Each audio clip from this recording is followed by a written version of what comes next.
everybody. How are you? Hope you're having a good day. So, we've got a good one. Chantal is mad. She's real mad. She was mad last night and she's mad today. So, what happened? Well, last night, Foodie went out on a little drive. Hey, princess. She went on a 3.5, 4 hour drive to Buck Hill Road, and then she had a 3.5, 4 hour drive back home. Hey, Sherry. Went all the way out there. Hey, Vanilla. Went out there because she wanted to explore the legend of Buck Hill Road. I did some homework on it because I'm not familiar with Buck Hill Road.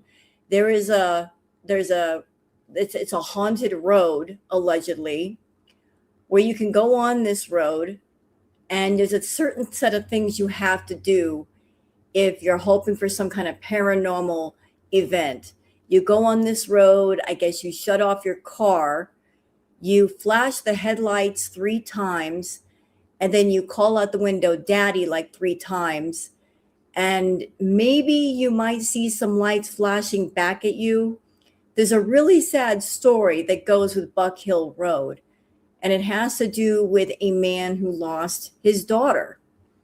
He was, I guess, a logger or something, and he went to his house, told the family to stay inside. The dog ran out. His daughter followed after the dog, and they never found the daughter. So every night he went out looking for his daughter. He never found her. So the legend goes that if you go to this road, you flash your lights 3 times, and you say that, in like a childlike voice, Daddy, that maybe you might get a response, maybe you might not. So she went out to this road, and she didn't even do the ritual correctly. And then she left. Allegedly, she left. Ooh, the wind's whipping around out there. Ooh, bad. So I thought Foodie didn't believe in this stuff. Well, maybe she got bored. But if you want my opinion, hey, Rudolph, if you want my opinion of what happened, I think her renting the car, she did it for a few reasons. One, I think she rented the car because she had some food cravings. Number two, I think that one of her feedies, they wanted to see her eat a certain kind of food that maybe wasn't local to her area.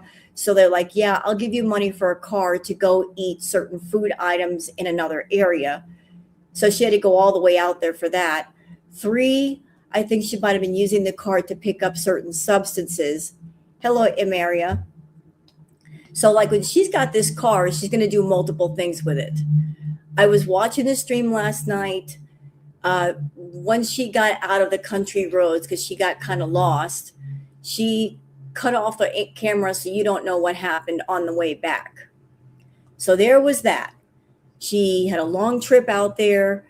She got home. She ate a bunch of lasagna. She was kind of grumpy, and then she went to bed. And then today, she was still kind of grumpy. And she just did a bit of a rage stream that went on for an hour. And I've only saw bits and pieces. But apparently she was raging at everybody. She was angry at people who were criticizing her content because she was just buying cheese and eating. And they were telling her this is boring content. She was also going after her mods, saying that people that were her mods weren't showing up enough. Can I have a word about that before we get started? People who go on YouTube channels that mod, it's an unpaid for but very important job. It's not even a job. I wouldn't even call it a job because you're not getting paid for it. It's something that you want to do or that you can do. But people that mod, they're very valuable to a content creator in the live chats because they help keep the harmony and the rhythm of the chat. So it's a very valuable service, but it's one that you're not getting paid for. And it's something you can do or not do. So Chantal going after mods and saying, you're not here enough. And why aren't you here? You're taking people who mod for granted. They're not getting paid for what they do. And sometimes mods sit in chats for hours and hours and hours, and they help keep the peace. They help keep things fun. And I appreciate all the people who mod for me, and because they do wonderful, wonderful work for nothing. And so thank you to the people that are mods on my channel. I've been a mod myself, and it's a privilege when you are trusted enough to be a mod for someone to give you the wrench, and it's one that shouldn't be abused. But exactly, thank you, Princess. Mods have a life outside of YouTube. You know, they got things to do. They got a life, and sometimes they might get sick. They might have a job. They might have kids. They might have family. You can't really put, a shoulder on somebody and say, hey, you have to be here. That's a bunch of BS. If somebody can't make it, they can't make it. You're the content creator, and you should mod your own chat. Like I've modded my own chat several times. If people can't be there, then you just got to take over. So she was going after her mods pretty doggone heavy. And she had a lot to say. Hey, Crystal. So there's so many things she was going off about. I don't know why Foodie's in a bad mood. It could be because of Salah. It could be because of Natter. It could be because of other things that are going on in her life that she doesn't want to talk about, like some stressors that we don't even know. But the pressure is building. It's definitely building. And she just kind of let it all out, I guess. It wasn't a major meltdown. On a scale of 1 to 10, I give this, we're about a 7. We're not all the way there yet, chat. This was just like letting off a lot of steam, but this wasn't all the entire pressure. So we have got some Twitter peeps to go over, stuff that happened last night, stuff that she did today during the live stream. So what do you guys think? Should we go ahead and get started? I think we should. She's boring, and that's why. Well, people are complaining about that. Sheila wasn't fair in her chat. That doesn't surprise me. It seems like Sheila is making the rounds, despite the fact that Sheila / Stacy claims to have a life and is so busy. She's making a point to get in people's comment sections and chats, and it's like, what's it all for? If you're a fan of Chantal, okay, you're a fan of Chantal, but even if you spend all day getting in comment sections and live chats, you're not really going to get any special privileges with Chantal. Like, she's going to say thank you and move on, but you're not going to move up in the ranks. Okay. You're not going to get a wrench in Foodie's chat by sticking up for her. She doesn't give an F about that. So I guess this is what she wants to do with her time. Okay. But I noticed that once I called her out here in my chat and said who she was, she kind of disappeared real quick. But I'm putting the word out who Sheila / Stacy is. So I don't think it will be as fun for Stacy anymore. How's Booger? How is Booger? Booger. There she is. Here's the baby. She's good. She took a nap with her mother. Yes, she did. She took a nap with Mama. So she's good. You know what? Let me turn on a light in here. It's getting kind of dark. Y'all give me a second. I don't want things to get too dark on camera. Come on, Mr. Light. There we go. That's better. That way we can all see. That's much better. All right. Booger is awake. Yes, she is. It's a baby. Huh. What are you doing?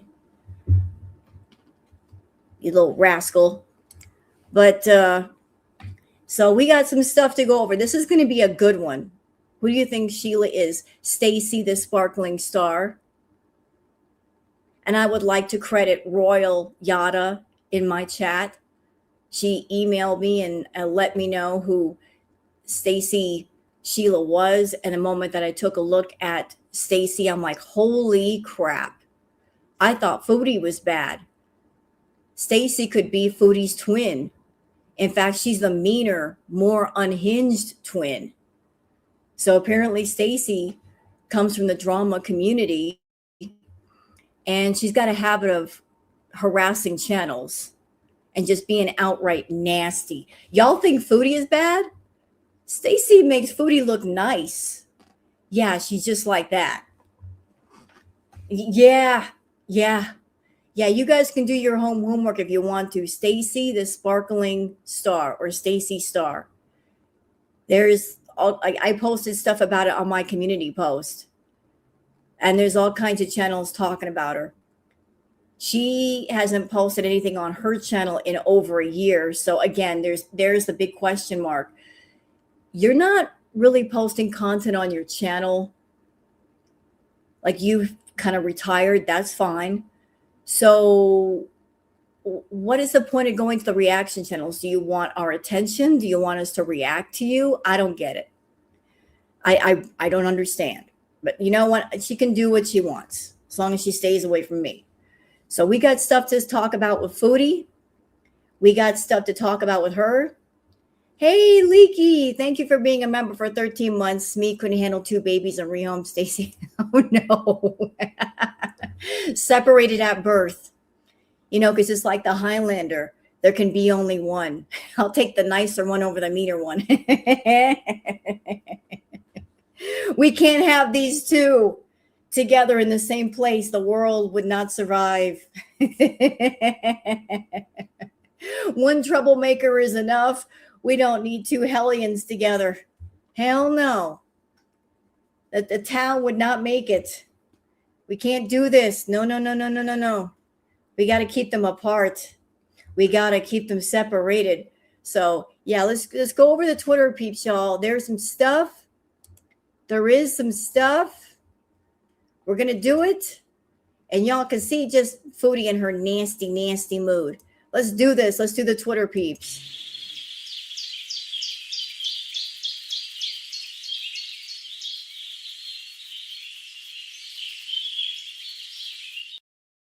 All right. So we got this. And I'm telling you, today is going to be a good one. It looks like the whole hour live stream, she was a biatch. Oh, she was mad. She was just letting off some steam. Grumpy. Absolutely grumpy. All right. So for those of you that are on Twitter, that you would like to follow me on Twitter, there's my handle, Wild Girl Sarah. And for those of you not on Twitter, that's why I do the peeps. So you guys can see all the stuff that Girl World is posting without actually having to be on the Bird app. So let's start here. Post from Jasmine B. A quote from Foodie saying, I could literally sue for emotional damage. What? I beg your pardon. So she's going to sue somebody for emotional damage. Huh? Who is damaging her emotionally? What? Who are you going to sue for emotional damage? You two? Girl World? Anybody particular? I guess we'll see when we get there. I guess that has to do with her current live. Yes, and I saw the whole situation with the mouse in the house. I've already given a name to the mouse. I'm calling the mouse Nibbles. Nibbles goes with wobbles. Hello, Nancy. Thank you, Nancy, for the super chat. I'm a good old Virginia gal. Her ignorance of going down dark country roads in bad health alone just amazed me. What if she had a flat tire? Well, I was wondering that. Funny you should talk about that, Nancy. Yeah, I saw last night's stream and she was going down some very old country roads. You could just tell by the condition that they were in. I was actually surprised that she didn't get turned around, because anybody who's been down some back country roads, if you don't know where you're at, if you don't live there, you can get lost.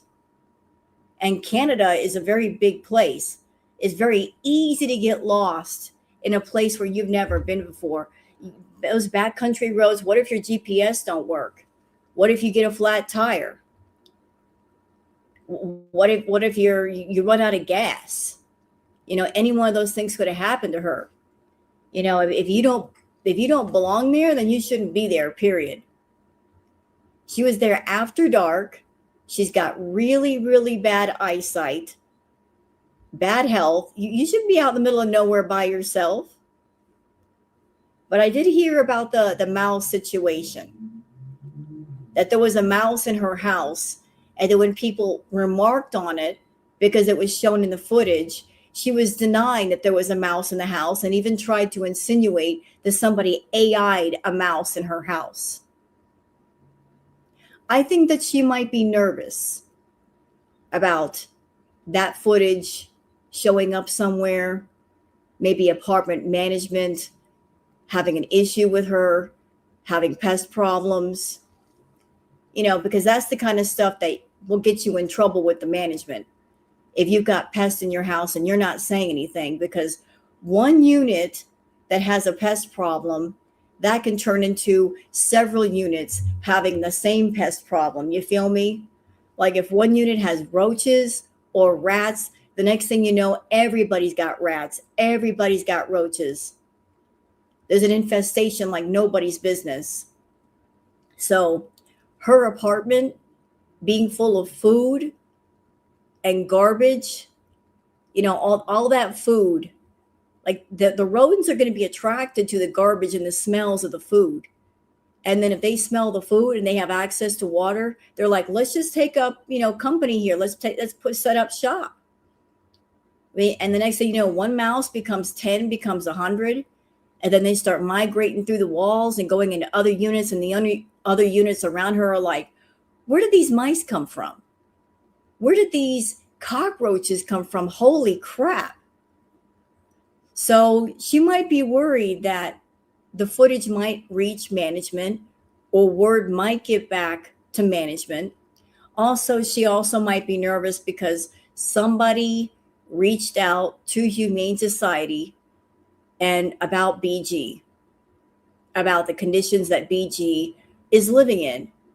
So she was irritable about that. She's irritable about the footage from the mouse situation. So that by itself did not put her in a good mood. But I also think she was kind of in a bad mood because when she went out and did her basically 7-hour drive, I think that she was expecting that people would send her mad super chats for getting off that couch. And she wasn't making the money that she was wanting to make. Same thing with today's outing. She was thinking that people would send her a lot of money just to go out and take a drive and go get some cheese. Oh my God. Thank you for the super sticker, Meg. Appreciate it, Mama. Thank you so much. But she's expecting all this money to flow in. At the same time, you're really not doing content. If you're going out for a drive to get food or get cheese, that's not really content.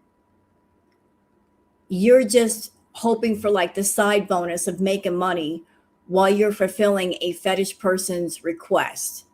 That's all. And that's not content.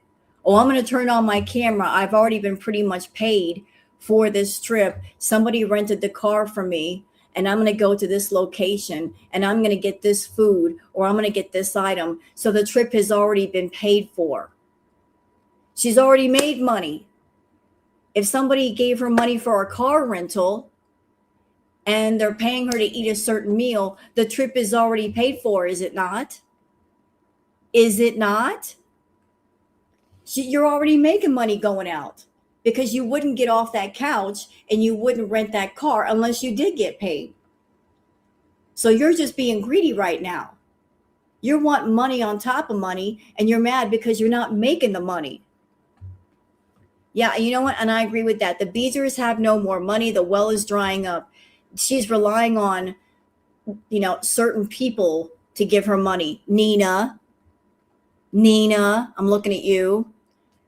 She's relying on certain Beezers who have the big cash to give it to her. But, if you're getting off that couch and if you're renting a car, you're already getting paid. Somebody's paying for that car. Somebody's giving you money for that gas. Somebody's giving you money for that food. It's already worth it for you. Don't be greedy. Don't be greedy. Don't expect a whole lot. If you make something, great. Side bonus. But don't sit there and get mad at people for not giving you extra money instead of me crying and grifting at the same time, ma'am. Hey, Kristen, thank you for being a new member. Appreciate it. Can I tell y'all something? I recently tried to change the name of like the different memberships, and YouTube just beat a butthead. I tried to put like, Pricks Incorporated, PRIKS, Executive Prick, Management Prick. YouTube wouldn't let me do it. I don't know why they wouldn't let me do it. It's not nasty. I wasn't using the original spelling, but for some reason they got me locked in and they won't let me change the name. We're going to have to work on this. I'm going to have to find out what's going on. But I try to change the name so everybody's got, like the company tags, and it won't let me do it. Rude. Absolutely freaking rude. Boo, YouTube. Let me do what I want.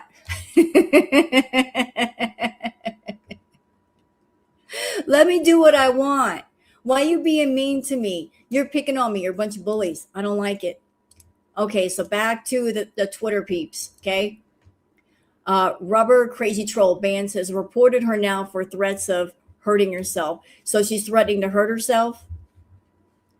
Is that what we're doing? We're getting in front of people and we're threatening to hurt ourselves. Why?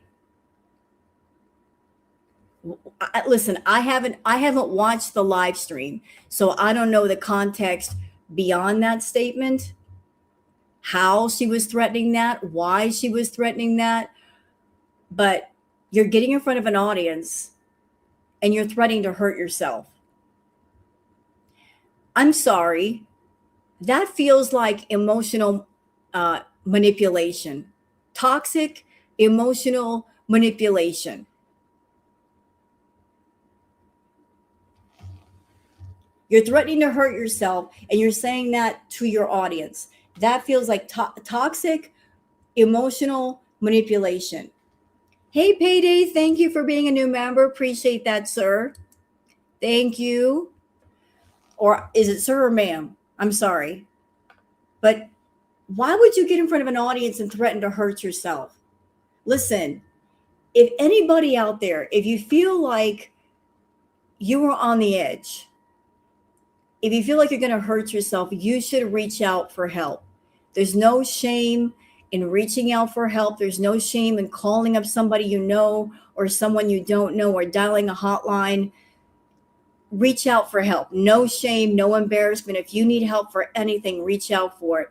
But getting in front of an audience and doing that crap?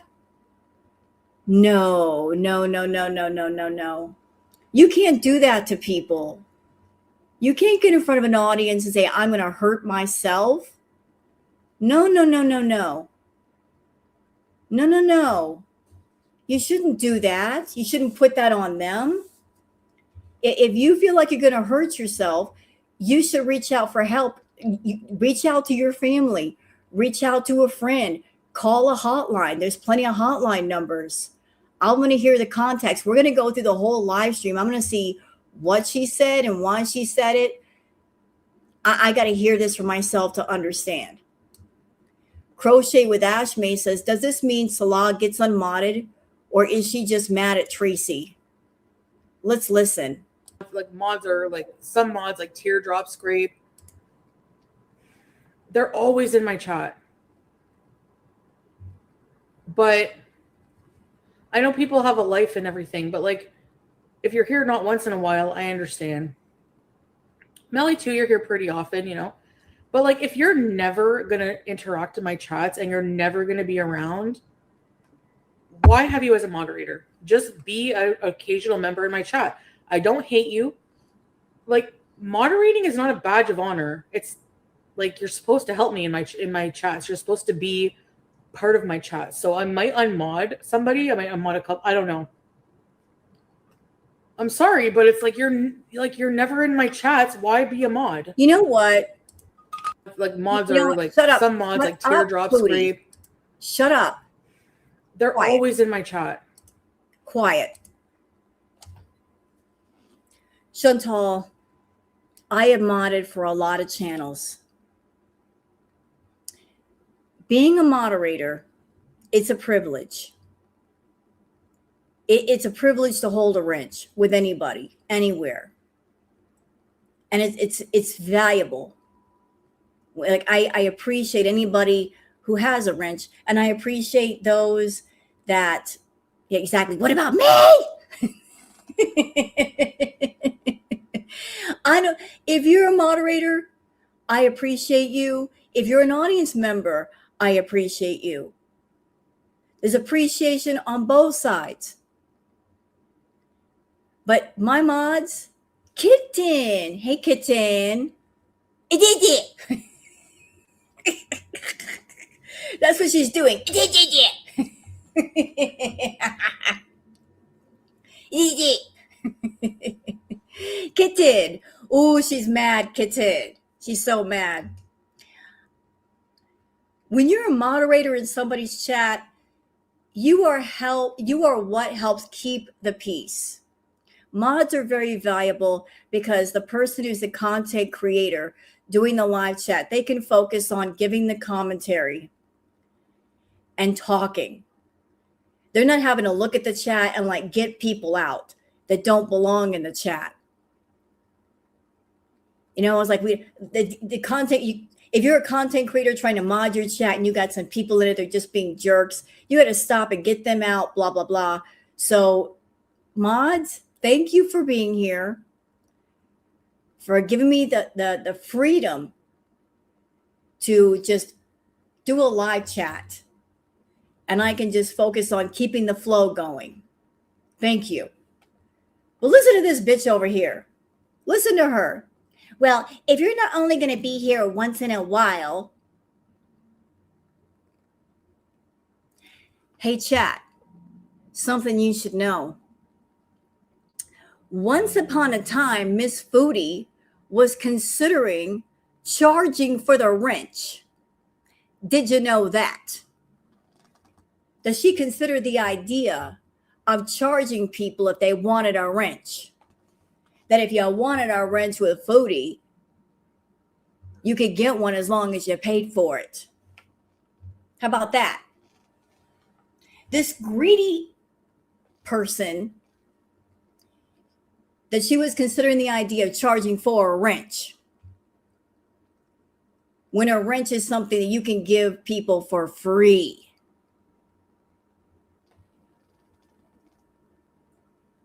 I've never been in a live chat where the person said, you want a wrench, you got to pay for it. I've always got mine for free. But she was considering the idea of charging for a wrench. And there might be some channels on YouTube that do charge for a wrench. And for those people that are charging people to get a wrench, you guys suck. You're greedy. You're charging money for something that you get for free. Greedy asses. Greedy. It costs you nothing to give the privilege and you're going to charge people. Shame on you. But she's over here saying, oh, you basically have to be here a lot and you got to mod for me a lot. So basically you got to punch in and punch out. I'm sorry, people got things to do. They got families. They've got jobs. They got social activities. And you're mad because they've got a life. So in Foodie's world, she doesn't have a life and she's online all the time. Therefore, her mods should be exactly like her. You're not allowed to have a life. You're not allowed to have a job. You're not allowed to spend time around nobody. You're supposed to sit in her chats with her and mod for her, even though she's not paying them. What do they get out of it? Aggravation, bored to death. That's your payment. Sit in here and be bored with me, even though I'm not doing anything except eating and stuffing my maw full of food. And she needs to pay them, right? So her mods, from what I just saw on Twitter, some of her mods were freaking all the way out because they're like, no, don't take my wrench away. Don't take my wrench away. I'm sorry, Foodie. I don't even know why people are over there. I really don't understand. She's rude. She's obnoxious. She takes people for granted. She talks down to them, and they're subscribed to that. This is what they're giving their money to. Someone who treats them like absolute dirt. The only one that hasn't really been in there was Tracy. So is she kind of like in a side swipe kind of way going off on Tracy? Then why didn't she just say Tracy? Oh, because she's a coward. I'm talking about you, but I'm not going to say your name. Right? Like she's like vague posting. Is that what it was? We're vague posting. Have some big fupa balls, Foodie. If you got a problem with Tracy, just tell Tracy. Otherwise, you're making the rest of your mods freak all the way out and scaring the crap out of them. Jeez. Like, much ado about nothing. Tracy has health issues, no empathy. Tracy is in dialysis. Give her a break. Yeah, and by the way, Foodie, listen. Do you understand that if someone is on dialysis lasts for several hours?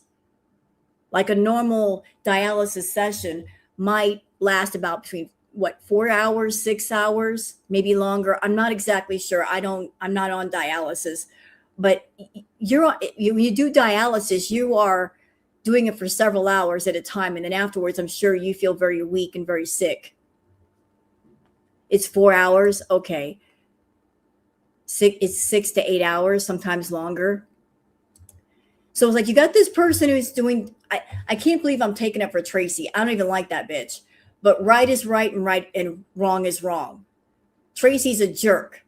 Okay, but here's the right issue. If she's doing dialysis, if her sessions last 6 to 8 hours, and when she's done, she's weak, she may not, I don't want to take up for Tracy. Oh, screw her. She sucks. But I'm pointing this out for the sake of, this is why you're a jerk, Foodie. This is why you're a jerk. You're going after somebody who is on dialysis. Dialysis is intense. Okay? You might be on dialysis one day, Foodie. You might be on dialysis one day. And then if your chat gets mad at you because you're like, you're never online anymore, then you're going to get mad because you're like, I was on dialysis for 12 hours today. And it's 3 times a week. There you go. Thank you, Kiwi. Tracy can be a jerk and Chantal can be a see you next Tuesday. Both are possible at the same time. True.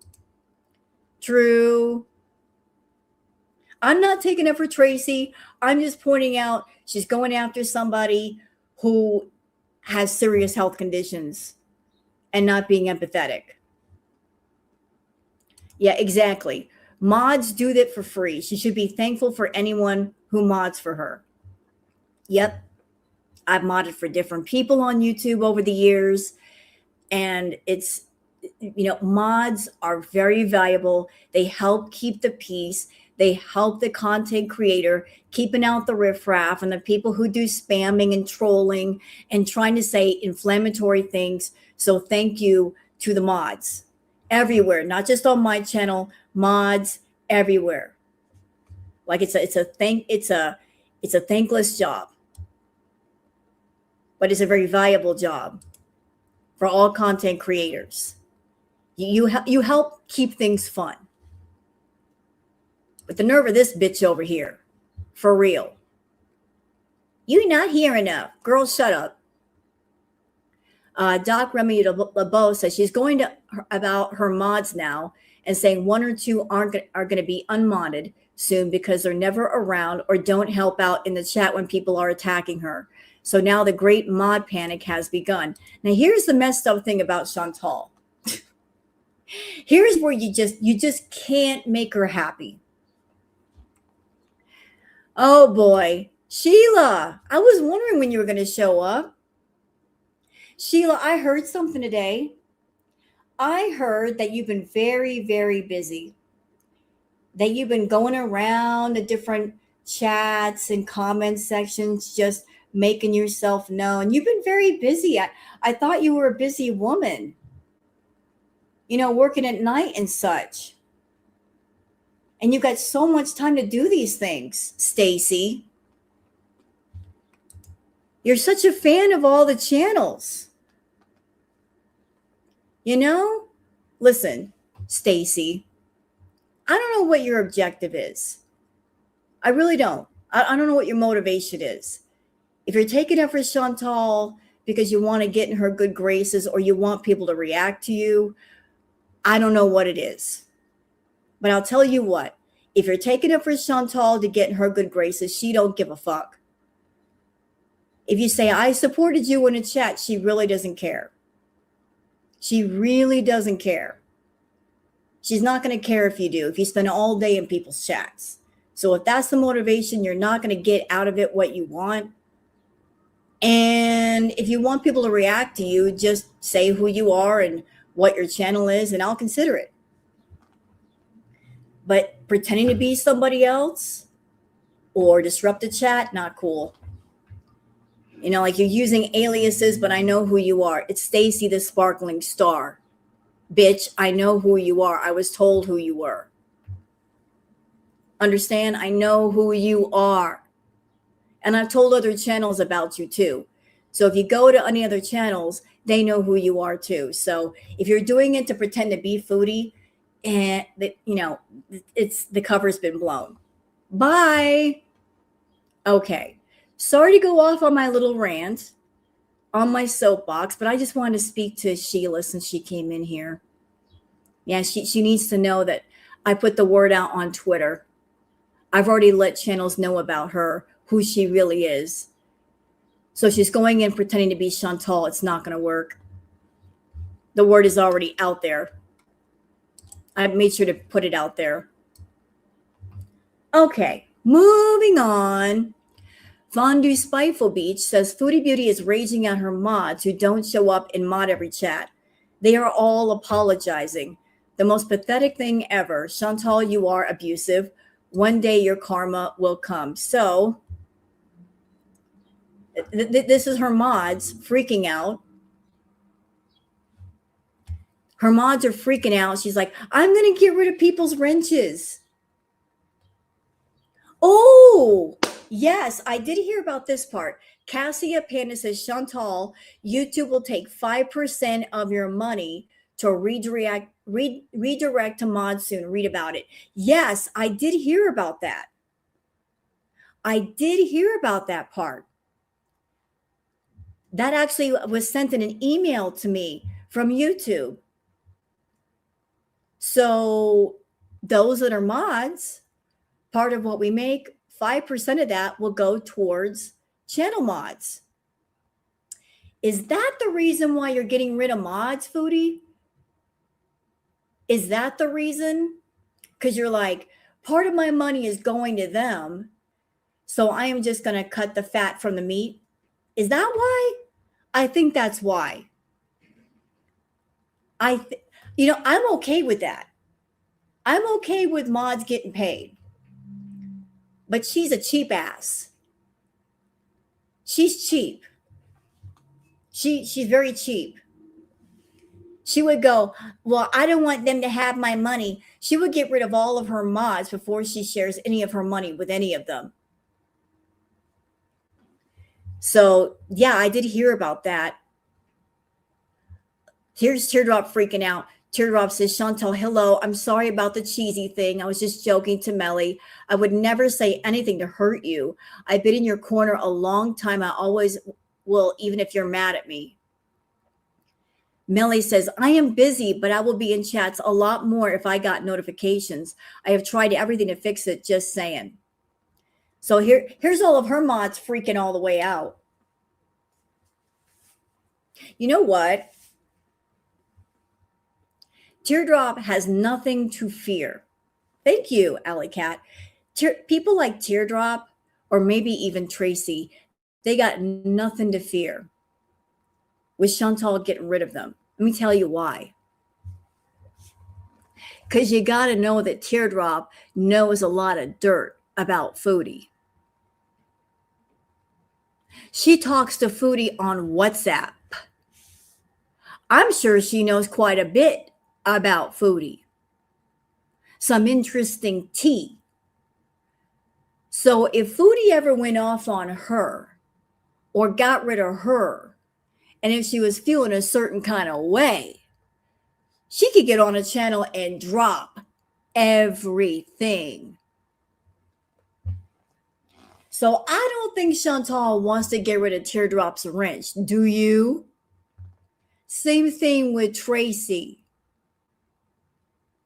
I don't think they have anything to worry about. I think there's some people on that side that know some things. And if Foodie ever went all the way off and got rid of them, they might just step forward. They might just say something. They might. If she ever pissed off Teardrop, Teardrop can get on her channel and say, hey guys, guess what? It was me all along pretending to be Salah. I've been Salah for months in her chat. Boom! That would blow Chantal up. So I don't think Teardrop or Tracy have to worry about their wrenches being taken away. Chantal wants those who know dirt on her side. She doesn't want them dropping tea. Yeah, but here's some of her mods freaking out. I'm so sorry I couldn't be there. I'm apologizing for having a life. Oh my God. Nothing But Love says, and these idiots stay and apologize. If I modded for someone that treated me like this, I'd be gone. Yeah, like that. I'm so sorry. Oh, here we go. Salah V. Hey, Salah. There's your tweet. There we are. Yeah, have a nice life. You keep saying that, Sheila, yet you keep coming back. You said that the last stream. You say that you're leaving and then you come back. So are you staying or are you going? Which is it? Which is it?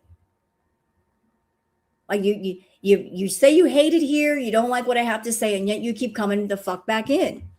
Leave me alone. You're coming into my house. I'm not going to your house. Stop walking up to my front door and knocking on the door. Leave me alone, bitch. Leave me alone.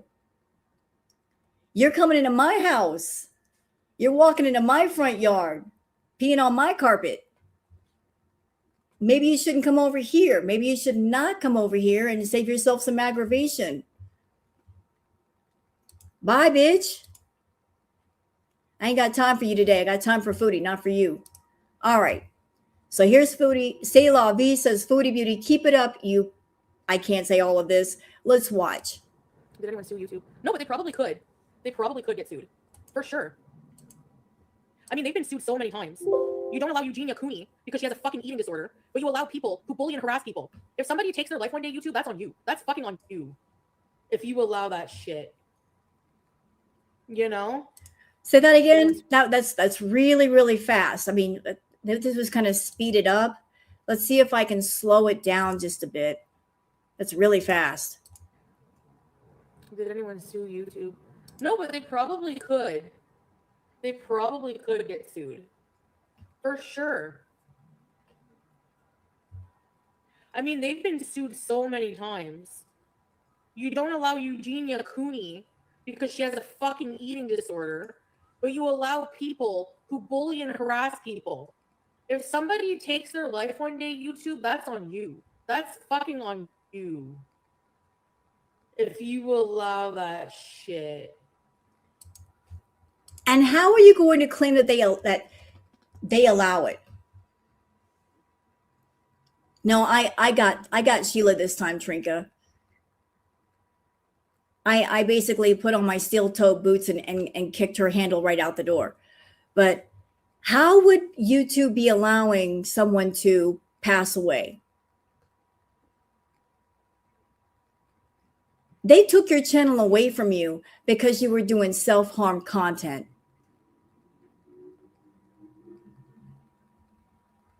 And you got mad about that. You got big mad about that. You were big mad because you had the perfect toxic addiction machine built. It took you years to build it, but you did build it.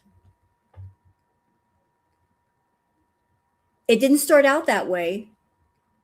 You started out doing mukbangs and you were making money with that. But then along the way, you attracted the feedies. You didn't know about the feedie world, but then you're like, what is this? And then you started doing requests during your lives and your videos and doing your side hustle on the side. And you started doing all kinds of fetishes and stuff on your channel. And essentially using YouTube as a portal to get in front of all those different groups of people to do all different kinds of content on and off YouTube, doing adult fetishes. And the heart of it all was the food fetish, because the food fetish connects to a lot of those other different fetishes. And then you make Cameo. And as we all know, you're not going to keep up with something unless it's making you money. Funny how you're doing $250 business videos. What kind of business you doing, Foodie?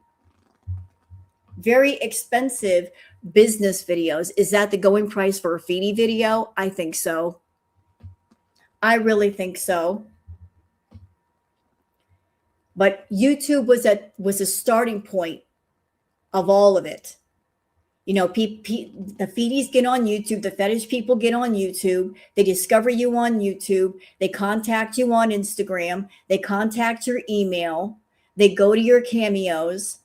So you're making money on YouTube and also off YouTube, hustle on top of hustle, on top of hustle, on top of hustle. And then YouTube came along with a big old band hammer and said, boop, we're going to break that apart. And now you can't do what you used to do on YouTube. You got to go on over to Kick. You're doing the same content on Kick that you were doing on YouTube. And you're still mad about that because you're not making as much money on Kick as you once were on YouTube. You'd rather do it on YouTube, condense everything to one platform, but you got to split it up because of all the different policies in terms of service. But you're salty about that. Now you're coming off to YouTube and saying, well, if somebody hurts themselves on YouTube, bitch, that's precisely why they took your monetization away the first time. Because that's what you were doing. You were hurting yourself and setting yourself up for a live heart attack or stroke. And they wanted nothing to do with that. They were already going through it with the lawsuit.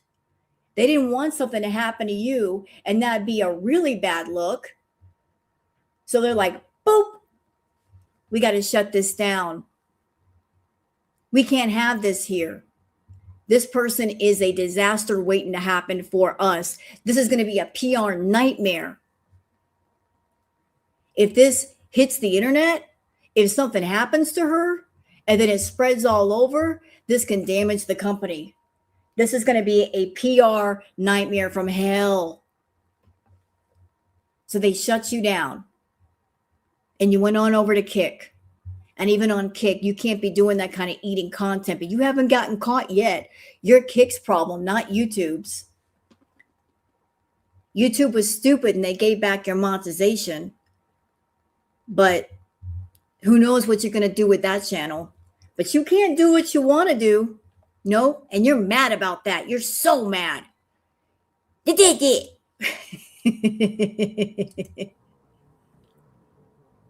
know? Okay, so Nothing But Love says Chantal needs to realize there are haters and then there are reactors. There are people out there that truly despise her and will do anything to destroy her. Feedies. Those are the people she needs to worry about, not the reactors who talk crap about her on their channel. Yeah, know the difference, Foodie. There are people out there, they want to destroy you. Hey, Whiskey. The people that want you to destroy you the most are the people in chat that give you super chats and send you stuff on PayPal, and they pay you to eat certain meals and quantities of food. Those are your real haters. They know how sick you are. They know about your health issues. They know about your high blood pressure. They know about your diabetes. They know about your bad kidneys. They know about your bad heart. They know you got high sodium levels. And still they send you money. And still. And they encourage you to eat fast food. They'll pay for it. Your addiction and your illness is their entertainment. How sick is that?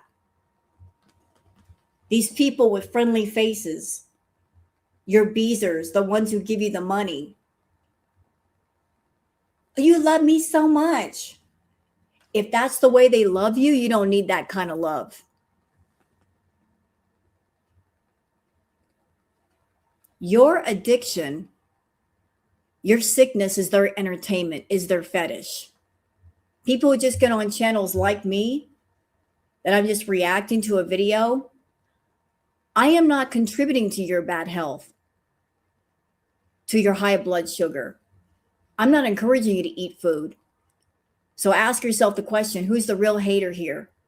Where's the real evil? It's not on the reaction channels, because every single one of us has told you, go to a doctor, go get some therapy, go get some help. All of us have said that, every single one. You don't want to listen? Okay. You don't have to listen. It's your life. But you can't look at us and say, they wish the worst for me. If we were truly as evil as you claim we are, why would we encourage you to go get help?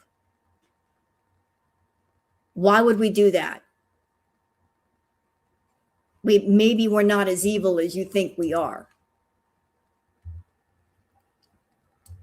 Stormy says, aha, not her, saying that there's no rats and mice or roaches in her house at all. But if there's a video, it's definitely AI. So now the Nibbles, the mouse, I'm calling the mouse Nibbles, because there's Wobbles, the scooter, and then there's Nibbles. So I'm calling the mouse Nibbles. So now Nibbles is AI, even though Nibbles was far off in the background and really wasn't clear in the shot. You really couldn't see Nibbles that well. Yeah, Nibbles. But it's AI now, y'all. I think that $250 is her ring light orders. Yep, I think so too. I think that's why she got the ring light and the laptop, for, she could do more cameos and upload them faster. Was it a spider? I don't think it was a spider. It was too big to be a spider, unless she had like one of those banana spiders. And it was, the way it was moving, it was like either a mouse or a cockroach. Nothing But Love says all she does is drive to buy food and consume that food, only to find a place to crap. Of course, they're bored. Yep, that happened too. In her live stream today, she found a place and she basically took a dump. Every place that she goes to, she's got to basically poop bomb the bathroom. It just never fails. I got to go to the bathroom. I have to christen the toilet. I just can't move away from the bathroom without using it. Never fails. Mo Translate says, Chantal rage quit her live stream because Strawberries and Cream said the haul she just did was boring. She's also annoyed with people saying she has rodents. Here we go, y'all. St. Albert's Gouda.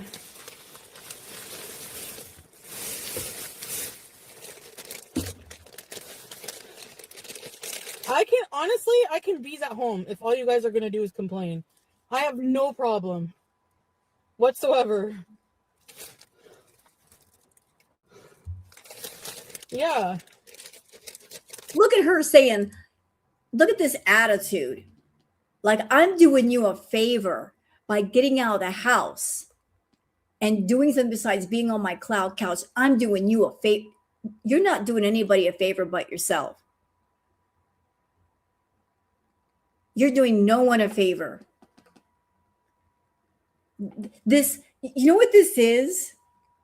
Let's see if you guys agree. Is this or is this not the vibe, the ambience? Is this or is this not? Look at all that I've done for you. Yes or no? I'm smelling that waft of arrogance, of look at all that I've done for you in the air. I can smell the fragrance from here. Look at all that I've done for you. I could easily stay at home and don't bother me. Nye, nye, nye, nye, nye, nye, nye. Well, then stay home then. Stay home. Stay on your couch. Don't move.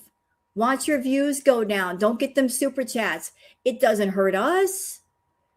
Your money is your money. You know, like it's your life. Do what you want to do. Look at all that I've done for you.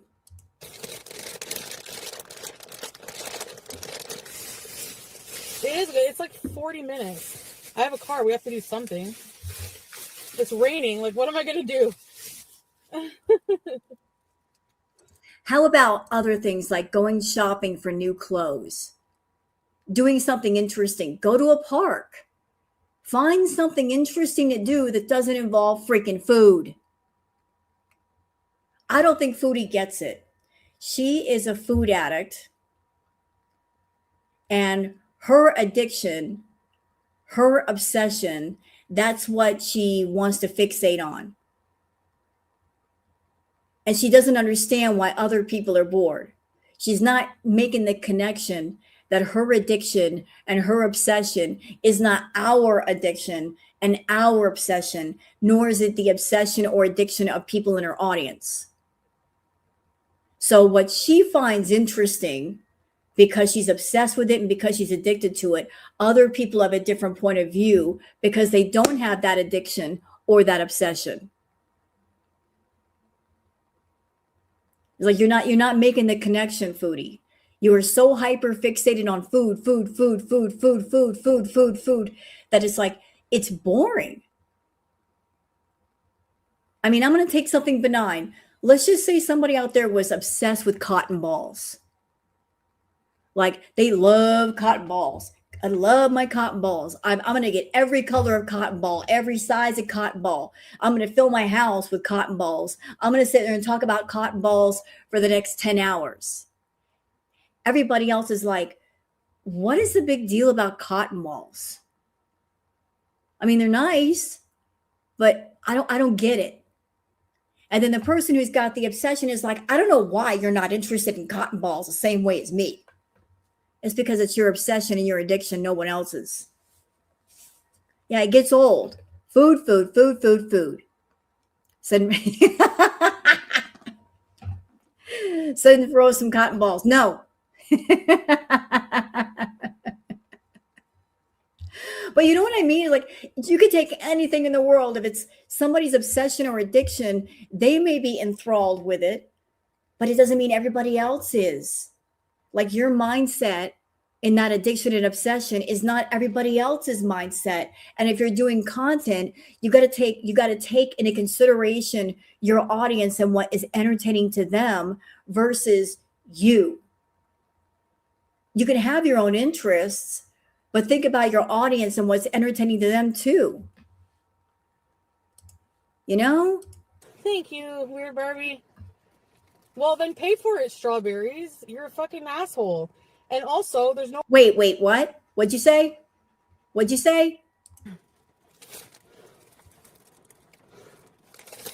Yeah.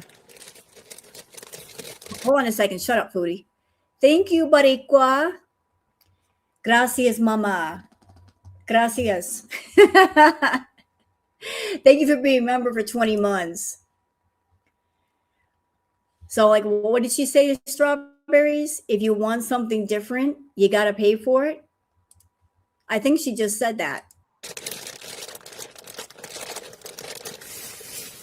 It is good. It's like 40 minutes. I have a car. We have to do something.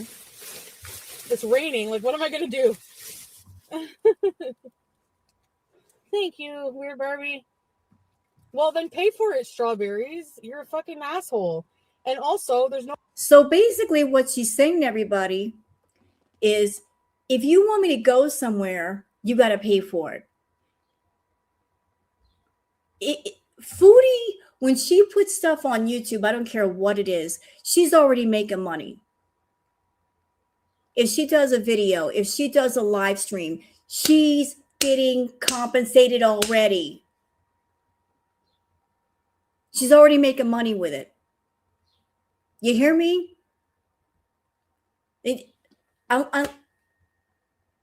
She's already making money. And if she monetizes a stream, she's making money through the ads. So you're already making money. And if you're a content creator, whatever your channel is about, whatever the content is, whatever you decide to do, by deciding on whatever content you're doing, you are saying whatever costs are needed to improve my channel, my content, whatever materials are needed, whether it's something like a new computer or a monitor or a camera or a microphone or food in her case, or going to different locations or gas money, you'll cover all of that. You don't go to your audience and say, hey, I decided on my content, but it's up to you to pay for all the cost of said content. It don't work like that. And any content creator that comes across with that attitude, I would say unsub from that fucking channel. Because if she's reached a place where she's doing content and she can't afford to do that kind of content, it's time to change the content. Do something you can afford within your budget. If you are doing fast food content and you can afford the fast food, it's time to switch it up. It is no one's responsibility in the audience to pay for a content creator's whatever the fuck it is. If anybody out there is a content creator is saying, you got to pay for me to make content. No, absolutely not. Hey, Jackie. No, unsubscribe from that person. Because if you got a monetized channel, you already getting paid. Even if you're doing like I'm not monetizing the stream, y'all are sending me like super chats and memberships and stuff, that it's still money. Still get paid. Okay? So she's making money. She's on YouTube and she's getting membership signups and super chats. She's getting paid. She monetizes, she's getting paid. So she wants to get paid every which way. She wants to get paid from YouTube. She wants to get paid from Google AdSense. She wants her beaters to send her PayPal money. Buy her cameos and all this garbage. Girl, your content ain't that good. You're not putting that much work into it. Why should they send you extra? Thank you, Whiskey. I appreciate mods. I've been one myself. It's sometimes it's easy, sometimes it's hard, depending on what's going on. I've been in some live streams that it was hard. It was really hard because it was like we were in the weeds. Why am I not monetizing the stream right now? Because I like to run my mouth and curse. I don't want YouTube to tell me what to do. And sometimes some of the things that Foodie talks about with the food and the eating problems, YouTube, they might have a problem with that and smack me on the bottom, and I don't want them to do that. So to avoid all that, let's just not monetize the stream. But go ahead, Foodie. No rats in my house, so stop spreading fucking rumors. How about that? don't know. I feel like you guys complain every time I go somewhere. Like, well, Chantal, you do the same things over and over. When you do get the car, what do? You go out and you get food. That's the same thing you do at home. If you got the car and you did different things with the car that did not involve food, I'm sure the beaches would be a lot happier. But it's always got to involve food. It's like you go out, you get food, you eat the fast food, you get the diarrhea, then you're like, I'm going to poop my pants, and you nearly poop your pants, or you do poop your pants, or you get to a bathroom, and then you're like, thanks, guys, I got to go, bye. That's pretty much every stream when you go out, when you choose to go out, when somebody gets you a car rental. There's nothing interesting. And you know what? You don't even have to leave your house to do interesting content. You just have to put thought into it. You don't want to think.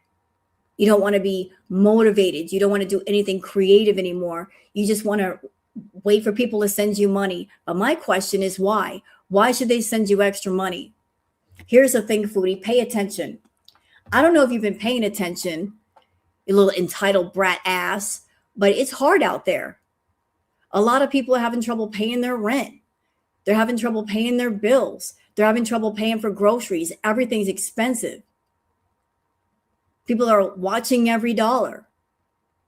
There's not a whole lot of money to go around. So if you want that money, you got to work harder for it. You can't just be like sitting there with your hand out. A lot of people are just watching their expenses. They got to make sure they have a roof over their head and they can feed their families and feed themselves. If you were paying attention to world events, you'd know that. But you just expect money to come flowing in, flowing in, flowing in. Someone like yourself, that you're spending $100 a day on takeout, living in a $2,000 apartment, clearly you're not starving. You don't need help. At least not that kind of help. You're more than well fed. You're doing okay. Don't get mad at your audience for not giving you money. If anything, you as a content creator, you should be helping your audience and being more sympathetic and empathetic to what's going on in the world right now. Understand where your audience is at versus where you are. There we go. Thank you, Beauty. Pack of 3 steaks is $75 in Cali. Oh my God. What? Are you serious? I'll tell you what blew my mind. I went to the convenience store not too long ago just for a candy bar because I had a sweet craving. I want a Snickers. Want to know how much they're charging for a doggone Snickers? $5. Excuse me? I guess I'm not getting that Snickers today. That's insanity. Since when does a Snickers cost $5? Hell with that. seriously.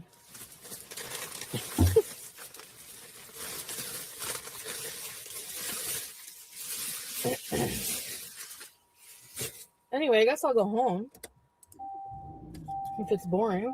I don't know.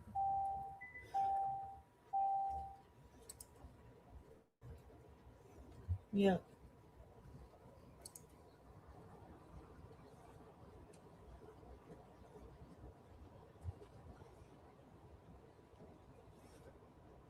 Hey, Ophelia. Yes, they are, Laura. They're spreading rumors about my apartment. It's not rumors.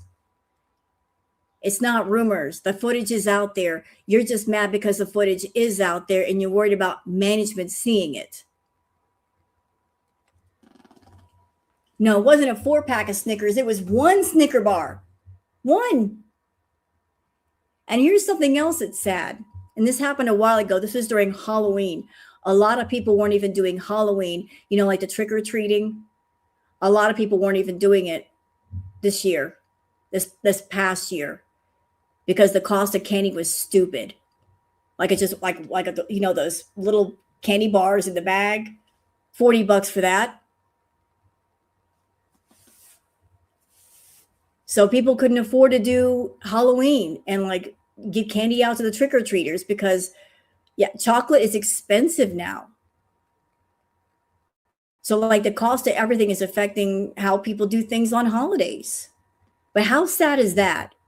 When people can't even buy candy for Halloween because of how expensive it is to give to children. This is what's going on in the world right now. People they're struggling and they're surviving. And they're just trying to make ends meet. There we go. I couldn't afford candy in California to turn the kids away. Isn't that sad, Sandy? It didn't used to be like that. It didn't used to be that way. And now it is. $6 a gallon now.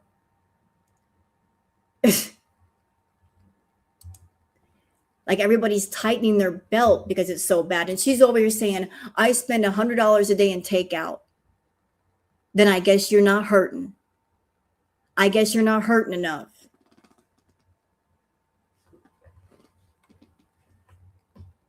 Well, over here when I went to the convenience store, it was like $5 for one bar, and I'm like, the hell with that.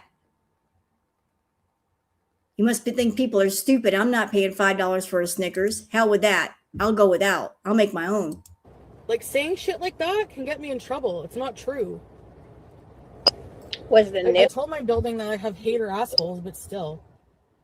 Like, I don't have fucking rats or roaches. Like, why spread shit like that? It's not funny. It's not a funny troll. You know why you're freaking out? Because the footage is out there and it could be sent to management. You can't dispute what's on video. It's not like a rumor, he said, she said thing. There's footage. There's footage that can be sent to people, that can be emailed to people. And I've not done it. I don't know if anybody else has done it, but they can see it. Oh, it was sent? Uh-oh. Uh-oh. SpaghettiOs. It was sent. Prove it.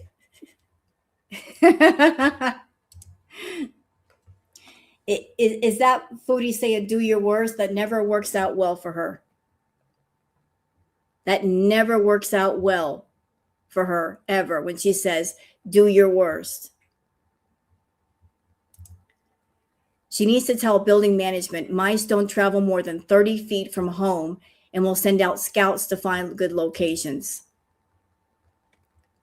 Isn't she like really high up in the building? I don't know how they got that high up there. But no matter how they got in, if she's got food in her apartment, if she's got dirty dishes with food on them, if she's got bags that smell like food, if she's got like mayo, rotted chicken, the smell of food will attract them and they will stick around if they even get a nibble of food. My favorite vape flavor, berry. She said the top floor. She wishes she were on the top floor. I think she's like on the middle floor. I don't think she's on the very, very top of the building. Because if she were on the very, very top of the building, it would take her forever to get to the bottom floor. It doesn't take her that long to get down the elevator. She's on the 19th floor. See, there you go. She's not on the very, very top of the building.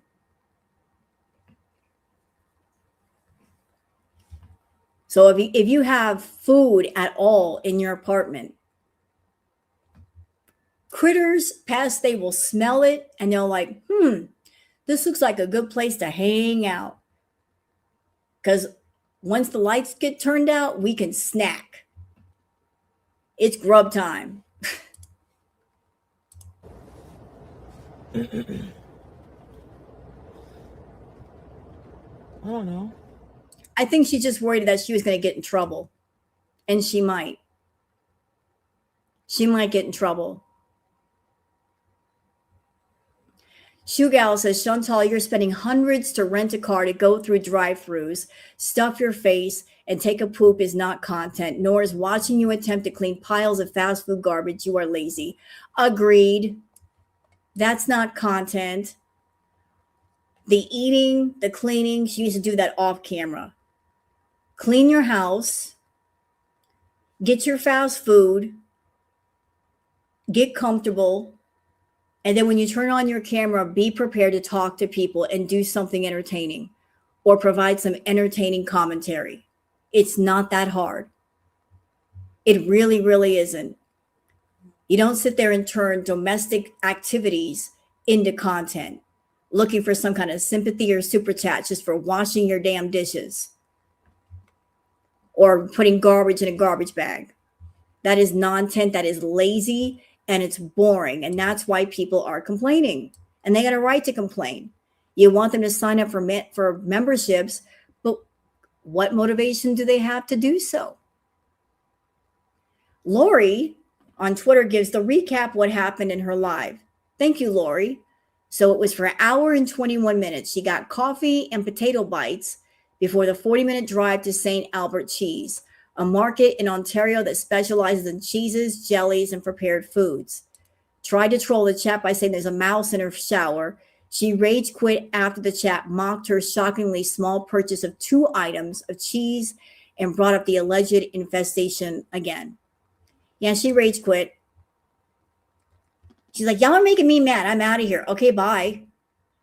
And then she went home and she raged some more. And that's what we're going to be reacting to because she was in a mood. Ooh, she was in a mood. I'm okay with her being in a mood.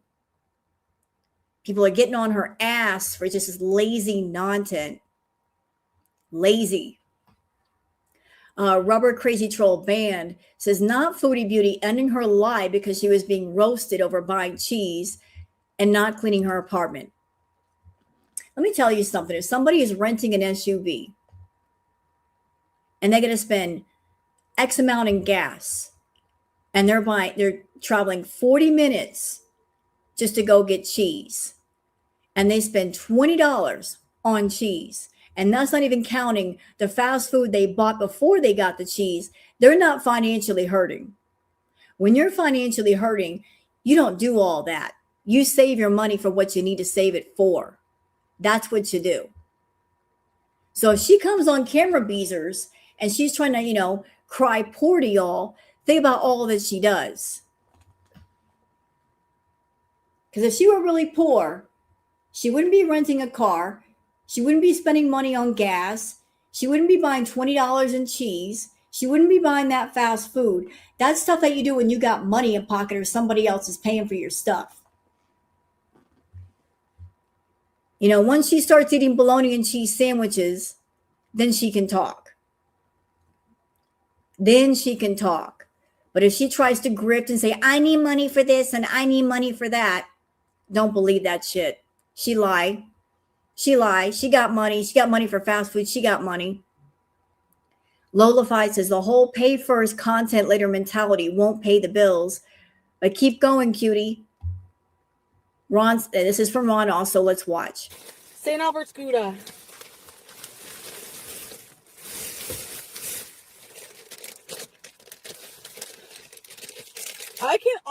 I can bees at home if all you guys are gonna. Okay, we already saw this. We'll save this for later. Fondue Spiteful Beach says Foodie Beauty spent $200 on a rental car to drive around and get her Canadian comforts to have bee moments on. Full-blown addict and her beezers are cheering her to the grave. Yep, and we're the hateful people. The reactors are hateful people. When there are people that know about her food issue and they're giving her money to continue. We're hateful. All of us, we're hateful. Girl world is hateful. The reactors are hateful. We're awful people. But we're not funding and enabling an addict. Yeah, I know she is, Katie. Nina is one of the worst ones. Always giving her money.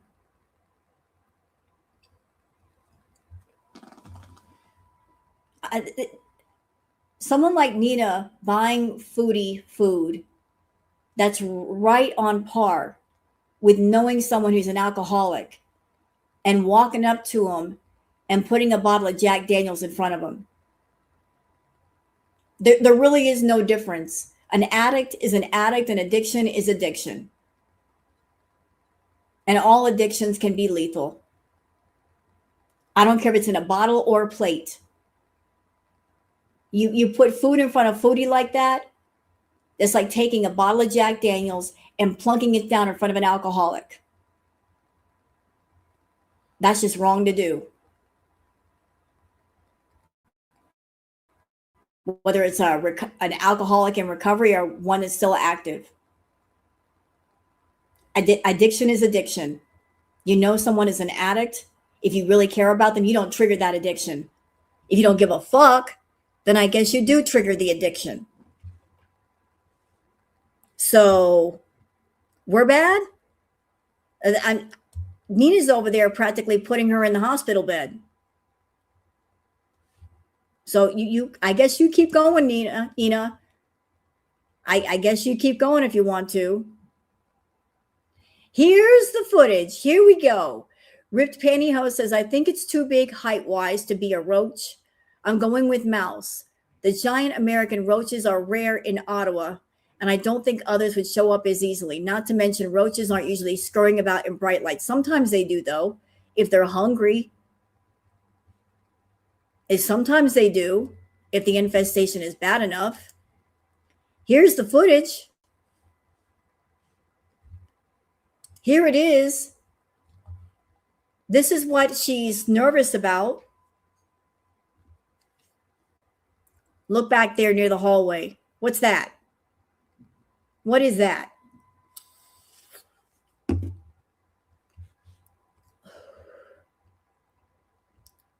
What is that? What's that? Do I know how to do polls? I could if I were on YouTube, but I'm using StreamYard. I don't think StreamYard offers polls. It doesn't run like a roach. It might be, I don't know what that is. It looks like a mouse. That might be Nibbles. Nibbles is just like, Nibbles is making a guest appearance. He's saying, hey, girl world. Nibbles was waving hi at us, y'all. I saw him do it. Nibbles was running by saying, hey. Hey, girl world, hey. Jeff the housefly got in touch with Nibbles the mouse and said, hey, can you take over? Be on the on-site reporter? And Nibbles said, sure. I'll get some free food out of it. I'm down. So that's the first appearance of Nibbles. If it's a baby, there are brothers and sisters. Correct. There's got to be more than one baby. It's fast. So this is the footage that Foodie is freaking out about. And I also want to give credit to Loop Whoopin. It looks like her logo down here. So credit to Loop Whoopin. Lori says Foodie Beauty's chat is clowning on her for driving all that way for 2 items. So Teardrop says at Melee, she drove a long way for 2 cheeses. Melee says, what hall? Foodie hall. Literal Prince says, and tomato Gouda of all things. Yeah, so they were kind of clowning on her, like, you drove all that way for cheese? This is what you did?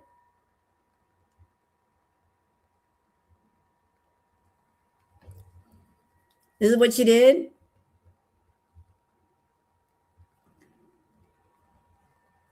All right, let's see if we got anything else here. We got that. Not Your Mother says, hey, Chins, now Salad has an MBA of all sudden, sure.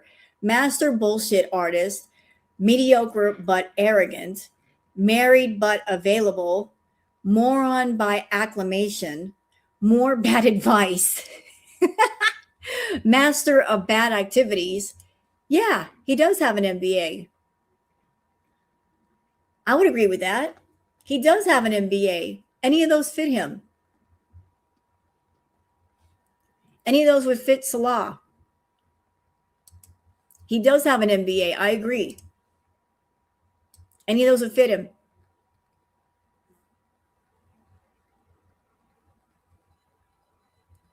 Now, this part, I was like, what in the world is going on here?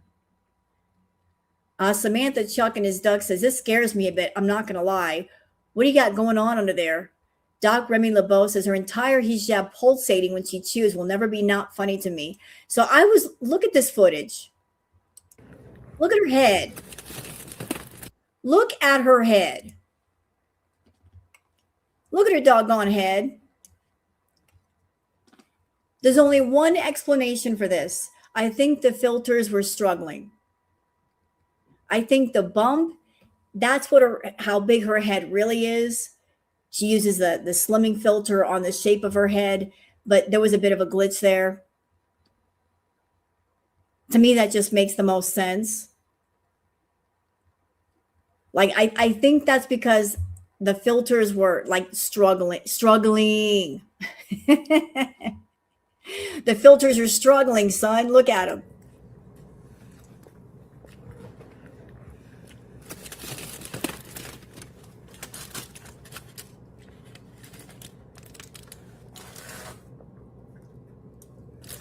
Because look at that one section. Like,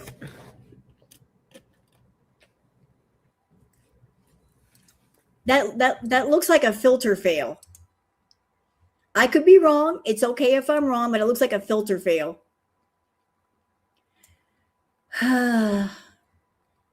Remember what I said about Foodie trying to get into different algorithms? She's trying it again.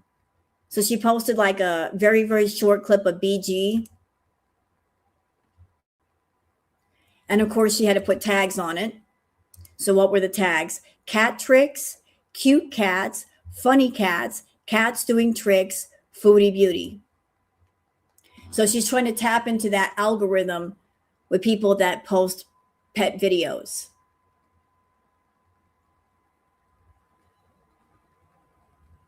Oh, T, what is this? Hey, Rose, I don't know if you talked about this, but I just found out on the Twitter that cutie called Salad Teardrop. We all knew it. He is long gone, and that is why she's so mad. Oops. Oh, Lynn, I love you for saying that. Thank you for letting me know, Mama. Really? So that happened? So she screwed up and she called Salad Teardrop? Ooh. Ooh. We've been known. She tries to say that girl world, we don't know what we're talking about. And yet we're always right, aren't we? We've been clocking her for that fake salad for months. Months. Ooh. That's funny. Thank you for sharing that. I love my audience. You guys tell me all the good stuff. You guys tell me all the good stuff. Thank you. Back to Foodie. Over here for a minute. Look at what she's doing. Look at this desperate ass bitch. She's trying to get into the algorithm with people who watch animal videos and cat videos. That's what these tags are about. So she purposely made a small clip of BG, posted it on her channel because she wants to get people from other parts of YouTube watching her. At the same time, that could backfire because she doesn't treat BG very well. She's not really feeding her the way she should. She's not taking care of her the way she should. Her house is a mess. Are you sure you want the animal people on your ass? Are you sure? Are you sure you want their attention? Because if they see the way you treat BG, if she's living in filth and garbage, you're going to have a whole nother set of people on your case, Foodie. Are you sure you want them on your ass? Because they can be very passionate and relentless. Are you sure you want their attention? That could be a big mistake. If they see you having BG live in filth, they might make some phone calls. They might make the phone calls. Fat Kid Cool says, you don't say. Let's watch. Actually, I plan on completely reversing my type 2 diabetes by the end of this fast. Okay, anybody here is a nurse in here? I got a question. I'm not a medical professional. I'm not a medical doctor. I don't think there's a way to reverse type 2 diabetes. Is it possible to reverse it once you have it? I know you can manage it, but once you have it, don't you always have it? And you can just manage it with diet, exercise, taking care of yourself. No. So she's like, I can reverse it. No, you can't.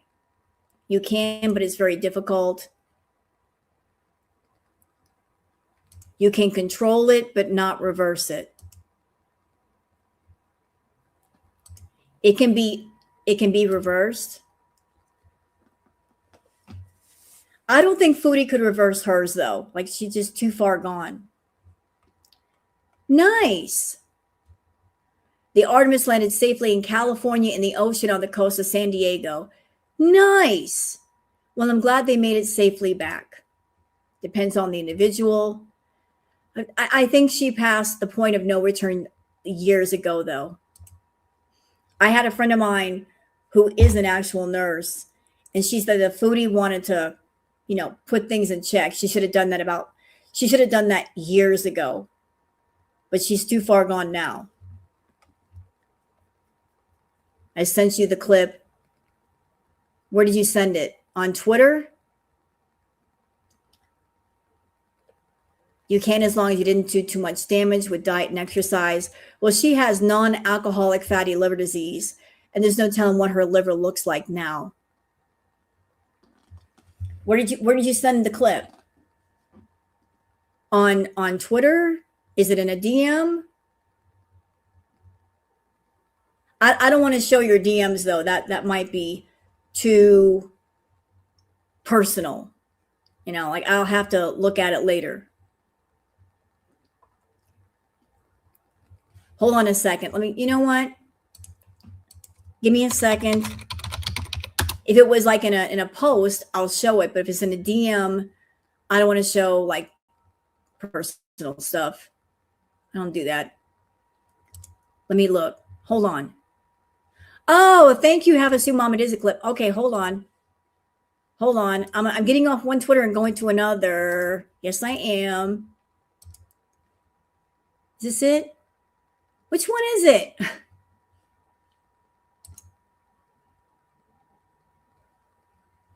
Okay. Thank you. Full credit to Havasu Mom and Mo Translates. Ooh. Juicy stuff. This Twitter is juicy. Let's watch. Don't mind the level of brainless. That's the thing, Teardrop. Like saying I have infestation when I don't. Oh, she messed up.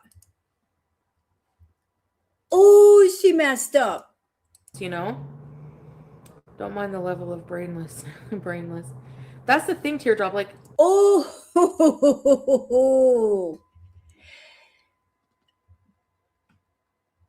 bam. Got him.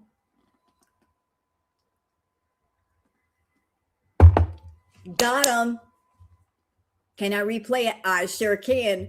Roll that beautiful bean footage. Don't mind the level of brainless. That's the thing, Teardrop. Like saying I have infestation when I don't is like. And even if I did, yeah. Okay, for those that are just coming in, they're like, what is going on? Why is everybody freaking out? What is happening here? Context for those just entering. So Chantal screwed up. So you can see there's a comment from Salah in the chat saying, don't mind the level of their brainless. And she did not reply exactly, Salah. You know what she said? She said, exactly, Teardrop. She called Salah Teardrop. But the comment was from Salah. Look, Salah saying, don't mind the level of their brainless. It's from him, not from Teardrop. So that's supposed to be Salah. And she's addressing Salah as Teardrop.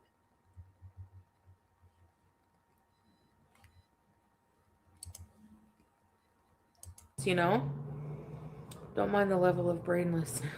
So she sees the comment from Salah, and she should say exactly Salah or exactly babe. But then this happens. Brainless.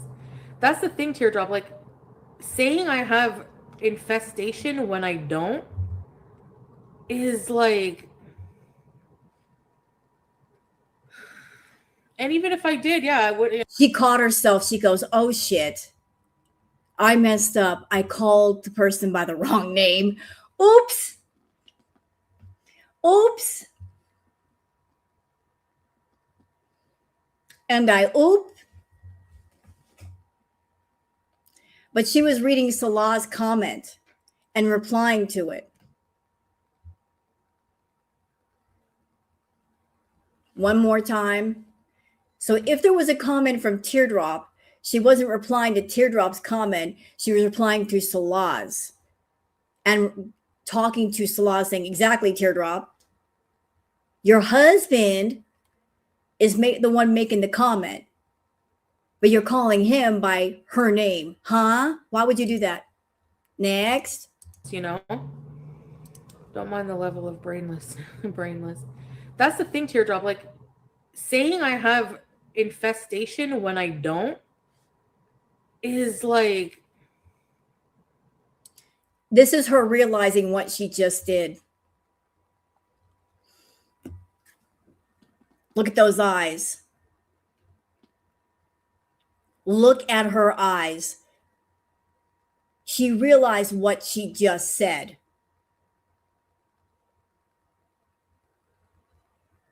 She just figured it out. She figured it out.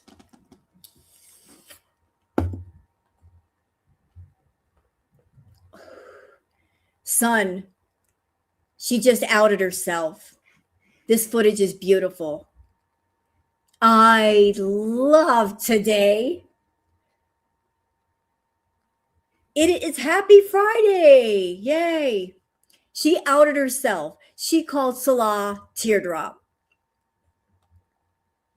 One more time. Like, son, look at the comment made by Salah. Don't mind the level of their brainless. She reads this comment and then she says, exactly, Teardrop.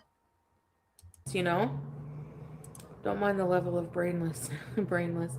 That's the thing, Teardrop. Like, saying I have infestation when I don't is like, and even if I did, yeah, I would, whatever. But that pause, like, oh shit, I just outed myself. That pause says a lot. The light bulb went on the brain. She goes, shit, I outed myself. Shit, game over. Wah, wah. Hello, Fried. I love it too. She just couldn't see. This is why we like her getting mad. And this is why she doesn't get mad. Because when Foodie gets mad, she tells on herself. Her brain and her mouth, they're not in sync together. One will run and the other one can't catch up. The mouth is going 90 miles an hour. The brain is going 60 miles an hour. And it takes a little while for the brain to catch up to the mouth. That's why she doesn't like to rage, because when she rages, she tells on herself. That's when we get the most truth. So the beezers are like, oh, they're just like, they're looking for drama and they're hateful. No, we're looking for truth. And the only way we get it out of this woman is when she gets mad. If she's not mad, she's lying. But look at that face. Look at that face. Look at it. Look at it. One more time. Don't mind the level of brainless. That's the thing, Teardrop. Like, saying I have infestation when I don't is like, and even if I did, yeah, I would, whatever. But no, I don't. Like, they are low life, trashy people. Unfortunately, there's just, I can see the panic behind her eyes. Low life people. I don't know what to say. There was a spider in your bath. She messed up. Yeah, roll it back. You can't put the toothpaste back in the tube once it's out. She knows she screwed up real bad. She knows she messed up. It's Foodie. Just come clean. No, they did not. Did they? Oh my God.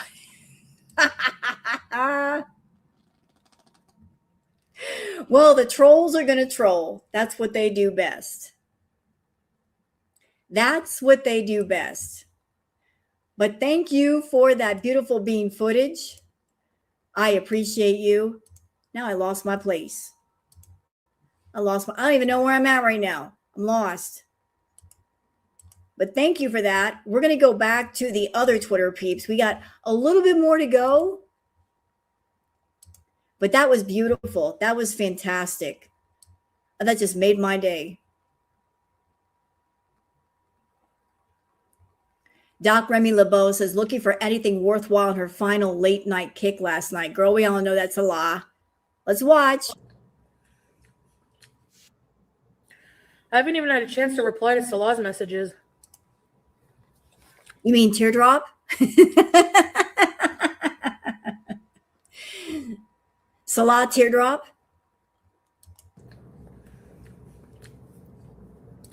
I haven't even had a chance to reply to Salah's messages. Teardrop salad? Is that who you're referring to? I think that's it. And here's something nice. Y'all look, nature is amazing. I just want everyone to look at this baby horse. Look at this baby. All legs, this one. Look at him prancing. Oh my God, he's so young and he's already prancing around like I'm pretty. I know I'm pretty. I know you're looking at me. Look at me. Why aren't you looking at me? Look at this baby. Look at him. He's the most precious thing in the world. Look at him. Prancing. What a beautiful boy. All the mares are going to love him when he gets older. Speaking of horses, Massimo, Mama Horse is so proud of her beautiful twin babies. So this is not a common thing for horses to have more than one at once, and Mama has two. And she's very proud of her babies, and she's very protective. You see how Mama is keeping her body between her babies and the person? She's going into protective stance. She's forming a wall. That's just Mama being protective of her babies. Like, you're not going to get too close to my babies. Look at them. They're gorgeous. And it's interesting that Mom is pretty much all black. You got one that's gray and one that's like a chestnut brown. They're gorgeous. You should be proud, Mama. You did good. You did real good. All right. Anything else here? Okay, so this is something that I heard about. So Chantal had a recent fire inspection in her apartment. Now, one thing I know about inspections, like if you got management, they want to come in, do some kind of work, there's inspections, they will let you know a few days to a week ahead of time. They won't just try to walk up in your place. So Chantal, I heard a week ago, she got notified that there would be a fire inspection. So she knew. And then when they came to her door, she was in bed naked. So like whenever management, they come into your apartment, they let you know, yeah, we're bringing this person by. We got this work to do. They don't just show up and knock on your door. What stream should be age restricted? For mine?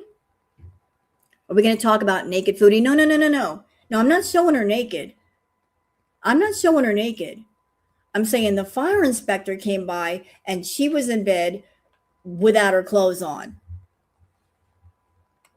So she was not in the best of moods. Did they come in with a key? I don't know. I wasn't there. But like she was notified. So she They let her know, and she was not in the best of moods because of that.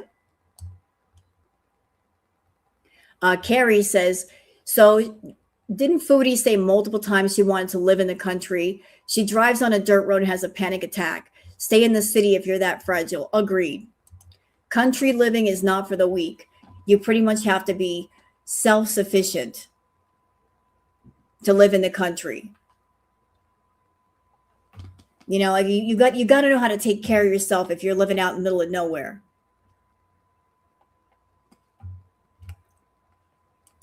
They did because she wouldn't answer the door. Oh, they came in? Well, that'll happen. If fire inspectors, they got a job to do. They can't come back multiple times and wait for you to be ready. She felt to bring up, well, thank you, Sandy. Yep, they're tough, strong, and resourceful. They have to be. If you need something done, if you need something fixed, you got to figure it out. Like she likes to put down people and say, oh, they're a bunch of hillbillies. Let me tell you something, Foodie. Them hillbillies, they know how to take care of themselves. Do you? If you were put in the middle of nowhere with no DoorDash, no restaurants, would you be able to feed yourself? If something broke in your house, could you fix it? Probably not. But I bet you those hillbillies would. They would know how to get it done. They'd figure it out. So no country living for Foodie. Okay, so here's more footage of Nibbles. I think that is a mouse. I can't really see, but this looks like a mouse to me. There's more. There is Nibbles. Nibbles is saying hi to Girl World. Hi, Nibbles. Good to see you on the task. You're reporting on the air.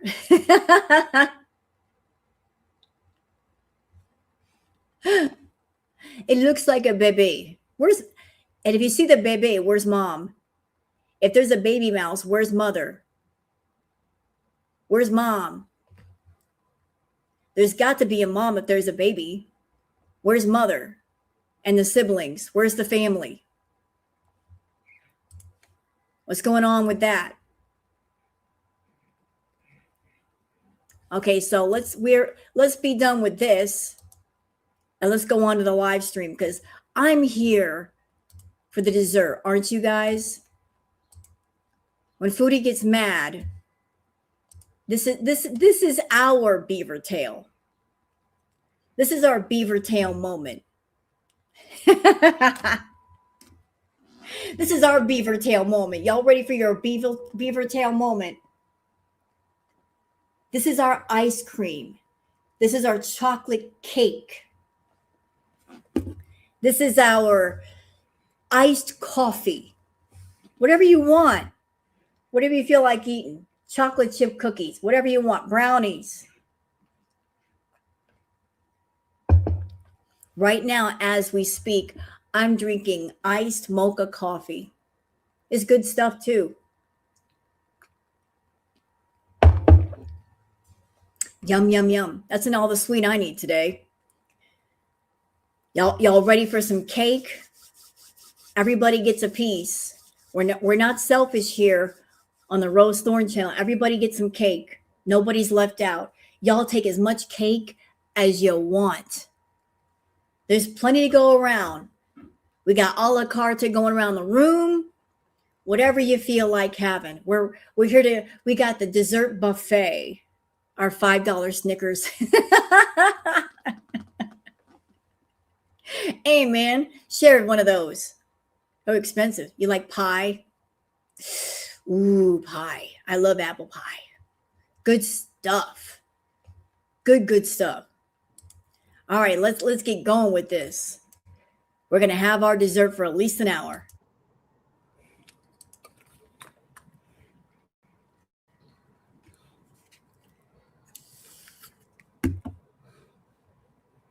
Hey, BG.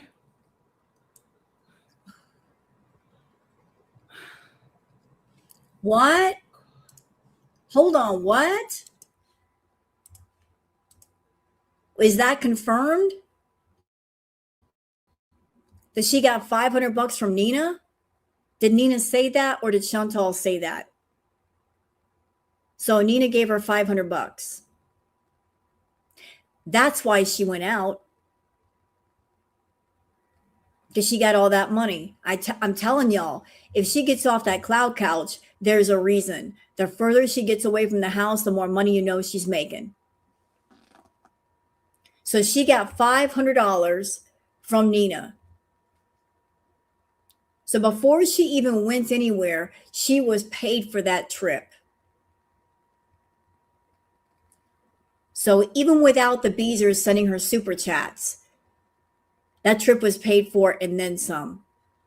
And she has the audacity to get mad at people in her chat for not sending her money, for not sending her super chats, for not sending her extra money. If you got $500 to go out and get food, you shouldn't be asking for extra money. Somebody is already sponsoring that trip. Greedy Greta. You already get money.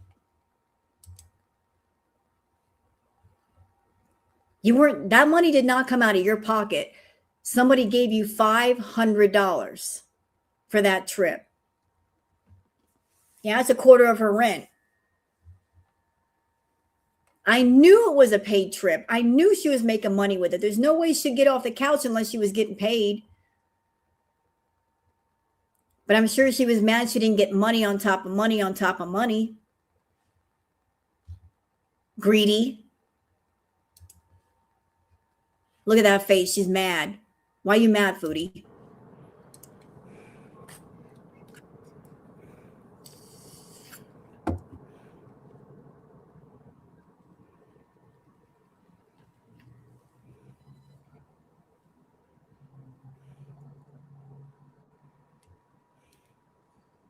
Come on, spit it out. What's the matter? My phone. Get off your Sorry, just give phone. me a second.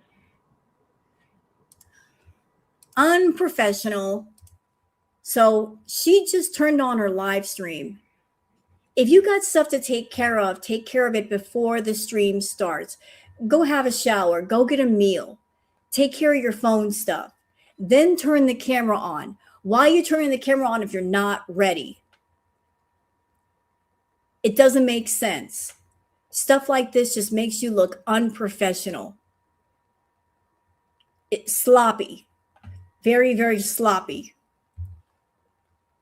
Get off that damn phone.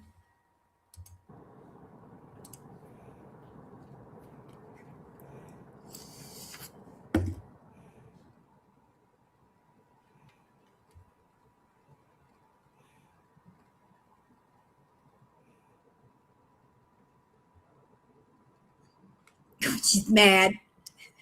Look at her. She's mad. Sorry, I'm just trying to set up the stream. The stream is already running. What are you talking about? What do you mean? Put subscribers only. Can I say something about that? If your stream is already running, you can't do adjustments while the stream is in progress. You just can't. StreamYard won't allow it, and YouTube won't allow it. So what are you talking about? I'm trying to set up the stream. You got to do that before you hit live or record. She's not setting anything up. She's talking to somebody or trying to reach somebody. Look at that face. Is that the face of a happy person? That's a face of a very unhappy person. What happened, Foodie? What happened? What's the matter? They run out of coconut oil at the grocery store. What happened?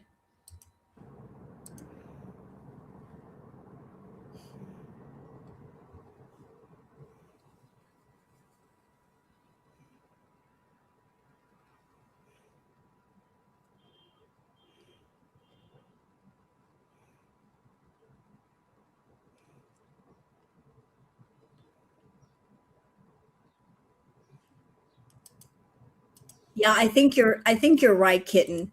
She does this on purpose. Like she's when she's mad, she wants a big audience to vent to. So like she'll look at the numbers, she'll look at the numbers, she'll look at the numbers. And she's like, there's not enough people here. I'm going to stay quiet until there's enough people here. She won't just start the stream and start talking. She's done this before. Like, where's everybody at? There's not enough people here. I want to get mad, and I want 300 people here to hear how mad I am and why. I think you're right. She was just waiting to vent because she wants those big numbers. Hey, Lost Soul. Did I ever experience going to Coachella? No, I did not. I did not. I've heard about Coachella. I've just never been. I hear it's quite expensive. Look at her. She's pouting. Look at that bottom lip. She got that pouty bottom lip.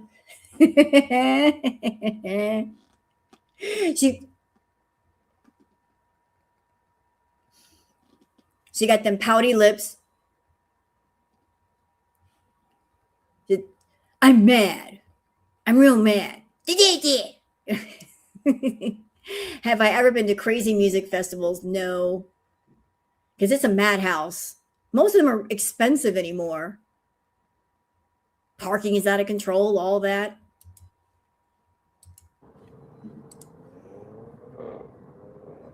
Okay. Perfect. Hello. Yeah, you're a member. Hey, Trixie, Caroline, me by the book. Okay, I have my favorite Indian food from the best halal Indian place.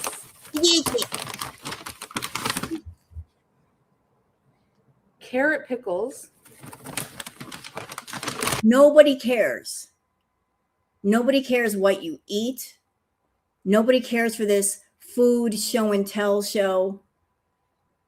Nobody cares. This is what I got to eat. Nobody cares. Does anybody care what Foodie eats? Does anybody care what takeout she orders today? Because I don't. Nobody cares. We can easily skip that part. Nobody cares. Nobody's impressed. You're not eating lobster and caviar and prime rib with au jus sauce, which is really good. Oh, nobody cares. Why do you have to show off the food? Nobody cares. Move it along.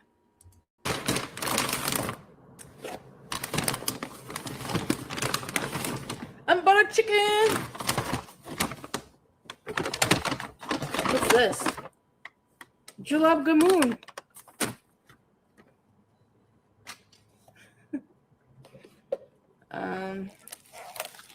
So I have some things to talk about. Okay. Talk about it.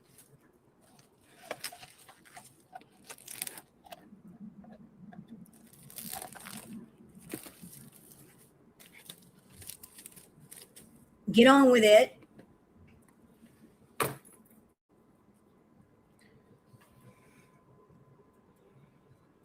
Yeah. How come my thing is not working?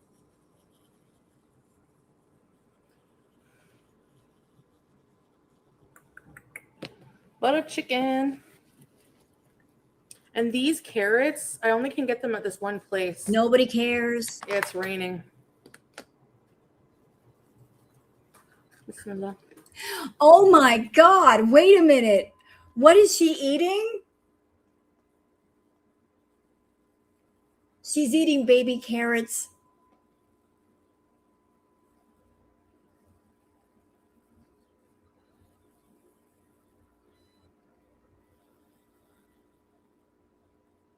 She's eating baby carrots.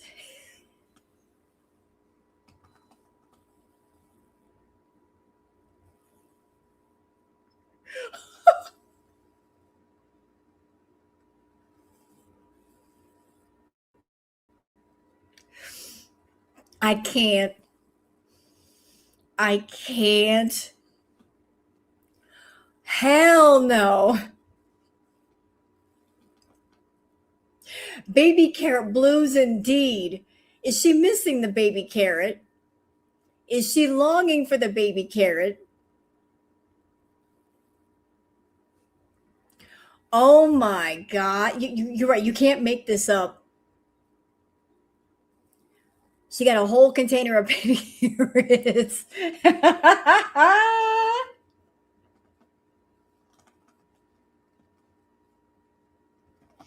Somebody's got the baby carrot blues. I think it's her. This is great. We're not even 5 minutes in. This is great.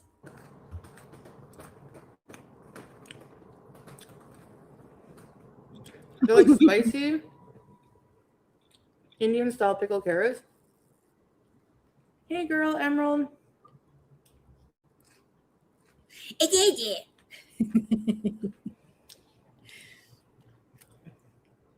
I don't want to hear it, strawberries. You're clearly a troll who watches hate channels. Like, it's clear. You always have a hate channel gossip. You will read the farms. I don't want people like that in my life. Like, my own chat should not be the reason I'm in a bad mood. Like, Chantal, regardless of your chat, you're always in a bad mood. And why do you insist on people watch only you? This is YouTube. People can go where they want. They can watch what they like. No one should dictate to anybody where they can go and what they can fucking watch. People can go where they want to go.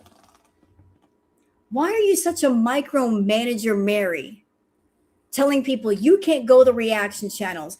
You can't watch this. You can't watch that. Hey, Chantal, I know for a fact I've got beezers over here who are my subs. And you know what? Just because they're a beezer, I don't ban them. I don't give them a problem because they don't give me a problem. I look at it this way. If they want to come over here and watch my content, whether it's to go to you and report back what I'm saying, or they just want to find out a different point of view, they can do so. The moment that somebody steps out of line, though, and gets disrespectful, they get banned and blocked. But until then, we're good. I give people the option to come here and listen and watch and find stuff out. And if they don't want to sub up, they don't have to. And if they do, they do. But I don't say, hey, you're a beezer, get the fuck out of here. You, on the other hand, you try to tell people, just be a beezer and watch me. At the same time, your content is boring. Watching you is like torture. It's worse than waterboarding. Because it's like the same thing all the time, the same stories all the time, the same food eating all the fucking time. All the time. So they have to go somewhere else to get interesting content because you're not giving it up. You're determined not to give it up. And when you get off that couch, you're like, I got off the couch. I stood up. I need extra money. You better pay me to stand up. You better pay me to clean my house. You better pay me to wash my dishes. You better pay me to do my laundry. Guess what? We all do that shit for free. We don't turn it into content. But you're so lacking in activity, you feel you should be rewarded for every damn thing. Nah, you don't get rewarded for just taking care of yourself. I should have supporters in my corner, you know? People can support you and still go to other channels and watch them. Just because they watch other people doesn't mean they don't support you. It means they're going elsewhere and watching other channels. That's all. Why are you trying to own people? You can't own people. Tyrant. I'm sorry, but you can say, oh, well, I can watch whatever I want. Right? My logic is, why should I have people in my own chat who watch people who hate and bully me every single day? Chantal, are you nervous? She sounds nervous to me. I'm hearing a tinge of nervousness in her voice. Are you nervous? Because a lot of channels are doing retro reacts and revealing a lot of information to your beezers, the new batch that don't know about this stuff. Is that why you're nervous? Because we're doing the retro reacts and you don't like it? You've gotten rid of a lot of stuff off your channel, a lot of dirty deletes, lots of dirty deletes. You've gotten rid of a lot of stuff, but just because you got rid of it off of your channel doesn't mean that we don't have it and we can't find it. What are you so afraid of? That the people that are on your channels will watch the retro reacts and they'll stop and think about, you know, I didn't know that about her. But now that I know, I feel differently. See, that's the problem with lying. If you lie to people and they find out the truth, then you lose the power to lie and be believed. And you want people to believe your lies. You want them to believe your side of things when there are other sides. It's, you know what, Sheila? Listen, you're not Foodie. I already know who you are, Stacy. I already know. You fucked up twice. You came in here once saying that you were Foodie while she was live. So game over. Game over, girl. Game over. Like you exposed yourself by being a liar. Game over. Bye, bitch. Bye. Game over.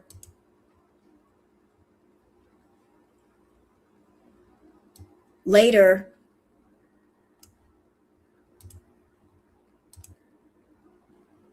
You're gone. See ya. Anyway, clown alert.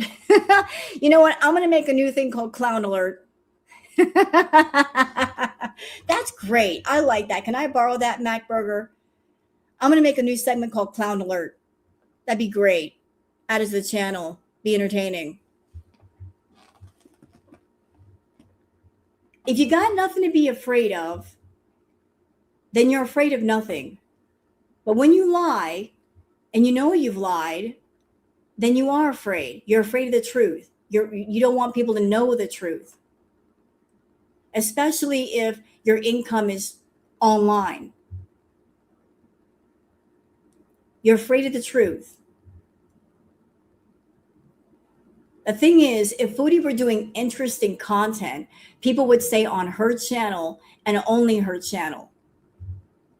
But since she's not even trying, and the reaction channels, they work hard, they go the reactors because the reactors don't put them to sleep. So if you want people to stay on your channel, do better. Be more interesting. Do more stuff than just sit there and stuff your face.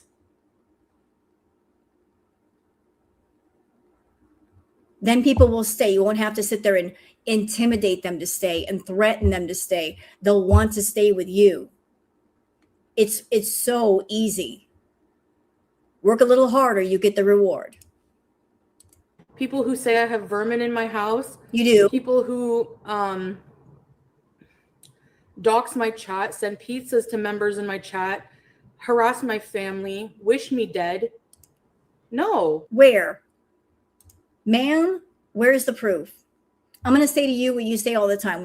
You're saying that we wish that upon you, that DEATH word. Who said that? Show me some proof. Who said that? Show me a tweet. Show me a live stream. Show me anything. Nobody wished that upon you. I'm on Twitter. I look around on Twitter. I go into live chats. I've never seen anybody wish that for you. Show me. Come on, show me. We don't wish that for you. You wish that for yourself.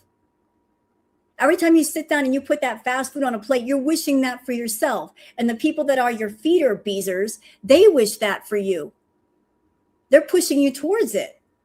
So don't come over here or anywhere in girl world and make that claim without some damn proof.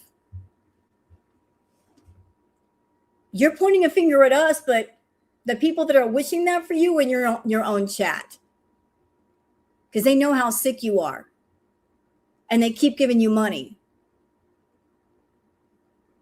They keep giving you money, knowing that you're sick.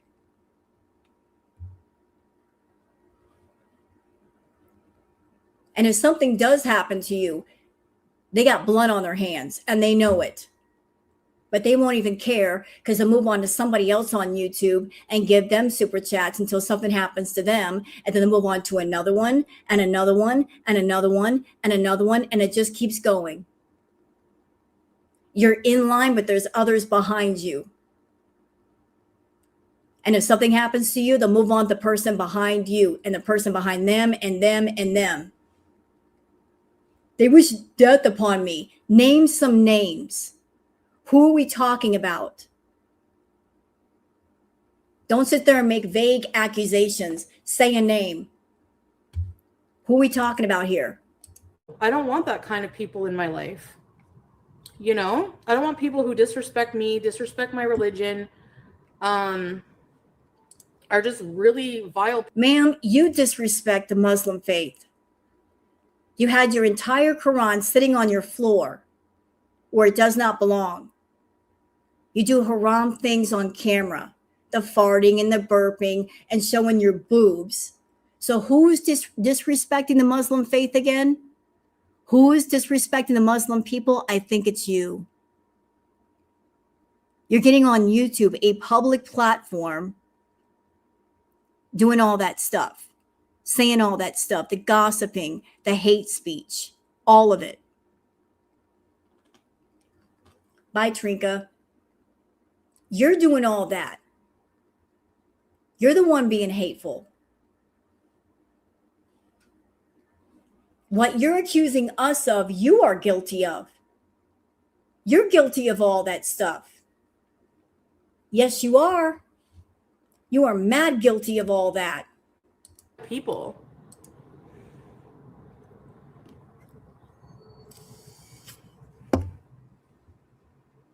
Like, honestly, I don't deserve that. Like, hey, Scrape, I don't deserve that. Like, I've said some bad things in the past. When is it going to be enough? When does the punishment for Cuba rage stop? You know what I mean? There it is. I love how she tells on herself. When is the punishment for Cuba rage stop? There it is. Oh, I love when she tells on herself. It's the retro reacts, y'all. It's the retro reacts that people are doing. They bother her immensely. People have been doing retro reacts because their current content is so boring.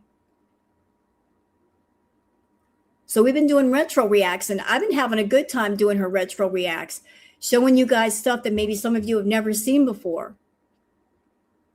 Her old stuff is much more entertaining and talkable than her new stuff. So she does not like the retro reacts. Clock that. She doesn't like the retro reacts at all because she doesn't want the Beezers to see the old stuff. She's afraid of what's in those old videos and those old live streams. When is the punishment stop for that? Who's punishing you? Define punishment. Who's punishing you? We're just reacting to a video. How is anything punishing you? If you're taking that as punishment, that feels like you feel guilty. You feel guilty in a sense of shame and embarrassment because you were showing your entire ass during those live streams. Weren't you? And you can't get rid of the past, can you? You live in the past, but you can't get rid of parts of the past that you wish would just go away. Well, it's the internet is forever. Thank you, barbecue flavored lipstick. Charlie Gold is doing a members only content that is just that. Chantal, are you wasting Salsa's precious money on a Charlie Gold membership? Probably, because she needs something to rage about. She needs something to be mad at.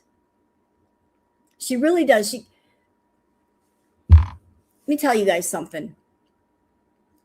Chantal has worked overtime to hide all of her dirt, to hide all of her secrets. How has she done that? She's got secrets and dirt on other people because she wanted it that way. She didn't want anybody talking on her business. Here's the problem with that. She wanted it that way, but what has that led to? Extreme boredom, boring content. And Chantal is someone that she's happiest when she's raging, when she's mad. But she doesn't like to throw the first shot. She responds if somebody else shoots first, figuratively speaking, not literally. She's a bit of a coward. She wants to play victim. You can't play victim if you start things first. So somebody has to start something first, and then she follows right behind. Oh, this person said something about me, and I'm going to play victim. But if there are people out there that could cause drama, that could talk about drama, that could talk about dirt to make into content, you have essentially silenced them. So you thought you wanted everyone to shut up. You made them all shut up.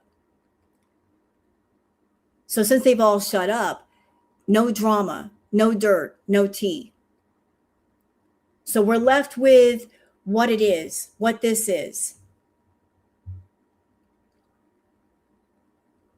Salah's not going to talk on you, Chantal. I know you're waiting on that to happen. You want him to speak first so you can play victim and cry to your audience and I loved him so much and look at all that I did for him. But I don't think he's going to say something first. So since he's not going to say anything first, you can't play victim. So there's a bit of a stalemate there. And if you're waiting for someone else to come forward with dirt, no one's going to do it. Again, there's another stalemate. So what do we got? We got two stalemates and a bunch of boring ass content. So there's no one that's going to come forward and give something dramatic that you can make into content that you can get money from. It's up to you to make interesting content. No one's going to help you. No one's going to give you assistance. But you're refusing to do it. So there's this stalemate going on of, I'm not going to do anything. I'm waiting for someone else to do something, but no one's doing anything. Nobody. But here's where it might get interesting, y'all. If there's going to be some drama, if there's going to be some tea, I can't say for sure how it's going to happen, but I predict if it's going to happen, this is how it might happen. That one thing comes out, something out of Chantal's control. So one thing comes out, and then it's a whole domino effect. One thing comes out, and then another thing, and another thing, and another thing. It's going to be like a house of cards coming down. We're not going to get bits and pieces. We're going to get an entire ass flood. Once one piece falls, they all fall. And I don't know how that's going to go down. But that's how I feel. I feel with my gut like that. That is the progression of things. Yeah, no touching or funding the poo.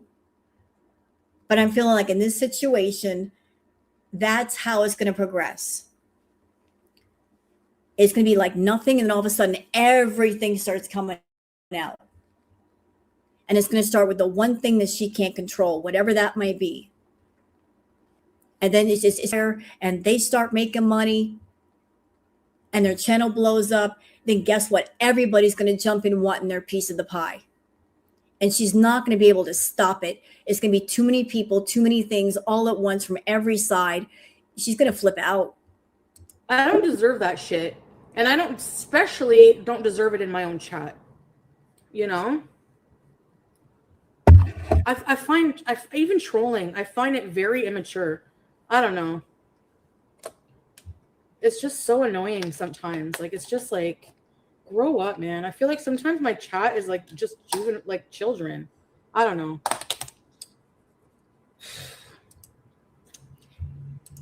You know what? And with Chantal, you can't make her happy. When it comes to her chat, you cannot make this woman happy. I remember all the way back, she used to have members only chats. Any OGs in here that remember that? During Crackhead Olympics, BIB only chats. If you were someone that you didn't have a membership, you couldn't talk to Chantal. It was nothing but members. She locked it down. She put it behind a paywall. And she could do that because she had enough members. But then, as she lost members, she couldn't do that. She wants the most amount of views. She wants people to, as many people as possible to watch her. So she opens up the chat so she gets more people. Because more people equals more views equals more monetization, right? If she locked down this chat to members only, there would hardly be anybody in there. She wouldn't make as much money. That's why you got people that are no membership in the chat right now. People are not going to, sign up for a membership unless they can get in there and talk to her first, right? Like, why are you going to buy a car unless you test drive it first? So she had to open up the chat, and she hates it. She hates doing chats where it's, people with no memberships in there. Hates it. Hates it. So she would complain if there weren't enough members in a members only chat. And she would complain if there were no trolls in the chat, because she has said trolls make the chat fun and interesting. And she's going to complain if there's too many trolls firing her up. So there's no perfect chat for Chantal. She's going to complain no matter what the conditions are. As what she does, she complains. Like,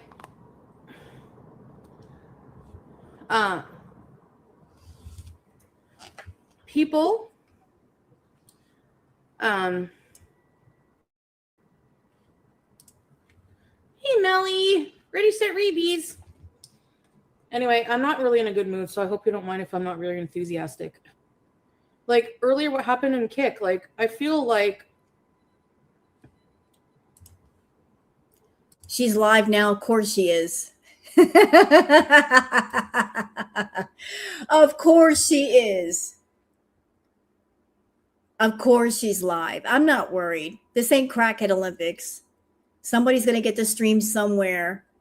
I'm not going to stop this to go over there. I don't even know what's going on over there right now. She might just be eating and farting and just bitching and boring. And I'll stay right here. This looks like good stuff. I'm not giving up steak for hamburger helper. Fuck that. I'm staying where I'm at.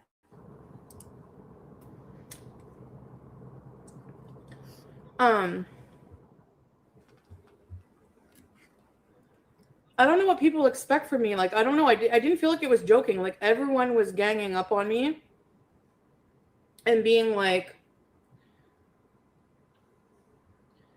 you should buy more stuff. You should have bought more stuff. And like, what if I didn't even want to buy anything? Like, what if I didn't have the money to? Like, people expected me to buy like a whole bunch of cheese. Like, earlier, Nina, on Kick, yeah.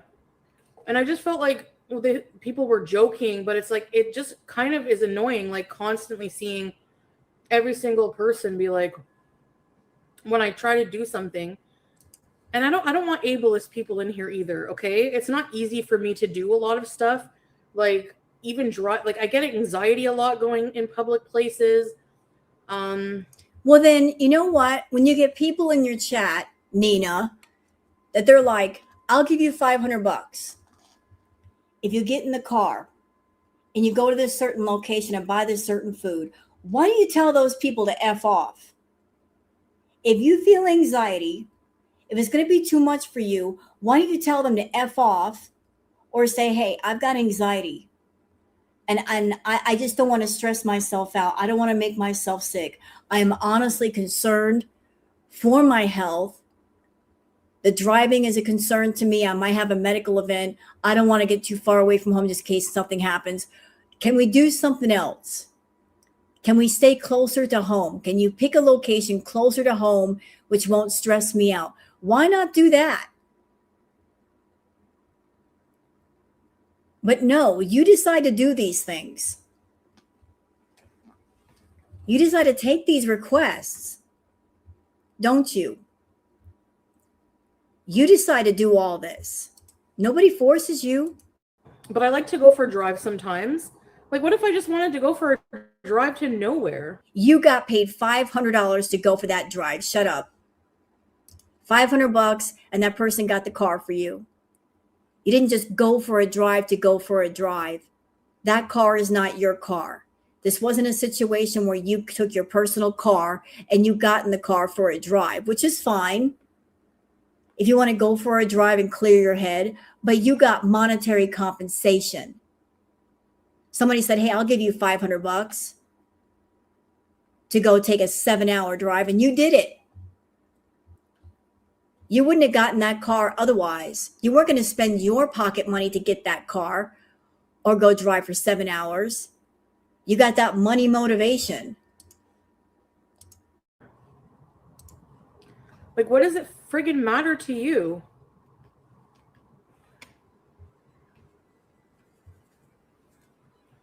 I don't know. It's just like, I just feel like it's never good enough. Like, no matter what I do is never good enough. Thanks, Foodie fan. Hi, Meller.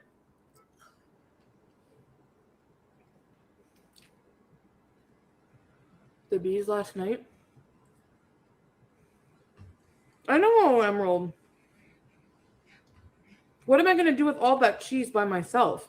Like, Eat it. I don't know. It's just like, no matter what I do, it's never good enough. You know? And it's like, I don't find that fair because if it weren't for my boring content, a lot of people wouldn't have a job. Like, all people do. Fuck you. If it weren't for my boring content, other people wouldn't have a job. Bitch, I have a job. And a lot of other people that are reactors, we have a job. I don't know if you've been paying attention, but the majority of the people that react to you, that archive you, are small channels. And you should know better, Chantal, that if you're a small channel, more than likely, you're not making that much. Okay? Less than $1,000 a month, way less. This is just whatever. There's no way that all of us can live off of you. No way. There are some big channels out there, but a lot of us, we don't make big money. This is just whatever money. A lot of us work. I do YouTube, but I do other things too. But trying to claim credit for all of our incomes, no, you ego monster, not possible. Not possible. Not possible. I mean, you're over there doing YouTube, Kick, and Twitch, and you still rely on cameos and Foodie requests. Even with 3 channels, you have to rely on other people to give you money to get your rent paid,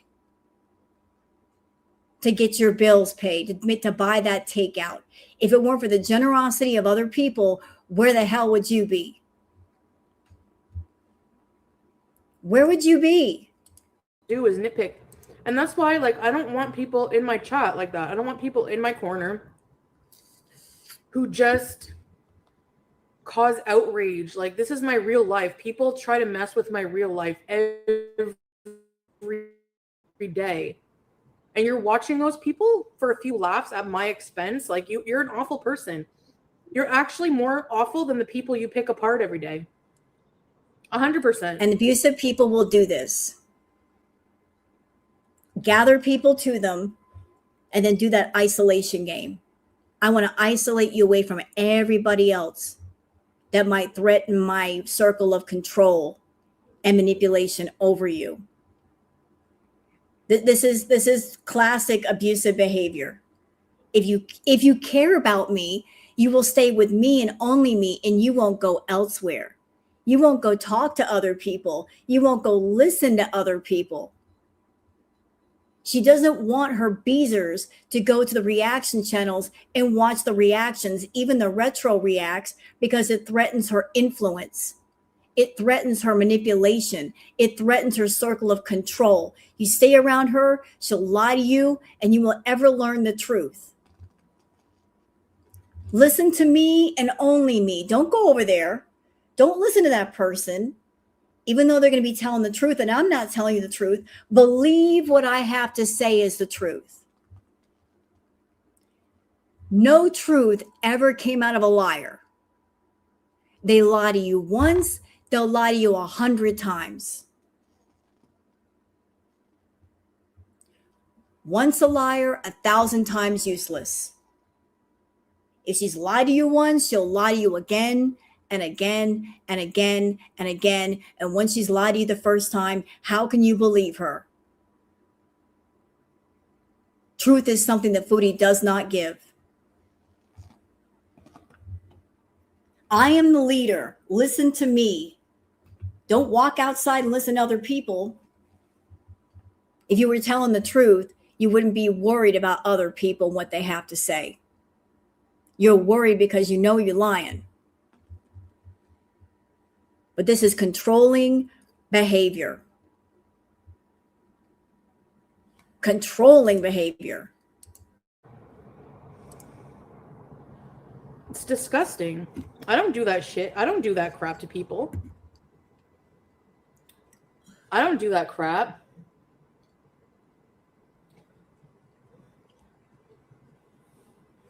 If you're gonna, sorry, they have jobs. Yeah. Leeching off of me. No, bitch. No, we have jobs. But for those who don't know, how do YouTubers get paid besides the super chats and super thanks and all that? The RPM. Let's talk about the RPM. The RPM is what you get paid per 1,000 views. If you do a video or even a live and you monetize it, you get paid a certain amount per 1,000 views. Everybody's RPM is different. And during certain times of the year, the RPM goes up and it goes down. During the summer months, it's not that high. During the winter months, it gets a little higher. And believe me, the RPM is not that much. It's really not that much. You have to be a really big channel or get a lot of super chats and all that to make big money on YouTube. But how in the world can we survive on a very low RPM? Stop it. If you're going to support people stealing money from me, then you can go away. Seriously. Not this one talking about stealing money. Not her talking about stealing money. This grifter over here that took $10,000 from her beezers to get herself started, and she hasn't stopped asking for money. Everything she wants, everything she needs costs $10,000. You guys notice that? There's a trend here with Foodie. Anything she needs, I need $10,000. She needs something else, $10,000. Not this one talking about stealing. Not this one talking about stealing after she grifted money using a child with special needs just so she can go to a hotel and treat herself to fast food. Not her. Not her. I need money to get back to Canada. I can't take it here. If something happens to me, it was them. Not her talking about stealing. How exactly did we steal, Foodie? Are you talking about us being monetized? Because the people that are watching us wouldn't watch you anyway. I know you'd love for all the reaction channels and archive channels to go away, but even if they did, do you think the people that are on our channels would go and watch you on your channel? I don't think so, because they're not fans of yours.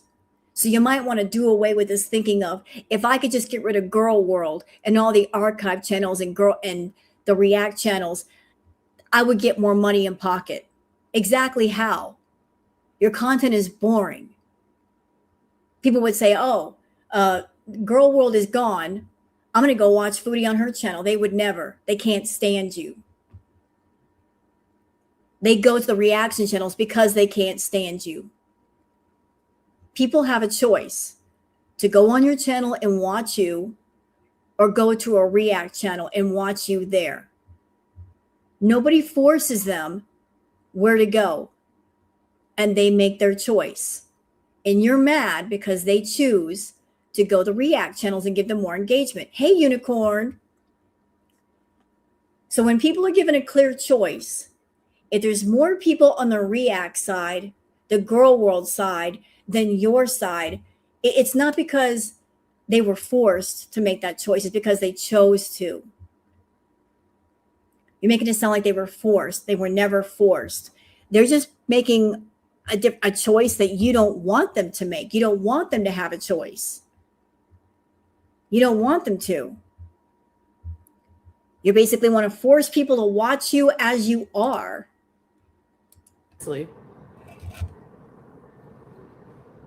Yeah. I know, they say it's boring, and it's like, don't watch it then. Like, it doesn't mean that I have to do something to make you happy. Like, it's not my problem. I'm just tired of people. Like, go away. Yeah, you know what? We're tired of you too. How about that? We're tired of you too. I'm tired of people, she says. Okay, if you're tired of people, then get off social media. Or take your stuff, go to a private site, tell your feedies to meet you there, and you won't have to deal with social media and the people trolling you ever again. You won't have to deal with other opinions ever again. Take it to a private forum. It's real simple. I'm so tired of people, and yet she keeps coming back. And yet she won't get off Twitter and YouTube and TikTok and Twitch. She keeps coming back. We're tired of you too. We're tired of you too. You can go away anytime you want. Grow up and go away.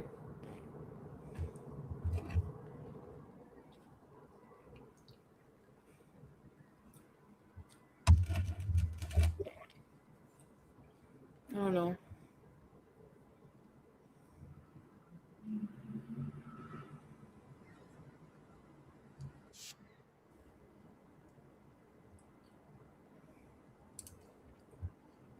You know what I bet's pissing her off? I bet she's mad because she's been getting boring. And so a lot of channels been doing the retro reacts, and people have been enjoying themselves in the live chats, just watching her old stuff.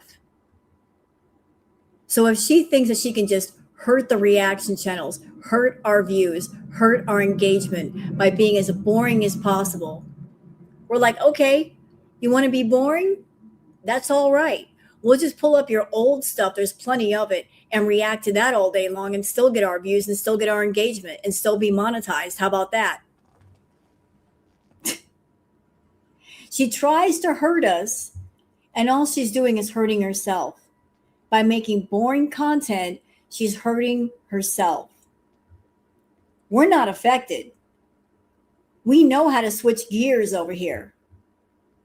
She wants to get on camera and eat. She wants to do content involving food because she's trying to set up the react channels to get in trouble with YouTube because of the food content. We'll just switch gears and entertain people. We know how to switch gears like that. And she's mad because she's gotten stuck and we know how to not be stuck. That really pisses her off.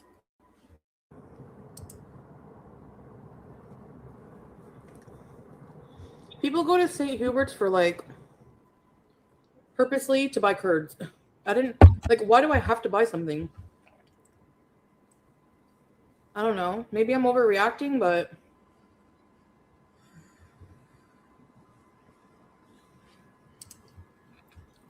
maybe it's because people were a bit confused that you drove 40 minutes to this certain store and all you allegedly bought were 2 things of cheese. So it just feels kind of stupid that someone would drive 40 minutes for 2 containers of cheese when you could have gone to Trader Joe's and gotten cheese there, or Farm Boy or Adonis, and not driven 40 minutes. It wasn't the fact that you just bought 2 things of cheese. It's just like, why did you drive all this way just to get 2 things of cheese? It seems pointless. Like they're when you do a trip like this, people are looking for the point. They're looking for the purpose. And if there seems like there's no purpose, they start asking questions like, what was this for? Why are you doing this? This seems kind of stupid. everything I do, like even buying cheese or like even it gets blown out of like proportion to like a dramatic degree that like, you know what I mean? No matter what I eat, every single thing. You know? Yeah, like I shouldn't be upset from my own like chat. Like, I don't know.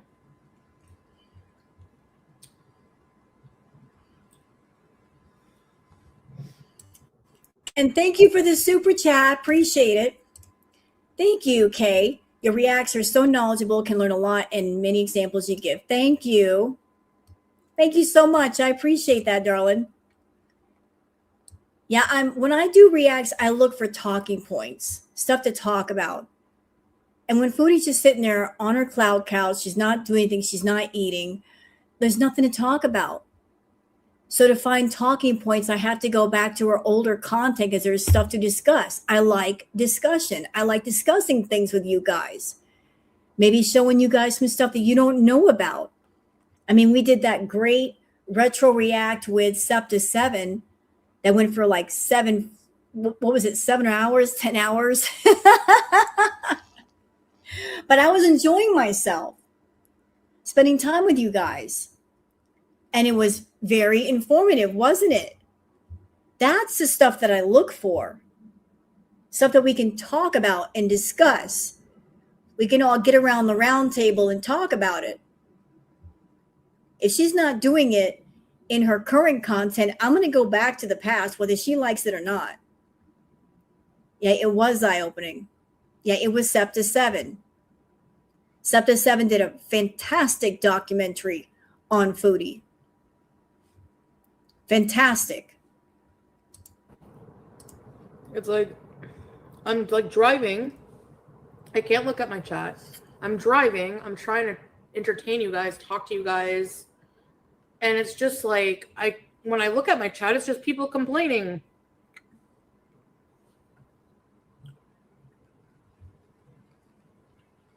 Yeah, right?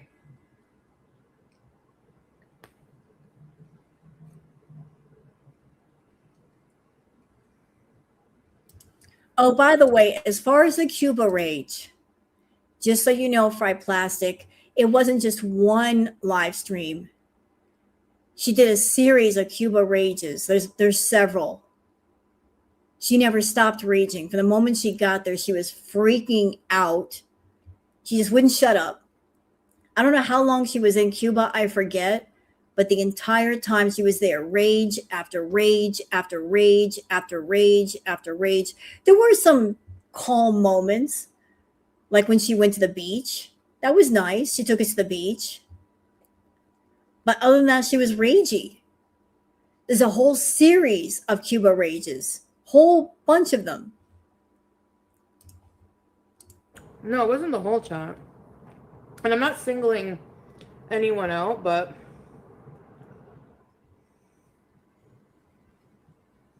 The pickle incident.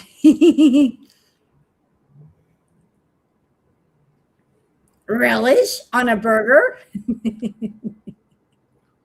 I don't find like strawberries trolling all that funny very much. Like people like that. You know that they're from reaction channels more than likely. And what if they are? So what? You get into the comments, the reaction channels, Sarah Lee. You're always poking your little nosy nose in other people's business. Some of your beezers, they get nosy for you. They report back to you. Even got supporters like Sheila, Stacy that comes over here. So like here's where the hypocrisy happens. She criticizes the reaction channels. She's criticizing the beezers for like hopping the fence and looking at the reaction channels. At the same time, she hops the fence when she wants to. And she gets on Twitter. And then she goes in the comment sections and she goes in the live chats with all of her sock accounts. It's like, so you're mad at the beezers that want to hop the fence. And yet when it suits you, you hop the fence with your sock accounts. So the behavior that you're criticizing your beezers for, you are guilty of. You just don't want to admit to it. Yeah, she sneaks around like squeaky tennis shoes, like dirty Temu sneakers. So like you're going in hard at the beezers, and yet you do it all the time, and you keep getting caught. Who are very hateful people. They're very hateful. Then stay off our channels. And they think it's okay to just like snipe your entire content. Like they just think that's okay to steal money from people. She hates that. By the way, Foodie, how many times are we going to have this discussion? It's not sniping.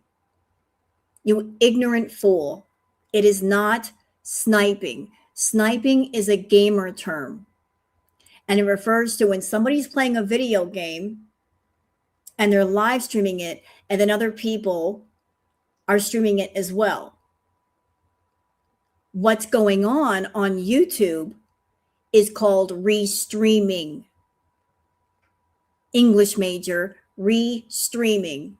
And restreaming is not against terms of service. Neither is fair use. Fair use is when you take somebody's original content and you transform it in some way. And you can do that by adding video clips, using snippets of this or that, little songs. As long as you transform it in one way or another, it falls under terms of service. So we are not breaking TOS, ma'am. It's not stealing. How can you steal something that belongs to the person who still has it? Foodie's on her channel doing her stream, right? So she still has the content. It's still there. People can watch it or not watch it. So it belongs to her.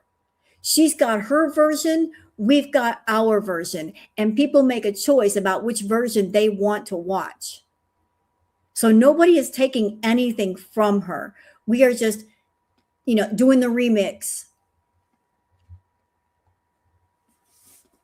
People like the remix versus the original. There's no theft here. I don't want people like that in my chat.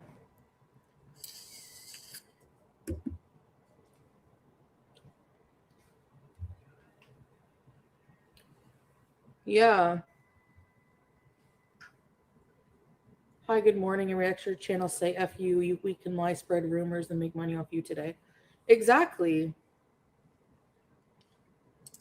And you know what? By the way, Foodie, I don't know if you're watching. I don't know if you're still live. I'm not watching you. But something you should know.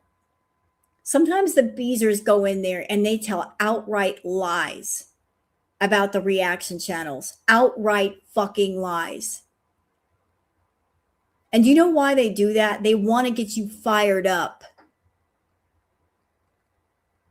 They want you mad. They want you to rage. So they'll tell lies about the reaction channels. Oh, this person said this person said that. And they're lying to you. And you're not going to wait to see if what they're saying is the truth or what they're saying is a lie. You're going to react anyway because you're very reactionary. You react first and think about it later. So just so you know, not everything you're being told over there is the truth. Sometimes they will lie because they're bored and they want a reaction out of you. They want something exciting. They're longing for excitement on your side of the fence. So just something to consider. But not everything you're being told over there, oh, this person said this and this person said that. It may be true, it may be untrue. But sometimes they like to fuck with you just because they want to make you mad. It's true, man. And this like false outrage, it's like people try to cause issues in my real life. Oh, hold on. I'm just on here to hang. Shut up. So I was just watching her for a few minutes. Foodie is now telling her beezers she loves them. Foodie is being really nice, of course. Because this is what narcs do when they show their ass. This is what they do. When they screw up, when they've said too much, when they show their evil face, what comes after? What comes after, chat? The love bombing. If a narc or an abusive person comes at you and they put you down and they make you feel like crap, what comes after is the love bombing. I'm sorry, I won't do it again. I was wrong. Thank you, Jeff. Perfect. Abuse, then apology. First, there's the abuse, and then there's the apology. I'll never do it again. I was wrong. And those that are accepting the apology, mark my words. Hear me. Take this check and put it in a bank because later on you can cash it. People who are abusive, that give the apology, that apology doesn't last for long. They'll forget about the apology. They'll forget about the things they did wrong and then heap on the abuse later. It's going to happen again. Trust and believe that. She'll forget about the way she behaved and she'll act up again. And there'll be another apology and then more abuse and then another apology and another one and another one. And around you go. I had a male foodie in my life. I had a male foodie that wasn't obese but acted just like this bitch. That cycle was with him. The abuse and the apology, the abuse and the apology. It's never ending. They're never sorry for what they do. They're not sorry. They're not sorry. They put on the abuse, then they give the apology because what they're doing is they're testing your boundaries, how far they can push you, how much they can hurt you before you're ready to almost run or walk away. And then when they feel like somebody's going to walk away from them, out comes the apology to keep you around. They want to keep you around so they can give you more abuse. And then comes another apology. And then comes more abuse. It's a vicious, ugly cycle. And this one's been doing it for years to people online and people in her personal life. Hang out, man. I don't need that crap.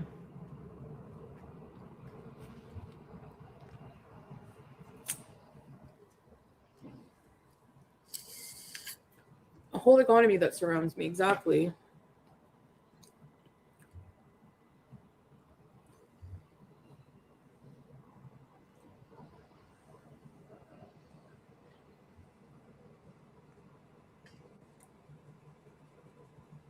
And there are some reaction channels who go live or take my content for the sole purpose of people trying to get people not to watch me.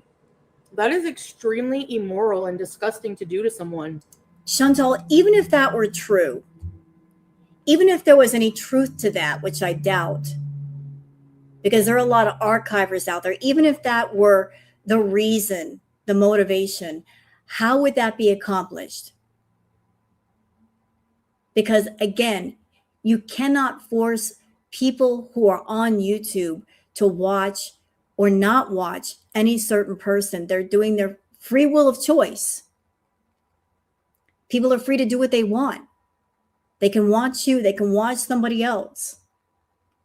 Even if that were the intention, how could that possibly be accomplished? If there's choice and free will, people can watch you or they can watch somebody else, and there's nothing you can do about it. Well, there is. If you want more people to watch you, do better. Put some actual work into your content. Be entertaining again. This is bullshit. Your content is bullshit. Coming on camera, sealing on that couch, eating food every day is bullshit. You're not stupid. You know what people want to watch. You know how to get the views. You've been on YouTube for 10 years. You know. You just don't want to do it. And that's fine if you don't want to do it. Then you get what you get. But if you get what you get, don't complain about what you get. You get what you put into something. If you don't want to put anything into it, then you get what you get. Don't bitch. Do you know what I mean? And then there's people in my chats that watch people like that. No, I don't want that. Hi, Salah.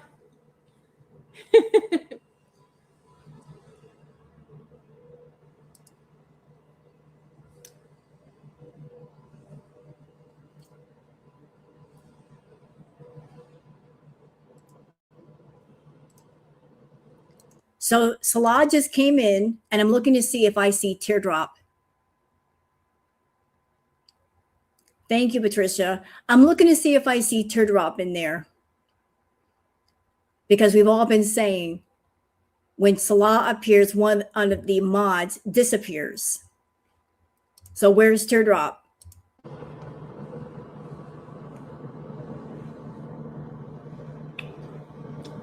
Witchy, I agree, but it's easier said than done. Like, you know, when I go live and simply talk to my chat, there's about, literally not even joking, there's like probably dozens of channels that go live or, you know, try to do something like to cause outrage or some kind of drama, you know? And then people in my chat watch that and they come in and tell me about it. And it's like, why are you supporting that? Like, why are you supporting somebody trying to mess with my life? Hey, you know what, hypocrite? Hey, hypocrite. Yes, I'm calling you a hypocrite, Foodie. How many live streams have you done where most of your content was talking about the reaction channels? Tell me.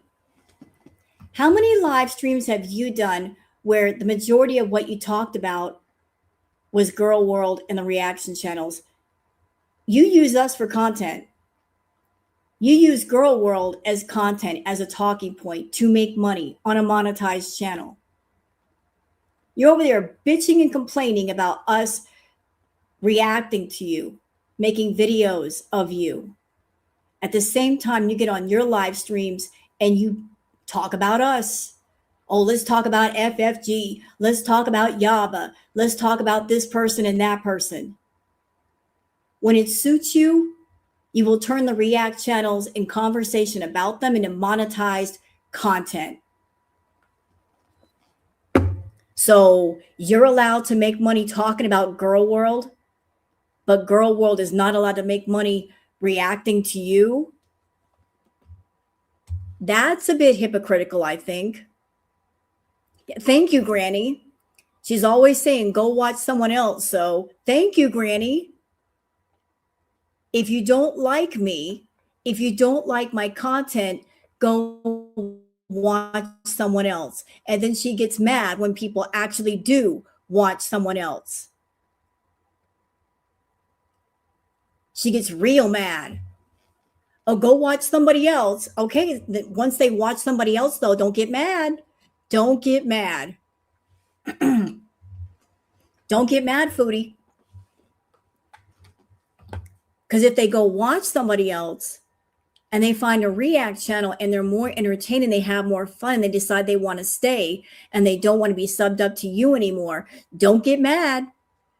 You told them, hey, if you're bored or you don't want to be here, go somewhere else. If they do exactly what you say, don't get mad.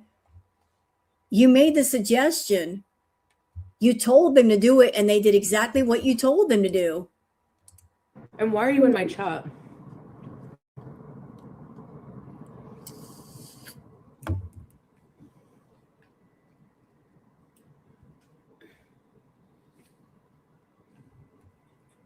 You know? Yeah, he's here.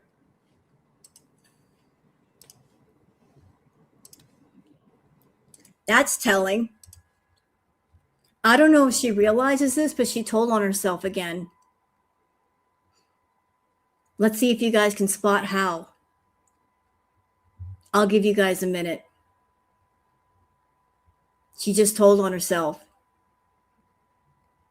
Let's see if you guys can clock it.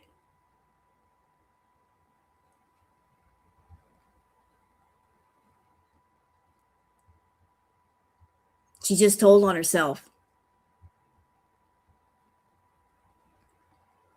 If that were the real Salah in chat, she'd be excited.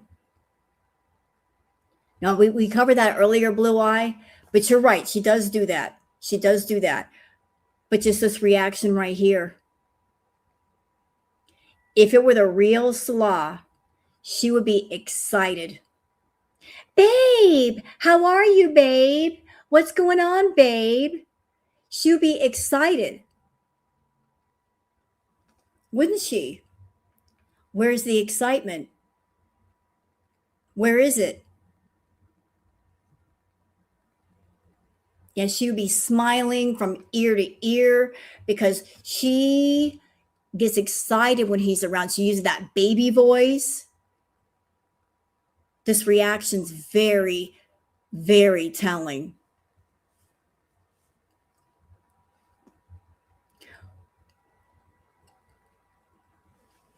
How could you be so smug and yet so angry? Oh, ego. But isn't this telling? She's always complaining about she doesn't get to talk to him. So this is supposed to be Salah in chat. Here might be a rare moment they actually talk. And he's in chat. She's getting his attention allegedly in chat. Why isn't she excited? What's this reaction all about? Like she's bored. Like she doesn't want to see him. Weird, huh? Her husband, the one that she loves so much. Keep telling on yourself, Foodie. I love it.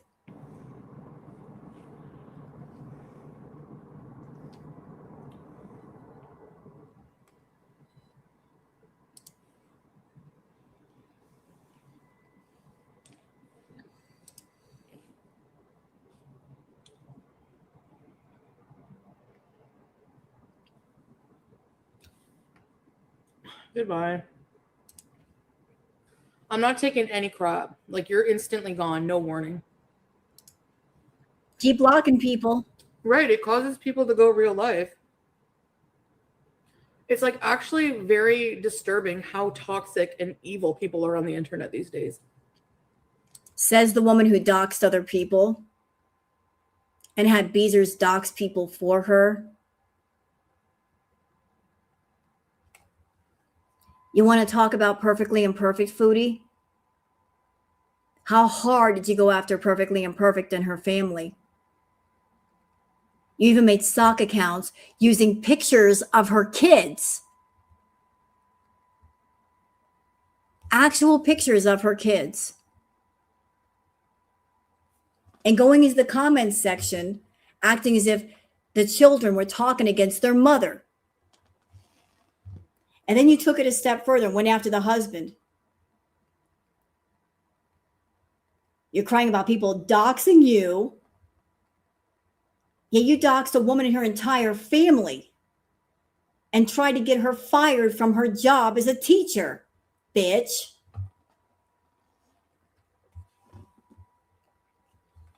You want to explain that one? No, I didn't think so. You know, people coming after you every day. Like, I can't even have a ring light in my bedroom, and someone will accuse me of doing OnlyFans content. I will accuse you of that. I will stand on that one. I will get on that hill. I will set up a tent. I will set up a campfire, and I will roast marshmallows on that bitch. I will camp out on that hill until the sun goes down. You know what you're doing. You know what they're doing? Fetish content. Straight up. You even did fetish content with your aunt. That blog was bullshit. Because in the beginning of the blog, you were talking like an adult woman. And in that section with your aunt, you were acting like a little girl. Sick. Very, very sick. Not only are you doing fetish content, but you involved your aunt. So it was weird how you went from talking like an adult, talking normal, to all of a sudden clapping your hands. Yay! Get out of here with all that. Get out of here. $250 business cameos. What kind of business? What kind of business are you doing? Stop it. Stop it. The Kiwi farmers found you on a Foodie site, showed the profile. I saw it. And then as soon as you saw that post on the farms, you took that profile down. And then that retro react that I just got through doing, the woman on there saying that her boyfriend paid you for content, and you're going to sit there and say, I don't do the Foodie content. Who are you trying to kid? Who are you trying to kid? You got a ring light all up in your bedroom. You got the laptop. Stop it. You're doing that kind of content, and for some reason you don't want to talk about it. For some reason you don't want to admit to doing it when that's the bulk of your income anymore. Because anybody who's got half a brain would figure out with your food habit and how much you got to pay for rent, there is no way in hell that you can come up with $6,000 off of Twitch, YouTube, and Kick. Ain't no way. Ain't no way. There's got to be money coming from somewhere else for some other reason. And even your own beezers tell on you, like Nina. Sending messages in chat saying, check your PayPal. What is she sending you money for? For your sparkling personality? She sends you money. She sent you money for the beaver tail. Here's money for a beaver tail. Go out to the city and get a beaver tail. What the fuck is that? Sounds like a Foodie request to me. Somebody giving you money to buy food and eat the food on camera. So yeah, I will accuse you of that. I've been clocking your ass for years. I was the first one to talk about that because I was the one who knew about it. Now everybody else sees it too. And I also clocked you on all that adult baby shit in Kuwait. I'm sure you were pissed about that. You've been doing fetish content for years in full view of the public, where it don't belong. If you want to go on an adult site and do it, have at it. I ain't got nothing to say. But doing it on regular social media where there might be underage people watching and being influenced, wrong. Wrong. Go to the right place and do those things. Take your feedies with you. They can watch you all day long and I won't have nothing to say. But as long as you're on social media and your content is not age restricted, bitch, I am here. And I will clock you on everything you do that is adult and fetish related because I know about that shit. Because people need to know what you're up to. Your behavior is disgusting. Not because of what you do, but where you choose to do it. Do you know how defamatory that is? Like, you're just okay with committing all kinds of shit, like doxing, encouraging people. Like, When I went to the United States, there was apparently somebody's chat who was saying that they wish I would be shot. Who said that? Making claims with no receipts and no proof. All of these strong things you're saying, I want to see some receipts. Who said that? She's saying all these things with no proof, no receipts. Who said that? Say their name. Where did you see this? What live stream was it? What chat was it? Say, I want to see receipts. I need receipts. Dude, you need help. No, they don't care. Let me tell y'all something. This bitch is a great big old liar. Want to know how I know she's a great big old liar? Because if somebody said this on Twitter, their Twitter account would be gone. Twitter does not play like that. If you say something slightly wrong, they'll put you in Twitter jail for a week. It's happened to some people. But if anybody said that on YouTube, bye-bye channel. Later. There's lots of platforms. You say something like that, your platform is gone. They will take it away in a heartbeat. That's why she's not saying a name, because she knows she's lying. You can't make threats like that and not have a channel, not be on a platform. They'll take your account from you in a heartbeat. So this is a straight up lie. And then they sit there on their high horse saying that. You know what? This feels very inflammatory. Her saying things like this in this live stream. You want to know why? She's saying things like this to gas up her own chat. Oh, they're saying this about me. They're saying that about me. You want to know why? She wants people in her chat to get so angry and so protective of her. She wants her angry Beezer horde to go to different reaction channels and make trouble. I'm telling these lies to all of you. I'm making these claims, although she's not saying a name, she's not saying a time, because she wants the Beezers to go to the reaction channels, angry, pissed off, looking to make trouble for the react channels because she hates them.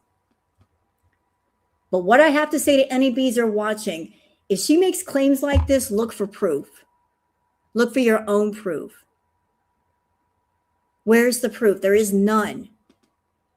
I've been in many chats. I've never seen anything like that.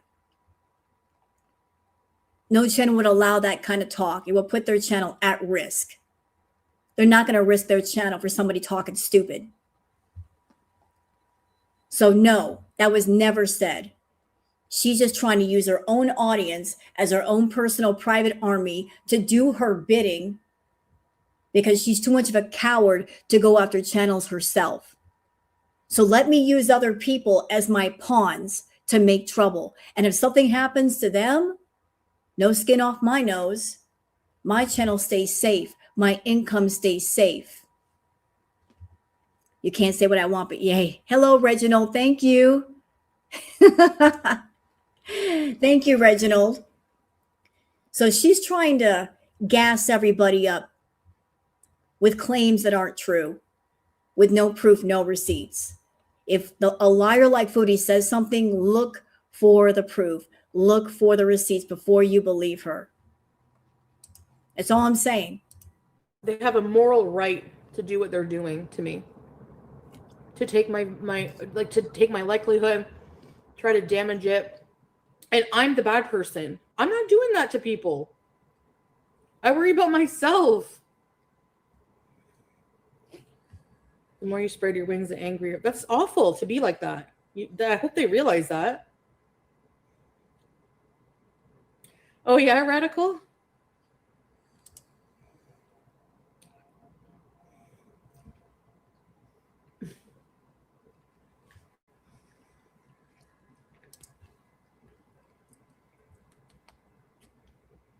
It's literally just vile.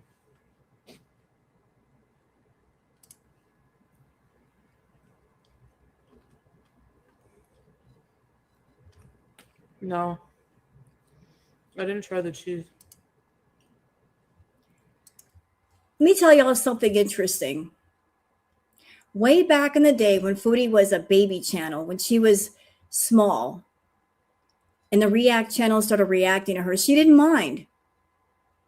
She did not mind, not as much. Because she looked at it this way, one hand washes the other. She's got a baby channel, she wants to grow it. And she understood that the more channels that talk about her, cover her, the more her name gets spread all over YouTube. Because you can't talk about somebody, even in a, let's just say, not flattering way, without people getting curious and going to see what the noise is about, right? So she didn't mind. She didn't mind channels that popped up and talked about her. She was maybe okay with it. Where everything flipped around was after Crackhead Olympics. And her money started to go down. That's when the real resentment happened. Because we've done what we've always done. We just react to her the way we always have. Nothing has changed on our side. What changed on her side was she went from doing mukbangs to doing the Crackhead Olympic shit to I did everything I could do during Crackhead Olympics. I don't know what else to do. The money started to dip. And then she's like, I got nothing. Then there was a lot of resentment of like the reaction channels. They're all flourishing. They're growing. There's a lot of engagement. And my channel is kind of stalled. I don't know what else to do to grow. I don't know where to take it from here. I've hit a wall. We've never done anything different. It's just that she became different, doing all these different things to get attention and make money. And she basically just hit a wall. She didn't know what to do with herself.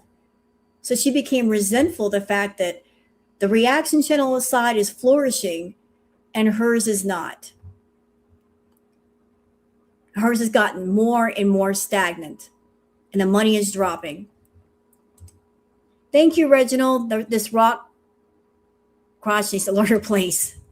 She never will. She never will learn. That's never going to happen. Learn? She's not going to learn. Would Foodie learn? That would be shocking. But we've always done what we've always done. From the very beginning, we just react to her. Whatever happens on her side is what happens on her side. Foodie could have made a shit ton of money back in the day if she just made some merch during her heyday, but she was lazy and didn't do it, and she missed that boat. But since she can't grow personally, she feels like the only way to get more money is to knock out what she considers the competition. We're not competing with her. She's competing with herself. She's not one to challenge herself and make things better. It's like, I want to continue to do what she wants to do. I am just going to knock everybody else off the chessboard and then I win. Goose. Hey, Goose. Hi, Goose. Goosey Goose is here. Goosey Goose. Hey, Goose, I got to tell you something. It's a true story. And you're going to like this story. About 30 years ago, I lived in an apartment complex. And there was like a whole horde, like there was this bunch of buildings. There was like this man-made lake that had a whole bunch of ducks. And I loved to feed the ducks. I would bring them bags and bags of birdseed. But where it applies to you, there was also a goose. We called her Goosey Goose. Goosey Goose couldn't fly. And I loved Goosey Goose because she would come up honking. And she was the most lovable goose. And I found something else out about the beloved goose. Let's see. And I'm going to show you a picture of the goose. And I just found out today, goose pick, bird, gray. the goose that was in my apartment complex was actually a rare type of goose. I didn't know that it was rare until today. I was like, I wonder what kind of that gray goose that I saw at the apartment complex. I wonder what type of goose she was. She was an old thing, but she was so sweet, and it was actually a rare kind of a goose. Where's the doggone picture? I think it's called a Breckenbacher goose. Let me show you a picture though. Where doggone it. Gray goose. Yeah, where's the picture? Hold on. I'm finding it. This is a Wendy's. So this is the goose that used to hang out at the apartment complex.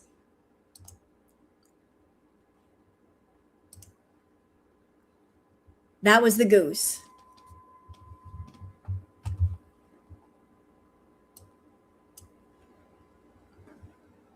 I guess you forgave Bingo and Goose Check for what they did. No, I didn't. I'm just biding my time for revenge. That's all I'm doing. Beware the quiet person who bides their time for revenge, that doesn't act in haste, that thinks about what they're going to do. I'm thinking about what I'm going to do. I'm thinking it over. I'm making them sweat. That's what I'm doing. I'm plotting revenge.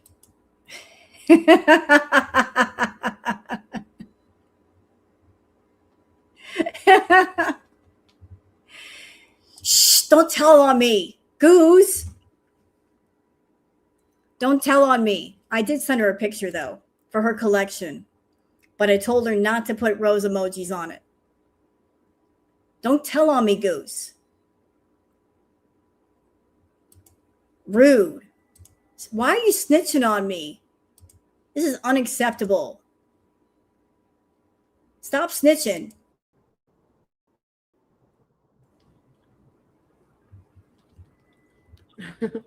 Yeah, if you guys want to donate, I'll do a haunted thing.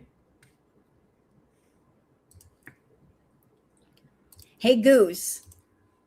I don't know if you caught this. Foodie messed up. She majorly messed up.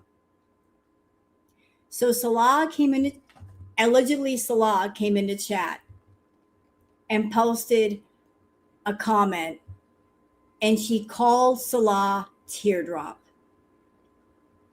And the moment she did that, you could tell she messed up.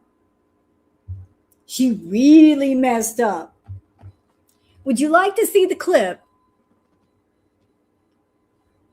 Would you like to see it? I got to find it again. Hold on a minute. Notifications. Where'd it go? I lost it.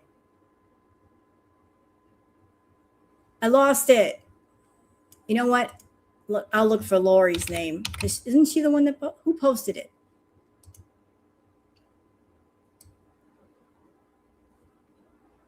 No, that's not it. Did she? Yes, she did. Who posted the clip? I need to find it real quick. It's all mixed up in my notifications. I don't know where it's at now. And she got caught. She caught herself. I love when she catches herself. Where the hell did it go? I reposted it. I could probably find it. Where the hell did it go?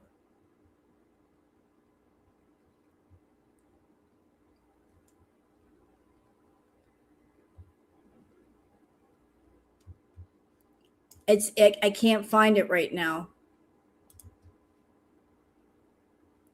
Yeah, she knows she was caught. but she caught herself. It happens in this live stream. So we might just run into it again. But she called Salah Teardrop. And it took a minute for her brain to catch up with her mouth. But once she did, she's like, oh, I shouldn't have said that.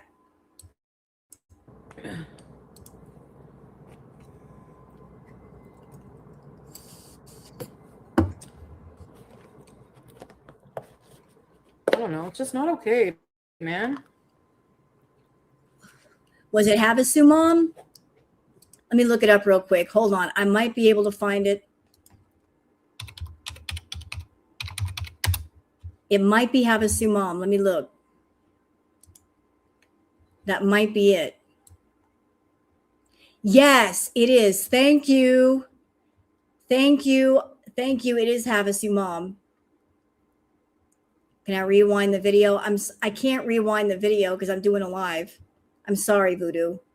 But here's the clip, courtesy of Havasu Mom.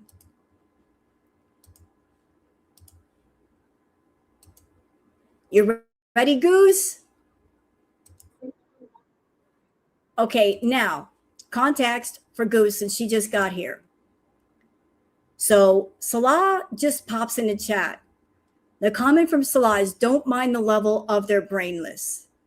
She reads the comment and then she says, exactly, Teardrop. Watch. And then watch a few seconds after she realizes what she said. You know? Don't mind the level of brainless. Brainless. That's the thing, Teardrop. Like, saying I have infestation when I don't is like... There it is. And even if I did, yeah, I would, you know, whatever. But no, I don't. Like, they are low-life, trashy people. Unfortunately, there's just low-life people. I don't know what to say. There was a spider. Got him. Play it again. You know? Don't mind the level of brainless. Brainless. That's the thing, Teardrop. Like, saying I have infestation when I don't is like...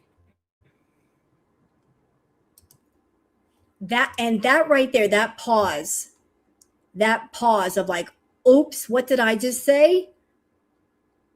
What did I just say? What did I just call Salah? Oops. It was in that moment she realized she fucked up.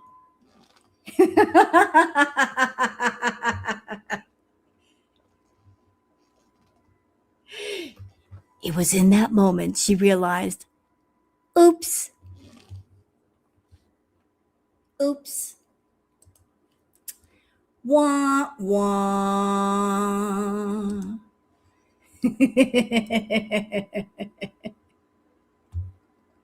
Sad trombone sound. Yep. I just wanted to show that to you, Goose. I thought that you would enjoy that.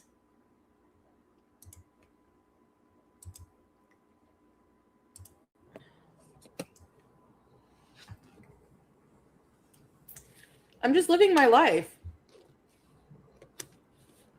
Exactly. These people make themselves mad. I do nothing to them. You know, I don't do anything. They just make up stuff.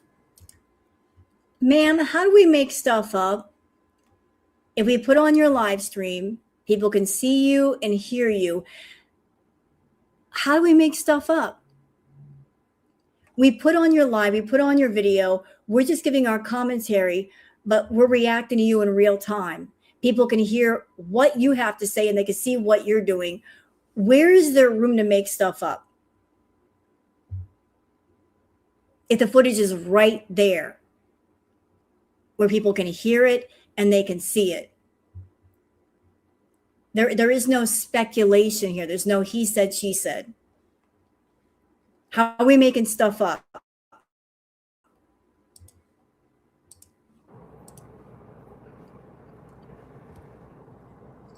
Thanks, Star Twinkle.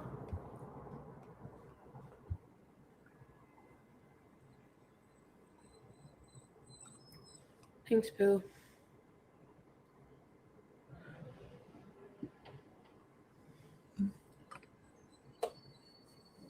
Oh, yeah, Jill. That would be fun to go there. It's iced tea. Oh, and another funny tidbit for you, Goose. She started out this live stream eating baby carrots. I just thought that was funny. The irony of that. I guess she's got the baby carrot blues.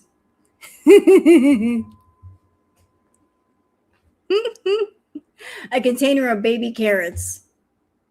You can't make this shit up. Make grilled cheese and tomato soup with that Gouda? Hey, alien. I'm not like...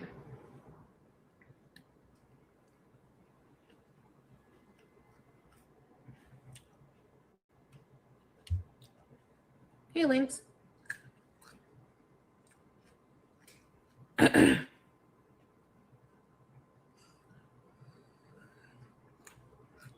They're triggered by me existing. You're triggered by us existing. Right? Hey, Prunella. I know, Jackie.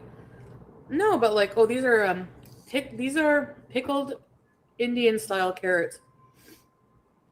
There's an Indian restaurant called Sona in Ottawa, and they make, oh my god, they're like always busy for a reason. They're halal. You see that, Foodie? You got an entire container of baby carrots, and it probably cost you less than $10. And you paid $9,000 for one baby carrot. You see how you got ripped off?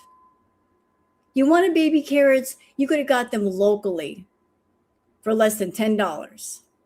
And you paid $9,000 plus for a baby carrot across the ocean. Man, that customs tax really sucks, doesn't it? But they're also so good. You know?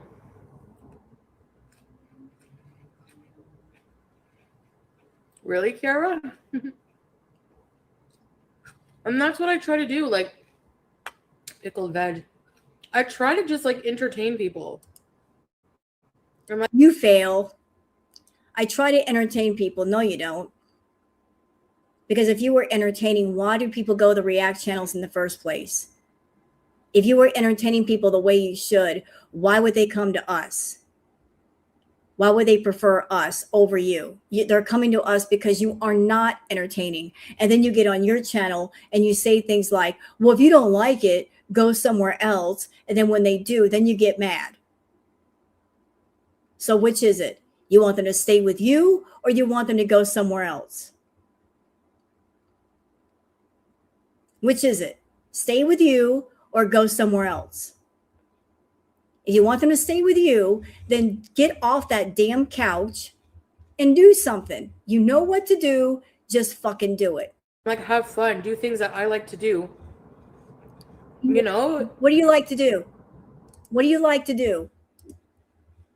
What do you like to do besides eat and make money? What do you like to do? I've been watching your ass for 10 years. I have yet to see something that you like to do. What do you like to do? I don't see any hobbies. I don't see any interest. I don't see you wanting to get off the couch and do something. What do you like to do? The problem with you being boring is that you don't like to do anything besides stuff your face. You center all your activities around what makes you money versus what you actually enjoy. It is possible to make money and then find other things that you just enjoy for you. What do you enjoy doing for you? I've got hobbies. I like to write short stories. I like to write poetry. I like to write silly little songs that make people laugh. I'm a bit of a songwriter, you see. I put my poetry and my sarcasm to music. It's just because I don't make money off of it. I do it for the hell of it and make people laugh. And it works. So what are your hobbies? What do you like to do that doesn't center around your stomach? Please tell me, because I think I missed that part. Why am I responsible to make everyone happy?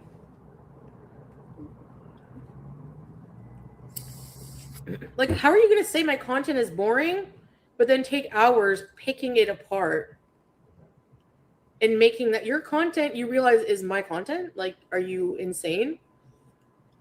What do you expect us to do? Just play your stream and not say a word? We get in trouble for that. We have to add commentary. We have to make it interesting. If we didn't make it interesting, people wouldn't sub up to our channels and watch us during our live streams, Foodie. Don't be stupid. You know this. If we just put your content on our channels, we get in serious trouble for that. That's a big no-no. We do what we can to make you interesting. It used to be easy. Now it's kind of hard because you're a boring bitch.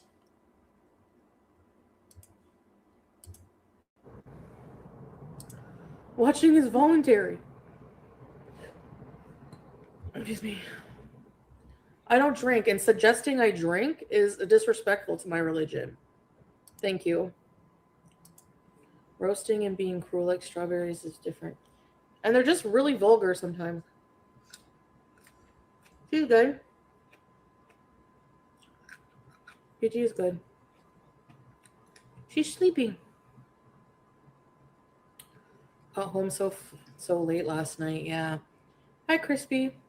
So I'm not like singling people out from my previous chat except for Strawberry. Because like coming in and saying stuff like there's rat and roaches. Like there's no rat and roaches. If you saw anything on my floor, no living IRL. Hey, Goose, I don't know if you caught this. She's triggered because during her live stream, people saw something scurry across the floor. So it's either a cockroach or it's a mouse. Everybody's leaning towards it's a mouse. And I've already named the mouse. I call the mouse Nibbles. Nibbles and Wobbles. I think that's a good match. So people clock the fact that she's got critters all up in there. And she's nervous because that footage has already been sent to her apartment complex. So I hear.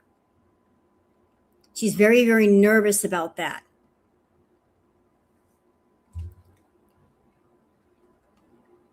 And she confirmed today that it was a mouse. So there might be some critter activity in the house. Now, I'm not going to name the mouse Howie. I think Nibbles goes with Wobbles. I'm calling it Nibbles. How the heck would a mouse get 9 floors up? You'd be very surprised how much a mouse can travel. They can crawl up through pipes and entrances, and if there's an infestation, they can travel. They will travel. They can live in the walls and stuff if they want to. It's either her toy or somebody did AI, because I would know if I have rats in my house. No, you wouldn't. Thanks, Aussie girl. And it doesn't have to be rats. Rats are much bigger. Mice are very, very small. Rats are huge. Mice can be really, really small, and it can be hard to spot them, especially if there's only like 1 or 2. You may not even know you have a mouse until you see like mouse droppings in your cabinets or such. And I guess just seeing like everyone complaining about what I was doing, you know,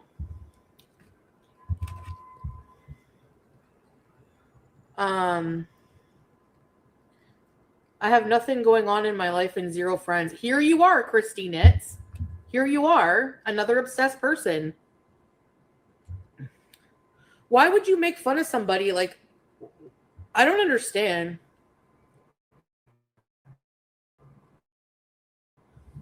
Friggin' weirdos. Thanks, H2L. Yeah, they try to cause drama. It's like, there's no drama. I'm going to a cheese shop. It was a nice ride. I like going for a little ride. I have a car. I may as well use it. They love to hate you. And that makes them worse than me. I am not on Twitter all day or Kiwi Farms doxing, hating on people. That makes you a bigger piece of crap than the person you're bullying every single day. Point blank, period. Okay?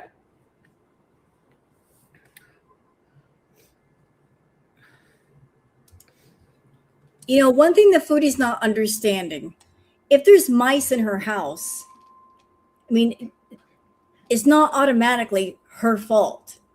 It could have been a mice infestation that's been going on for a while, and they just made their way to Foodie's place because they're attracted by the smell of the food, the food bags, the rotten chicken in her couch. Like, they can pick up scents of food. They could have been in other units first, and because she's not cleaning her place, they're smelling that food, they're getting that food, and they're like hanging around. You know, like having a mouse or mice near your place does not mean it's automatically your fault. I lived in a very small apartment building, and it was old. And one of my cats, Snowball, she caught a mouse in the house. Didn't even know until the next morning she got it. I was like, it's sometimes not your fault. It could be just been there for a while and you don't know. But if she's keeping the place unclean, it's going to encourage the mice to hang out around you. They're going to hang around if there's a food source.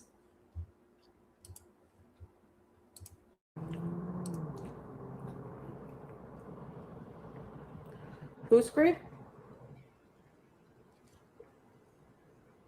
Hey, honey bunny. I'm pathetic, yet Christy's following me on all platforms. Exactly. Make it make sense. That's what I'm saying. They make themselves mad.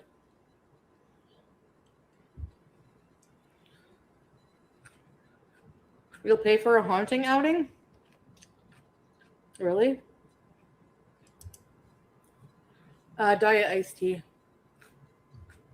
There's no spiders in my place.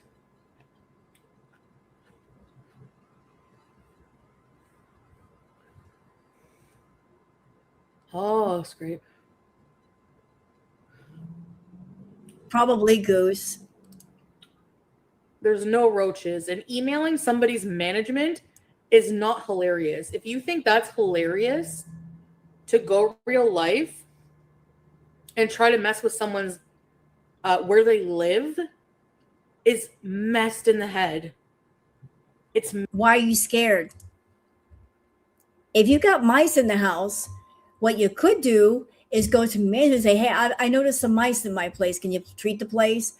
But I think the reason why you're so scared is because you know how nasty that place is. Because if people come in and they treat the place for mice, they're going to see how nasty that place is, the garbage, how much it smells, all of that. And they're going to go back to management and tell them. They might notice the damage you've done to that apartment. You must be hiding something to be this afraid. Because it's you get pests, then you go to management. You say, hey, can you treat these pests? I got a problem with pests. They'll fix it. They don't want that to become a problem with the other tenants. So why are you so triggered? What are you hiding in that apartment that you don't want anybody to see? Messed in the head. How do you find that funny? How do you find that funny?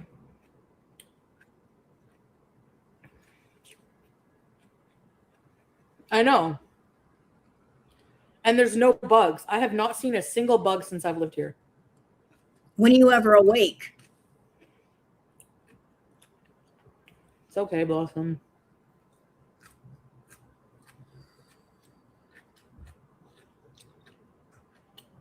Right, Deb. It's obviously fake. There's no rodents.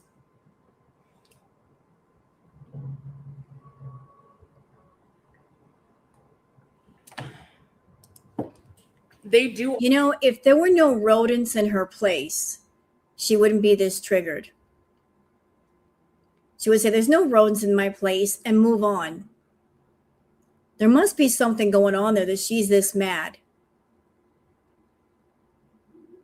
Yes or no? She's saying, there's no rodents up in here. Okay, if there's no rodents, why are you getting so mad? Move on. If people come in and they look around, there's no rodents, there's no rodents. So why are you getting angry? What are you getting mad about? People come in, they won't see anything. Why are you angry? There's no need to be this mad. I think the management comes in randomly without notice. And she's afraid that they might come knocking at her door and she's not cleaning up the place to prepare for their visit. They might do that, and she can't keep the place clean all the time. All this stuff, and they say I'm the bad person.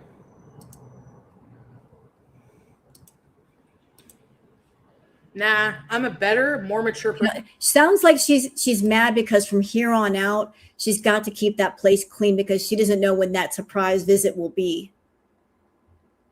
She can't just like trash the place and then once or twice every 2 or 3 months clean the place up.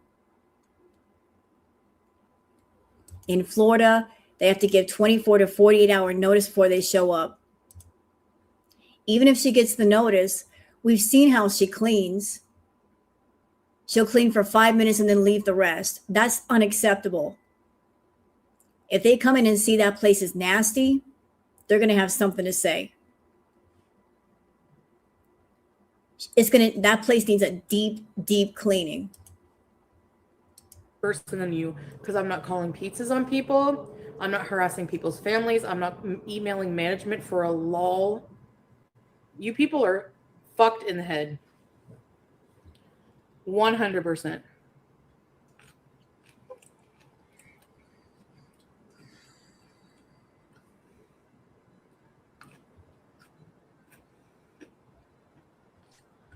I had some butter chicken.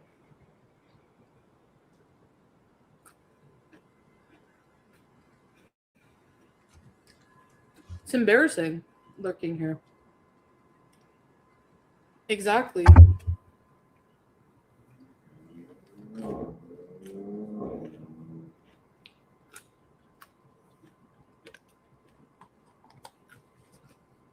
Mm-hmm. Oh, I like that. What you said. She does doom cleaning, don't organize, only move. I like that. I've never heard of that.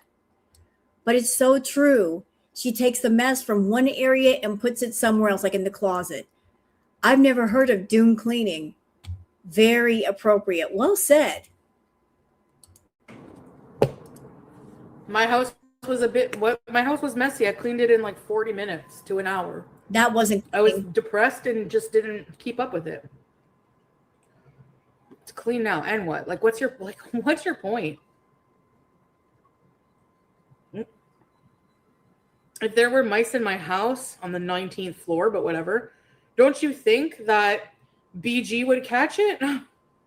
Not always. I mean, that is the thought. If you've got a cat, wouldn't the cat go after the mouse? Not always. I mean, a cat has to know that the mouse was there to go after it. And mice are pretty small. They might get in areas the cat can't get to, like behind, like behind the cabinets. If a mice goes behind a set of cabinets, they can't get to them there. I mean, cats can squeeze in small areas, but mice are smaller than a cat. They can catch them if they're out in the open, but if they're not out in the open, no, they can't get to them. Not every cat is a mouser.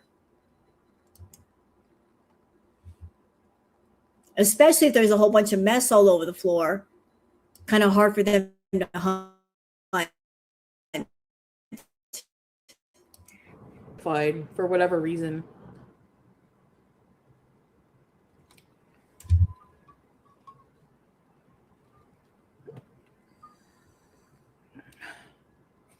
You know what I mean?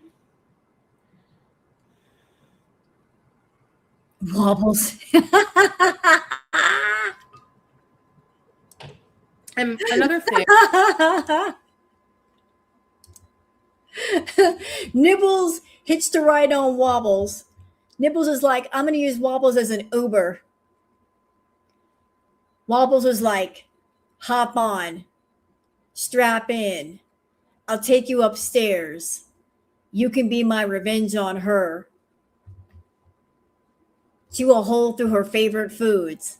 I'll give you a ride up there. No problem. about moderators.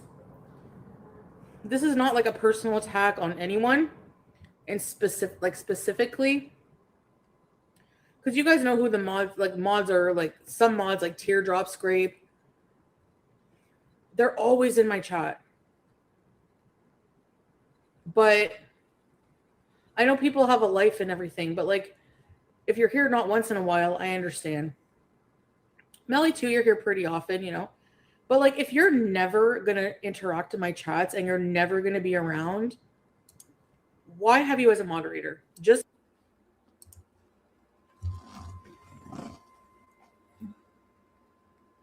You hear that, mods for Foodie? She's basically telling you have to be there all the time or she's taking your wrench. And this is right before YouTube starts giving 5% of a creator's pay to mods. Interesting timing. Very interesting timing of it all. It sounds like she's wanting to, you know, cut off some of the mods. She don't want to share the money.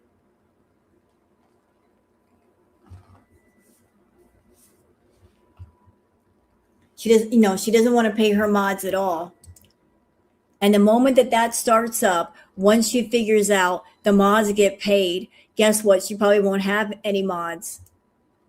Why do creators have to give payments to mods? That's just something new that YouTube is going to start doing. I'm okay with it. Okay, hey Goose, go check the overlords. Justice for Spider. I'm okay with it. It's just a small amount. It's not that big of a deal. If mods are in your chat for hours and hours, don't they deserve a little bit of something? I'm okay with that. Share and share alike. Don't be greedy. Don't be stingy. If you got people that are modding for you and helping you have a successful chat where you're making money and it's just 5%, give up that 5%. Don't be a stingy bitch. There's nothing wrong with that. They're keeping things rolling for you so you can do what you want to do. But I bet she's going to get rid of some mods because she's going to be too stingy to keep people around. I'm okay with this system. I ain't mad. I am not mad. Y'all help me. I'll gladly share the money with you. Do I get back pay? Grandpa Jim, somebody's car is on fire in the lobby. Go check. Maybe they got the money. They got money for you. Checks in the mail. I'm calling the mouse Nibbles. I'm naming the mouse already. Nibbles. Nibbles and Wobbles. Triple time on public holidays. Hey, you stop that over there. Don't form a union on me. I'm just a poor little YouTuber. I don't make that much money. Don't take my money away. be an occasional member in my chat. I don't hate you. Like, moderating is not a badge of honor. It's like you're supposed to help me in my chats. You're supposed to be part of my chat. So I might unmod somebody. I might unmod a couple. I'll pay you in Monopoly money. How about that? I'll give you the property on Boardwalk and Park Place. Can we make that exchange? I'll pay you in Monopoly money, and I'll give you the card for Park Place and for Boardwalk and Monopoly. You can have that. Do whatever you want with it. Is that a fair exchange? No? No? How about a free get out of jail free card? Pacific Avenue. You can have whatever property you want. You get first choice. Pick the ones you want. I'll take the rest. I don't know. I'm sorry, but it's like you're never in my chats. Why be a mod?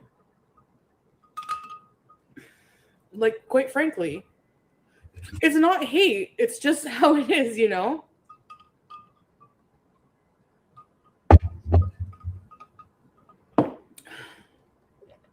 No, I don't want to single people out, but I mean, I know like mods don't get paid. Like nobody pays their mods. I'm sorry. They will soon. And how are you going to feel about that? So it's not a job. I don't expect you to be here like 24/7. But if you're like never, I mean, what's the point of being a mod then? You know what I mean? Can you imagine how exhausting it must be to be a mod for Foodie? Because you're not just modding on one platform. You got to be a mod on 3 different platforms. Twitch, YouTube, Kick. You got to chase her all the way around the internet because you never know when she's going to pop up.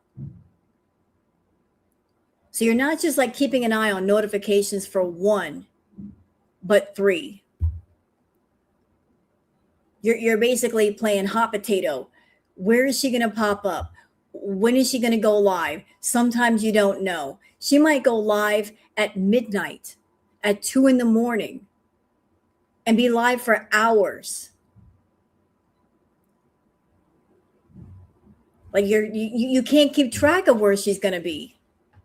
She doesn't have a set schedule.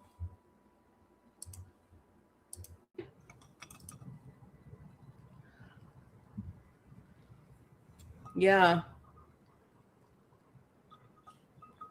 And if like they've seen me clean my apartment and they still come in here and say your apartment's filthy. It is filthy.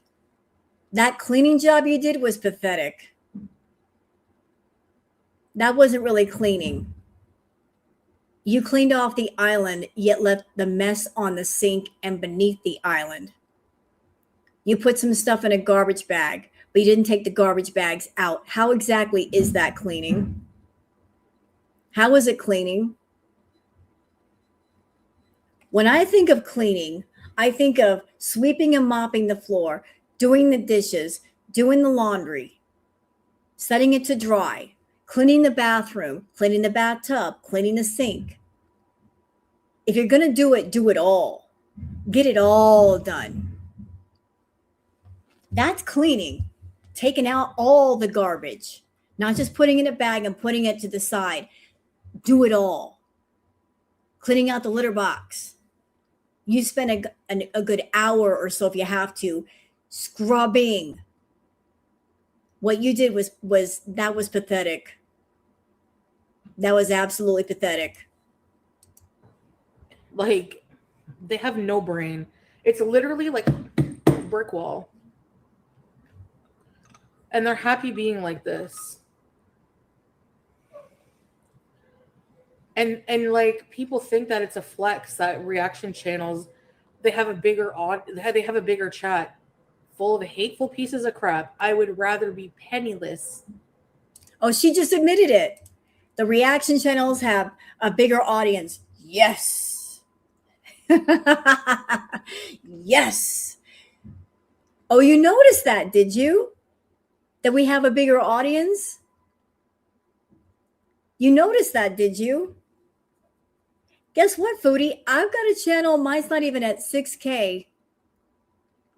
And I've got just as many people over here as you do over there. How about that for you? Little 6K channel. Hi, how you doing?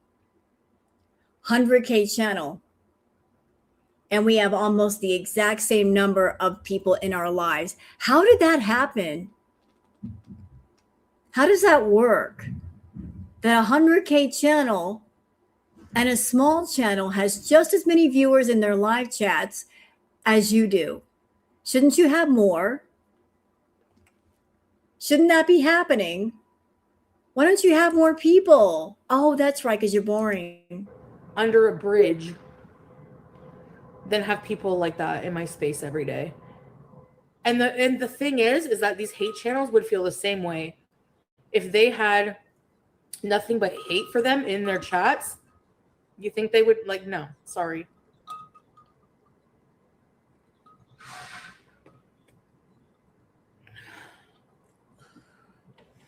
Yeah. Amber was never a mod, was she? Hi, Mary Jo. Hi, everybody. I missed. Thank you. We're not hateful people. We're just a bunch of pricks, aren't we? We are all employees of Pricks Incorporated, LLC.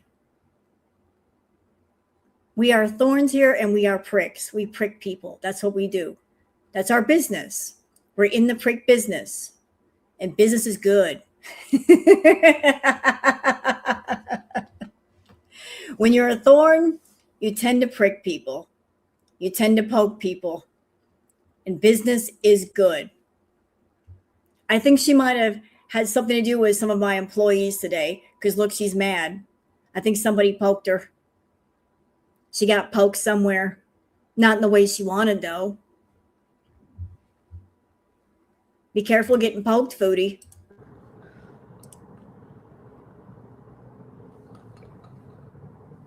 Yeah, Belle's here all the time, eh? Hi, Breezeth.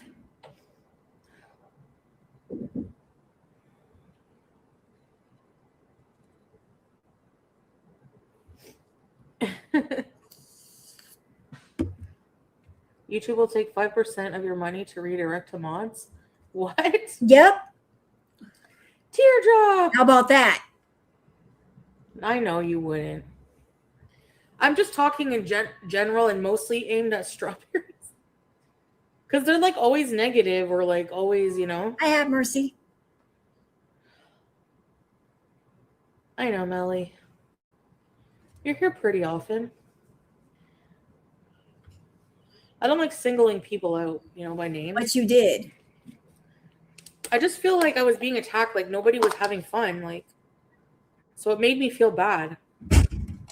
Whoa. What the F? Crazy neighbors.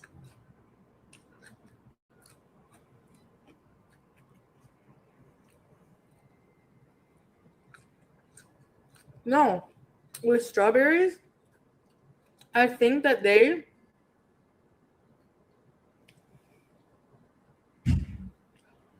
like don't have my best interest, like Bossman. Huh. Thanks for the super chat. I don't think I need any more right now. I don't know. Hi, Sippy. Yeah, that's true. She's always preaching to Salah about being a mod and never showing up. So was this for him? Oh, you never show up. You're never around. Did my neighbors get their brakes fixed? No. They didn't. I actually talked to my neighbors, and I issued an apology to one of my neighbors, the guy that lives upstairs from me. I live in one big building that's sectioned off into units, and like there's one neighbor in the back corner that they play music at like 2 or 3 o'clock in the morning, and I wasn't getting no sleep, and I thought it was him, and I politely talked to him about it, but then I realized I was wrong. And I apologized and we shook hands, but I figured out it was the people behind me, that there's somebody obnoxious that plays the music, and I'm like, it's them. They need to cut that shit out. I need to get my sleep. So I have a good relationship with the neighbor upstairs. He's a nice man. But I thought it was just the way the sound travels here. I thought it was him. But no, they didn't get the brakes fixed. Did I talk to them? No, but I'm going to. I think to compare their standards for who gets blocked and what and their streams to the personalities you get in here is fucking stupid. Right? Surely people understand that.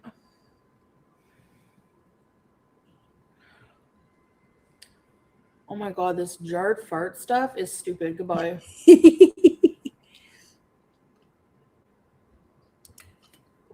Yeah, some kinky idiots over there are suggesting for her to fart in jars and sell it. And I think where they got the idea from was, I forget the girl's name. She's really pretty, who sold her bath water. And she made a lot of money selling her alleged bath water. So somebody's saying, put your farts in jars. I think there's curry leaves. Those are curry leaves. There's cumin seeds, spicy stuff. They're really good. They have like an Indian. Oh, thank you, Melly. Thank you for gifting. Yeah, I remember Delphine. That was her name.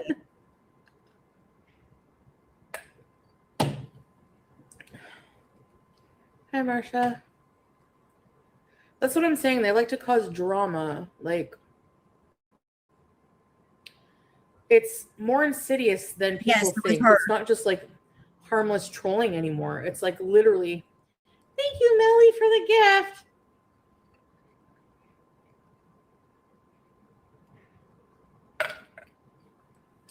I can try to make them, but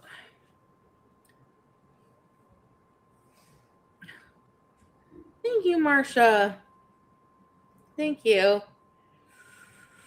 Yeah, I feel like they're a hater. Hey, Tammy. Bye. I don't need you in here. I don't need to justify anything to you, Anita. Who are you in my life? I don't need to justify myself to you. Okay? Like, this is how she treats people. Even if people are making her mad, there's ways of going about things. You don't have to kiss ass if somebody's being mean to you. But acting this way on live stream and you wonder why your views suck, Chantal, you need to get your head out of your butt. And you need to understand this is not YouTube. This is not Crackhead Olympics where you're getting 1,000+ people in chat. You barely crack 300 some days. Your normal number is between 200 to 250. So the more you block and ban people, the less people there are in chat and the less that are going to give you money. You need to understand this is not Crackhead Olympics anymore. You're barely getting views on Kick. And your channel's never going to grow treating people like trash. Haters only hate greatness. That's sad. Like, why are people like that? Like, if you don't like me, don't like. It's simple, literally. You know? Why does YouTube allow a literal community of hate? Like, why does YouTube allow that? A community of hate of people that try to mess with your life. That's not just reacting in fair use. That's like literal damaging, harmful, dangerous behavior that they're allowing. Ma'am, how long would they let you on YouTube? How long would they allow you to do the content that you did?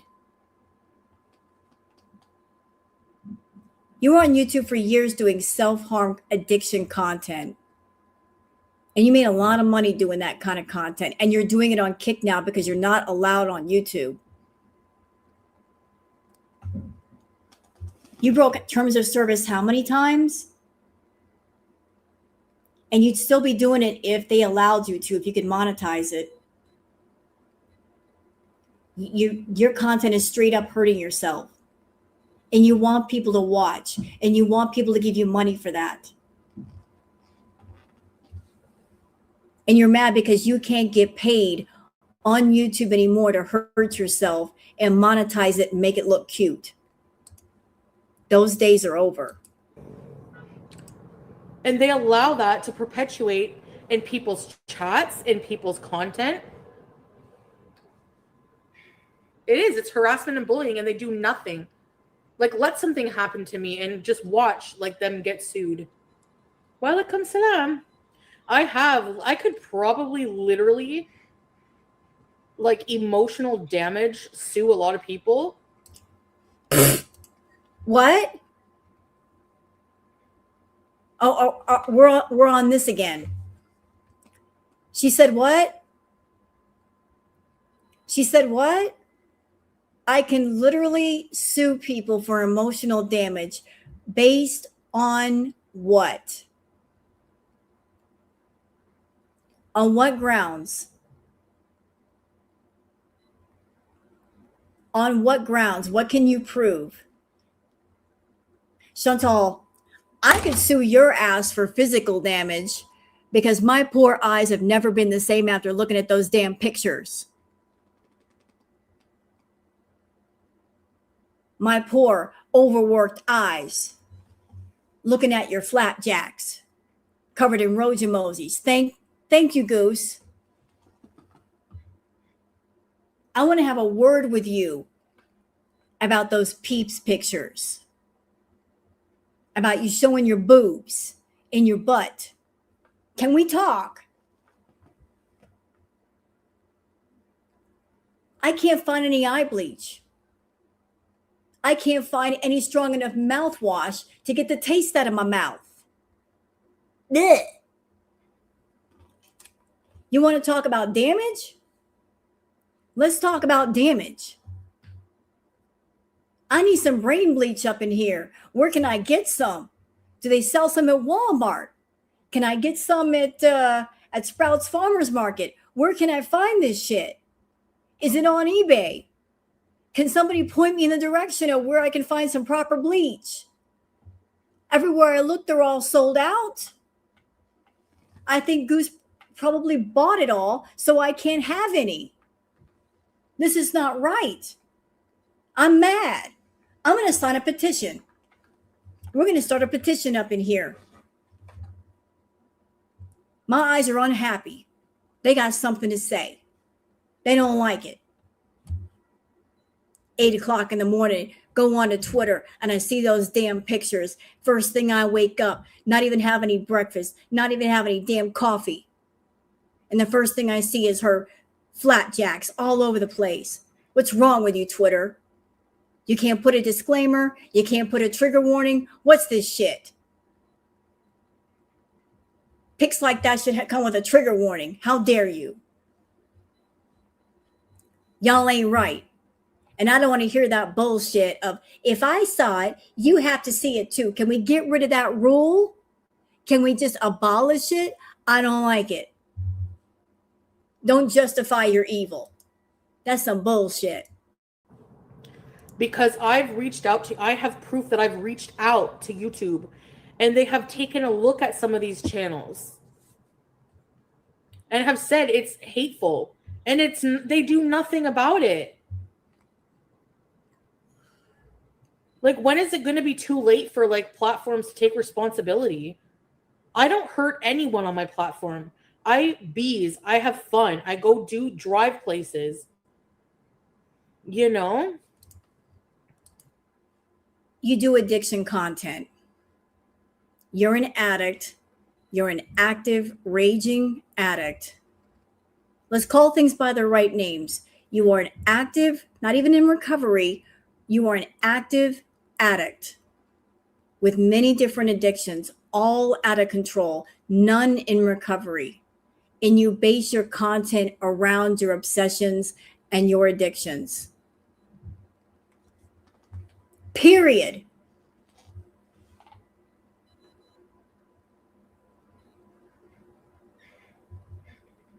It's addiction content. And not even the right kind of like, I'm an addict and I'm getting in recovery and I'm doing a channel because I'm on the road to recovery. Here is my journey. There are channels like that. You are not one.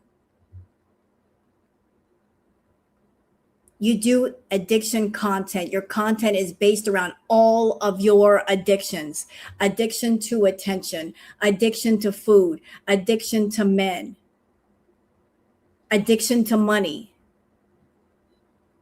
All of your addictions are represented. And each one of them, each one of your addictions they're all at levels that you cannot self-sustain. You need help to keep them all going at the level at which you've built them. You can't do them all yourself. That's why you reach out to your community to send you money. Your problem with food is so out of control, you can't buy enough food to satisfy your addiction in a day. You reach out to the community to give you money to give to your sugar babies because they take more and more money. It's out of your control. And yet you won't get help. And you hate my ass because I pointed out. Because you know I'm right, bitch. If you had to quit social media and go get a regular job, you would not be able to sustain your addictions at the level at which you've let them grow. You would not be able to buy fast food 3 times a day, not on a regular salary. You would not be able to eat 8,000 plus calories a day. No, ma'am. You would not be able to do the long road trips like you do. You need help to do all that. And you know that's true. It's so weird.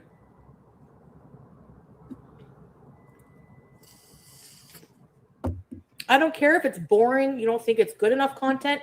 It doesn't hurt anyone. No, it's not interesting. No.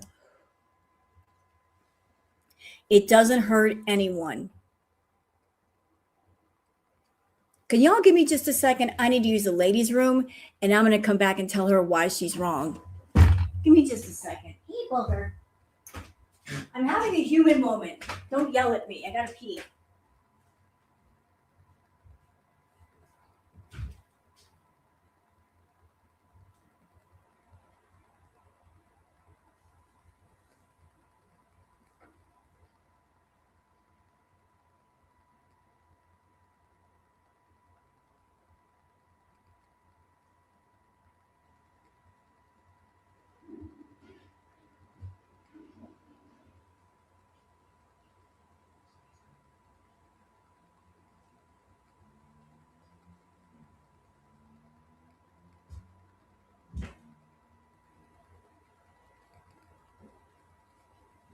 I'm back. See, it didn't take me that long. And no, I'm not taking the camera to the bathroom, you perverts. I ain't Foodie. All right, now I'm here. It doesn't hurt anybody, huh? This is how and why you're wrong. You get on camera as an active addict with active addictions. You spotlight, monetize, glorify, make cute your addictions. When there are people that watch you, you make it seem funny. You make it seem cute. It's not cute. You put tags on your videos and on your lives to attract people to your channel. Things like BED recovery when you're not even in recovery. You want sympathy for what's wrong with you. At the same time, you make yourself worse. It doesn't hurt anybody, huh? What about the people that might come across your channel because you put BED recovery on your tags? They think you're actually in recovery or on the path of recovery, and you're glorifying eating. Explain that. That's not hurting them? You messing with other people's recovery? What about other people who might be addicts? You're coming on camera high, showing yourself high. That might trigger them. Do you care about their recovery? Of course not. You care about glorifying your own and making money. I want sympathy for what's wrong with me, but I don't care about other people in my audience. They might be addicts too. And good point, Kathy. What about the people in our audience that are minors? She doesn't age restrict her content. She will never age restrict her content because that would mean no money for her content. She can't monetize that.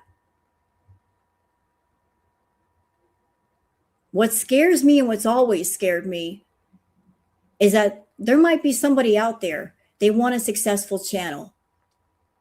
They might be looking, what can I do to make a successful channel? What can I do to get the views and get the money?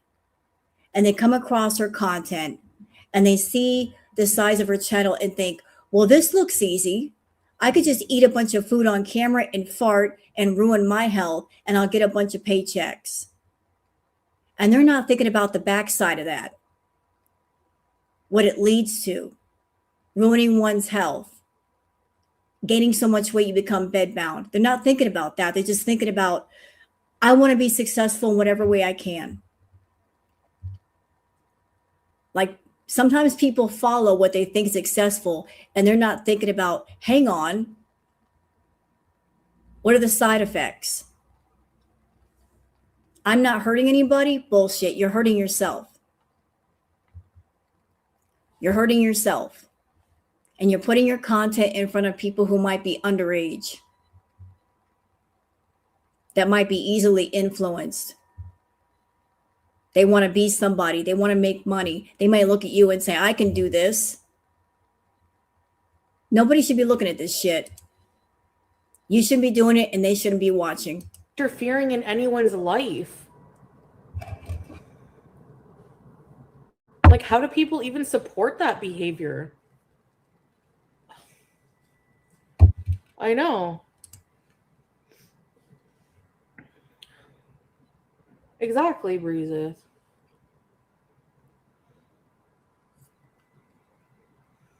Hey, Beluga. It's not good or bad feedback. It's harassment. It's harassment. Plain and simple. And they're proud of that. They like that they can do that. It makes them feel superior. Well, it makes you inferior to do that to another person. And it's going to come back. You know, I'm looking at her chat right now. I don't see anybody in her chat from any reaction channel up in there. She claims harassment. But she also said in the start of this live that as soon as she goes live, they're sniping her, right? Isn't that what she said? So how can anybody that's a react channel be harassing her during her live if they're also live? How could they do two things at once? You're either in her chat bothering her, or you are covering her live in your own live. It's one or the other. Because when you're live, you know, you're talking to people, you're paying attention to the content. So either they're in their chat harassing you, or they're reacting to you. Which is it, Foodie? Which is it? Are we bothering you when you're live and interrupting your live, or are we on our channels sniping you or restreaming you? Because we can't do both. It's impossible to do both at the same time. We got to pay attention to our audience. To you. If you're already not living a shit life. You know? No, I never see what people say, but I know because people come in my chat. So that's people come in my chat and tell me what people are saying. And it's like, I don't want people like that in my chat. I don't want people who entertain and line the pockets of people who harass me. No, stay over there. Pocket watcher. Pocket watcher. I don't want anybody in here that is giving a view to a reaction channel. Pocket watcher. What do you care what we make? What do you care? Not your business. It's not your business what we make. What do you care what we make? According to you, you spend $100 a day in takeout, which would equal to like what, $3,000 or $4,000 a month plus $2,000 in rent. If you're making $6,000 minimum, you're doing pretty okay. What do you care what other people make? Why are you so concerned? Are you so broke that the little bits that we do make bothers you? Someone who makes $6,000 minimum a month is going to be bothered by somebody making maybe a few hundred a month. Like you're just so bothered because you're like, I could have that money. No, you can't because people don't like you on this side. There. Right. I hurt no one. Exactly. That's right, Teardrop. I don't hurt anyone. Laura, a reaction channel brought me to your channel. I stopped watching reactors because I noticed they make up lies. I stand up for you if they do that. Thank you, Laura. Yeah, it does, like, it does bring me some traffic, but like. What was that? It does bring me some traffic. So you're admitting that even though you hate Girl World, it brings you some traffic. I want to tell you guys something about something that happened a while ago. So I can't remember exactly what she did, but she made Girl World mad as hell. And there was talk about a blackout that actually happened a couple of times. There was talk in the community about doing a blackout where people just would not react to her for a day or a few days. You would think that would make her very, very happy. Like that's what she wanted. If people did not react to her, she had the opposite reaction. When she heard about the blackout, she freaked out. Who do they think they are, not reacting to me? Odd, right? For a person who says she hates the react channels, she freaked out when she heard about the blackout. Who do they think they are? Which is it, Foodie? You want us to react to you, or you don't want us to react to you? So you can't win with this one. If you react to her, she's mad. If you don't react to her, she's mad. If she does a live stream and nobody is reacting to her, she notices that her views go down. And then she starts freaking out. Nobody's covering my live. Nobody's covering my video. What happened?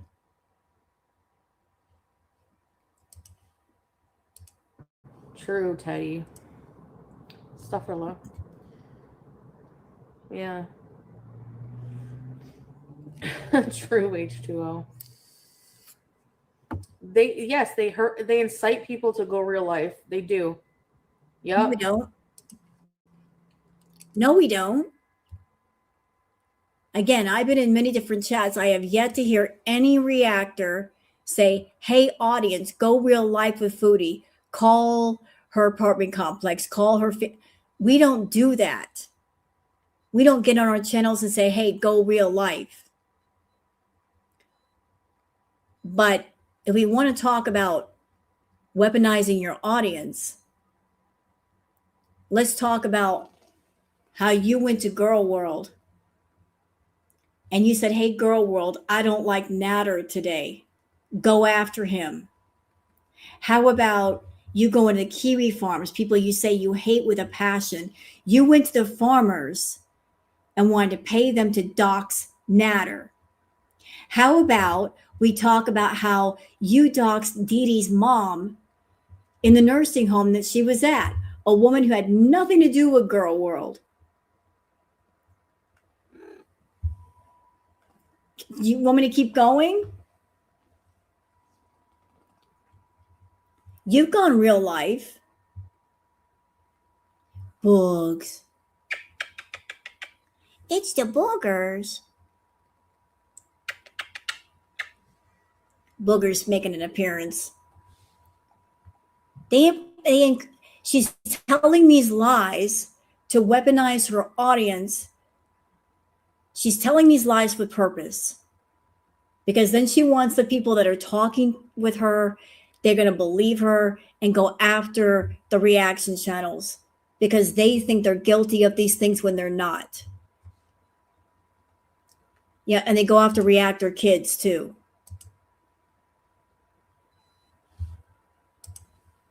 So never believe a liar. You don't have to say verbatim, go harass this person. Because I notice some people will be like, some people probably put a disclaimer, don't go real life. There we go. She just said it. She just said it. Oh, I watch them and they put up a disclaimer, don't go real life. So she's admitting when she's in the chat that the reactor says, don't go real life. Don't touch the poo. So you're contradicting yourself. Either we're weaponizing our audiences or we're not. How can we do both at the same time? One or the other. Either we're telling people to go real life or we're saying don't go real life. But you are admitting yourself, this is what's going on. That we tell our audience, don't do it. Don't touch the poo. Don't do this, don't do that. It doesn't matter. You're providing content. You're making up lies. You're creating drama. You're being hateful in your comments. You're riling people up to do these things. That's what you're... And that's what you're doing right now in your live stream in this one. You're telling lies about the girl world, about the React channels, and saying, oh, they're wishing death upon me, and they go real life with me. You're gassing your audience up with a bunch of lies because you want them to go after people in girl world, but you're not going to say it directly. You're going to do it indirectly. Doing, like, grow up. Like, what we're like, how old are we? Like, really? Did anyone sue YouTube? No, but they probably could. They probably could get sued. For sure. I mean, they've been sued so many times. You don't allow Eugenia Cooney because she has a fucking eating disorder.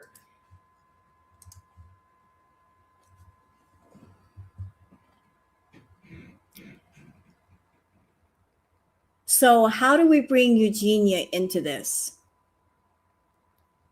This is all about her, and she is roping in Eugenia to this conversation where Eugenia does not belong. Eugenia has no place in any of this. Eugenia has her own set of troubles. So this person, Foodie Beauty, is referencing somebody who has a problem with food. And it's known she's got a problem with food. But let's rope her into this conversation. Let's make her a part of this when she's not a part of this. And I think it's disgusting that Eugenia is very sick and she's suffering. And Foodie is trying to use her as a talking point, as a fighting point, when Eugenia has nothing to do with this. Leave Eugenia alone, Foodie. But you allow people who bully and harass people. If somebody takes their life one day, YouTube, that's on you. That's fucking on you. If you allow that shit.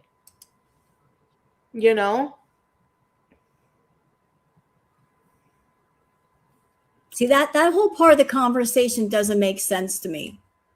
First, you reference Miss Cooney and her problem with food, right? That's where we started.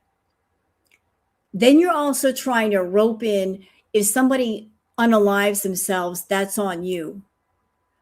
What does Eugenia have to do with that? She's got an issue with food. But you're also trying to rope in something beyond that and put the two together. How does that even relate? How does that even relate to you and what's going on with you currently? You're doing the pearl stringing and the pearls don't even make sense.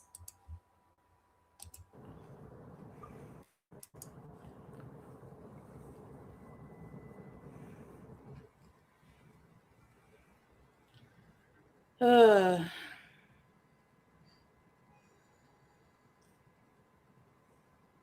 has unfortunately happened already. True. Yep.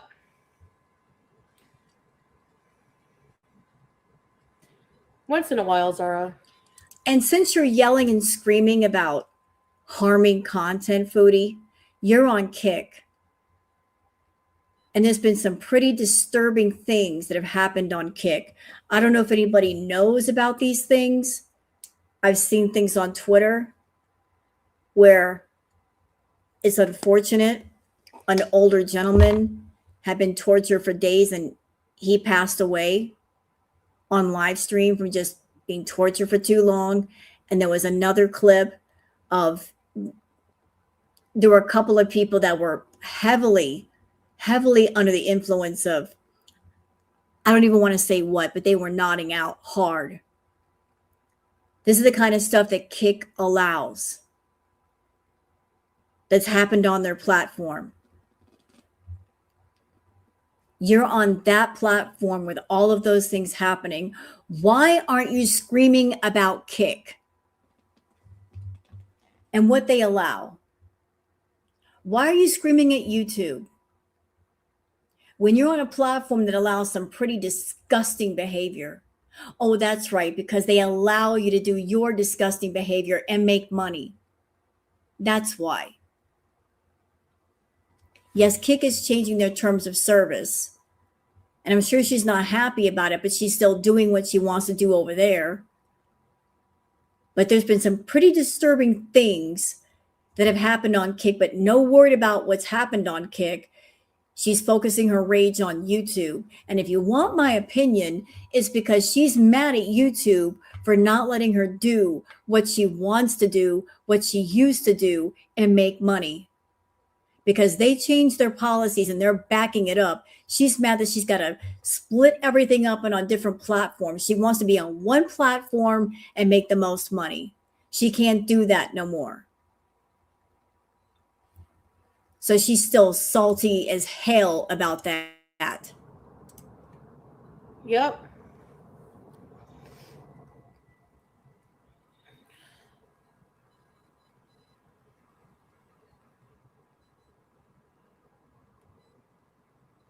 Save a Fox YouTuber did take her life because of bullies. Oh, yeah. Didn't someone just win against YouTube or Facebook for this? I don't know. Yeah. Yeah, I don't want people like that in my chat. Okay. Sorry, but a class action lawsuit. Seriously, people who get bullied on here and YouTube does nothing about it. True, Marsha, yeah. But I definitely don't want those kind of people in my chat. Like, I don't want it. I don't want anything to do with Gore World. Like, don't involve me. Like, how am I involved in this? I don't want anything to do with Girl World. And yet, what does she talk about on her live streams? What is she talking about here? Girl World, React channels. This went on for an hour and 6 minutes, right? How much time was spent talking about Girl World during this hour stream? Whining and complaining about Girl World. I don't want anything to do with Girl World. Okay, then stop talking about us. Stop getting our comment sections. Stop coming to our live chats. Stop using your sock accounts. Leave us alone. Let us do our reactions in peace. Go away. But I bet you won't do that because you need talking points. You need something to be mad at. And the quickest target is Girl World.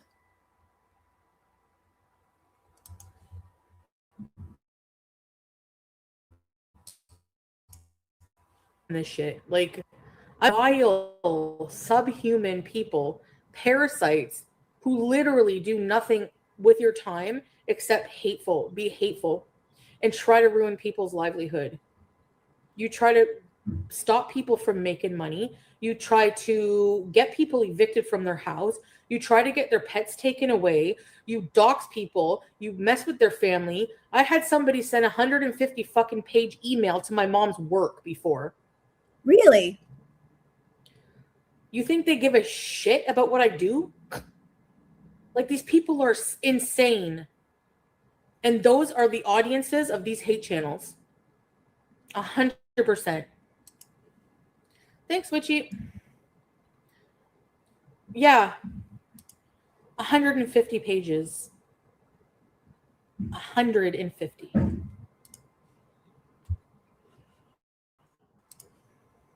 I seriously doubt that.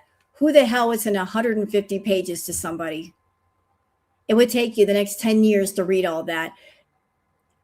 Those that might be over here that are beezers, let's remember that Foodie likes to exaggerate. Okay, she loves exaggeration.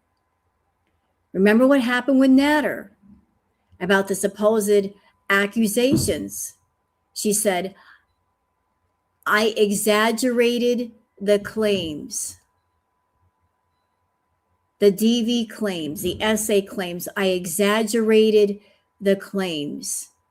I didn't lie for revenge, but you lied.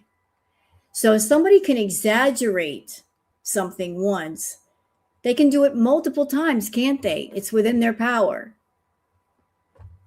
150 pages. That's not an email, that's a novel.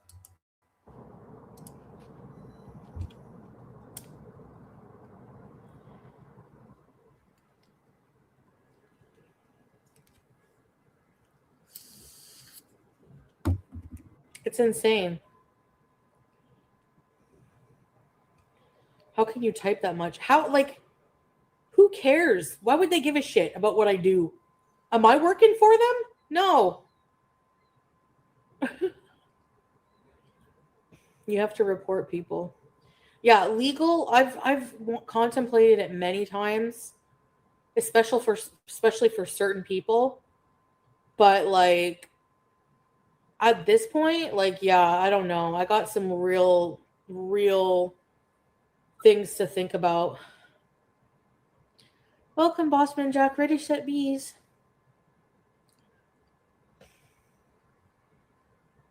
Yeah, their karma's gonna be, yeah. I know. They're insane, man. Hello, Inferno. Anyway, it's crazy.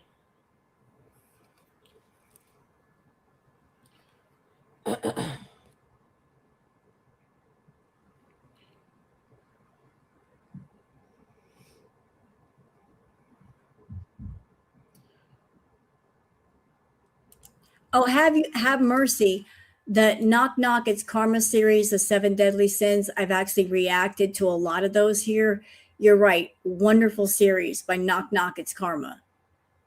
There's so many talented people on YouTube that have made really well done documentaries, but I reviewed quite a few of those.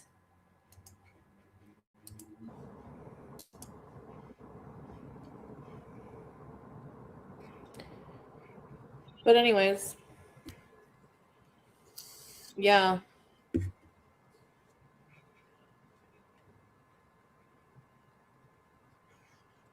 Well, not really, Kay. How loyal if they're never here? How loyal if they're never in my chat? Explain that. I can explain it. I explained it earlier. Chantal, you are so far removed from real life that you think your life is everybody else's life. Do you need to go over it again? Look at the economy. Times are hard. There's a lot of people that have to work long hours, sometimes getting 2 and 3 jobs just to get all the bills and rent paid. The cost of everything is going up. A lot of people holding on to their money or having trouble making money. A lot of people losing their jobs. A lot of people looking for jobs. Cost of everything is staggering. They may not have time to hang out in your chat all day. They might be working 2 and 3 jobs just to put food on the table.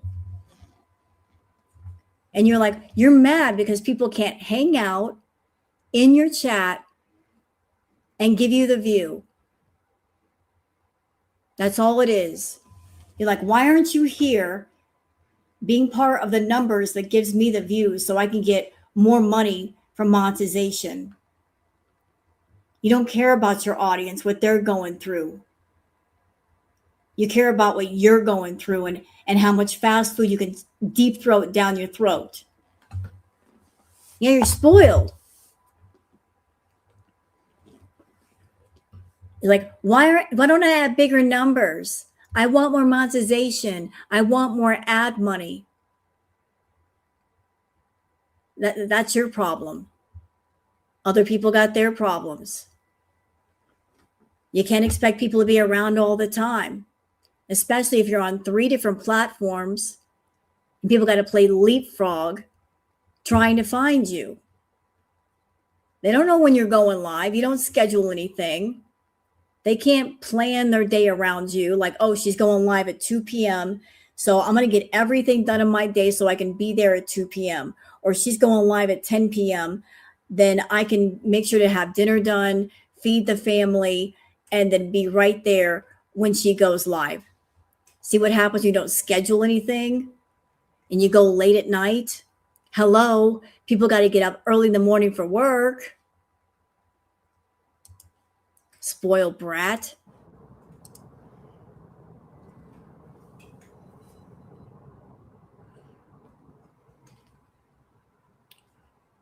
Like I said, I understand once in a while not being here. Everyone has a life. It's not a paying job. I don't expect people to, like slave labor or whatever, but like, I don't know, Jackie. Well, what if a person has a job and they have to work the hours that you go live? What are they supposed to say to their boss? Oh, Foodie Beauty is going live 2 or 3 times a day, and I've already been absent 3 times this week. Can I like take a day off so I can be there so she doesn't get mad at me and take my wrench away? I think the priority would be for the paycheck, not for the wrench. I would think that the paycheck is more important than your wrench. If the unhappiness and discomfort of a stranger brings you joy, you should seek immediate. Yeah, seek help, right?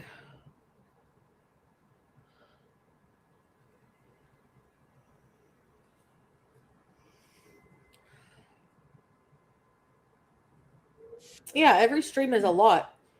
Because, like, if I were you, I'd make it a job to build a case against them. Like, every time they stream snipe, they're affecting your views and income, right? Proof No, we're not. Revenue, income right there. Yeah, it's true because we're not affecting her income. That's what she wants to believe, and that's what she wants other people to believe. We do not affect her income because the majority of her money is made off of social media. We don't affect her cameos. We don't affect her feeding requests, do we? People are free to do that kind of fetish content offline. How are we affecting that?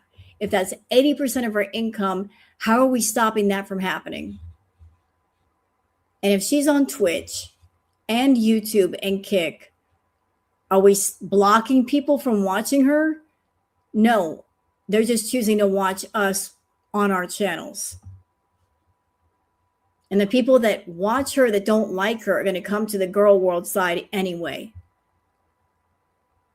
We're not blocking her money. She's blocking her money by being boring, by focusing her content on her addictions and her addictions only.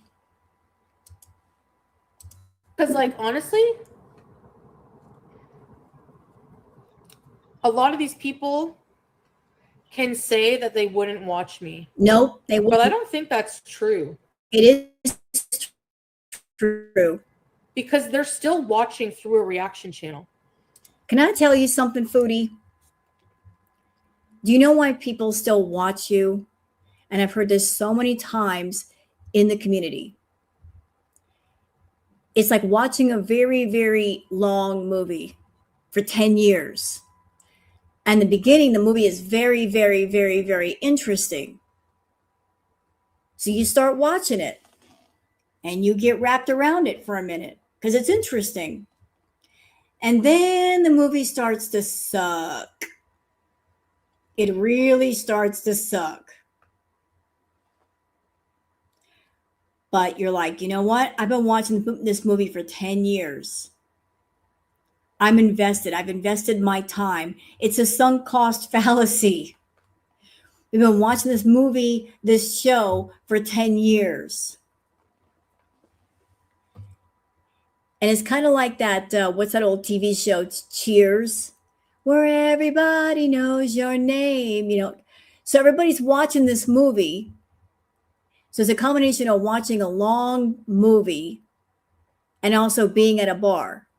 Everybody gets together at the bar or the club to watch this movie. It's like a gathering.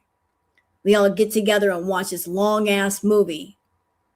And we're waiting for it to pick up speed and get better again. But everybody's hanging around because we want to see how the movie ends.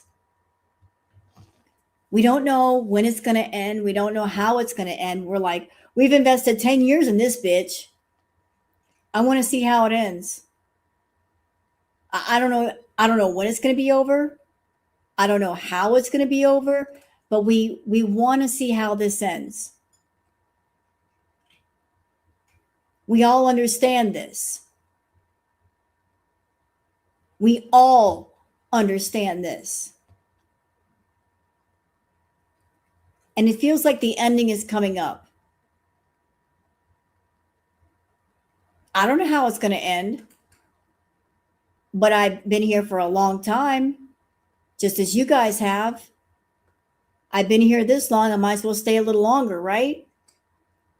So that's why we're here. And the reactors, the channels, they make it more palatable. They make it easier to digest.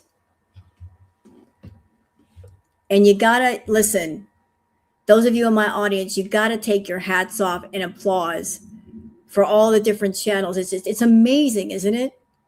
This one person, Foodie Beauty, he's really not that interesting anymore. Look at all the different types of channels that have sprung up around her, the different varieties of Foodie Beauty channels.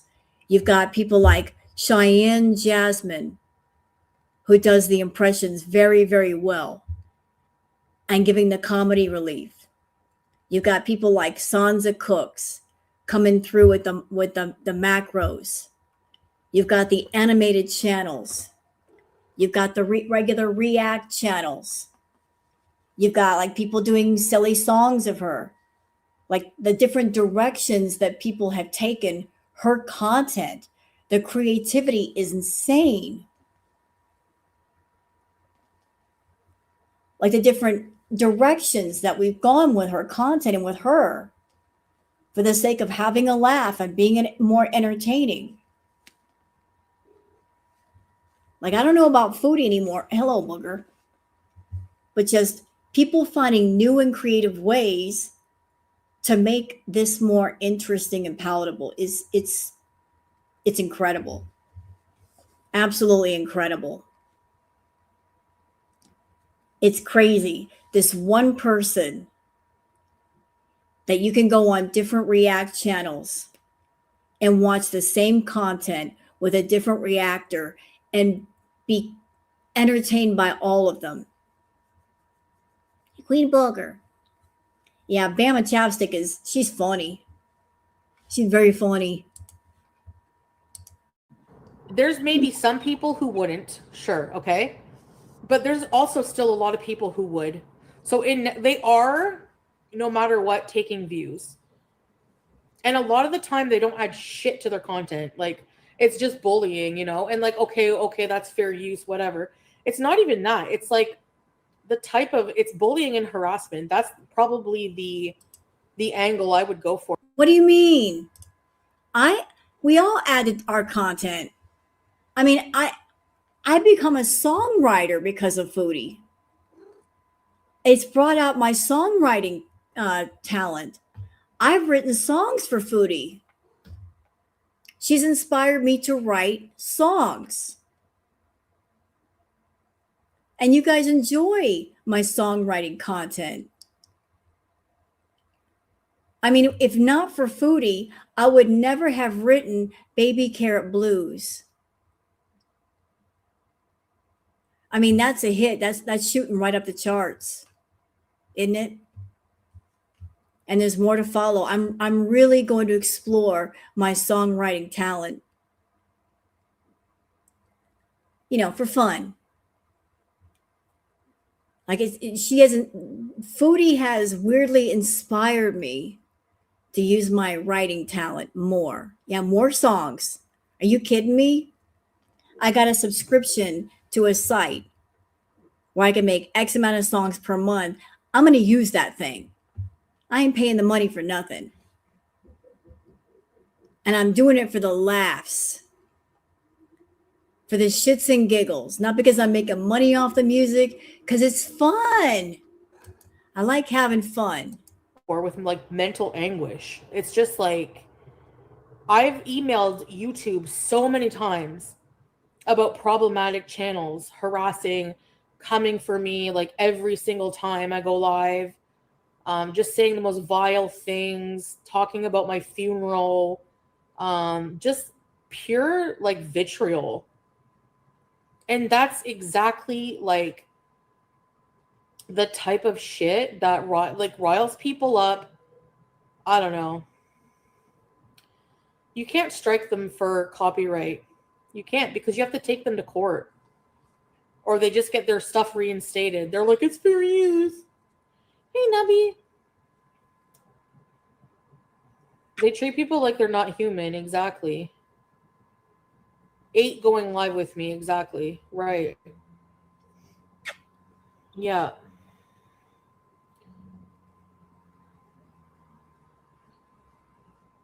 Eat the booger.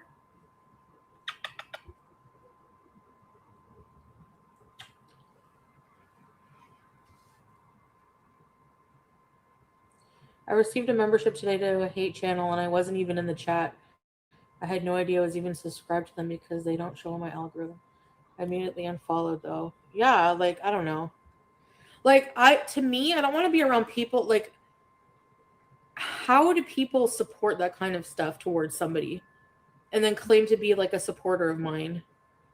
It's like, you know?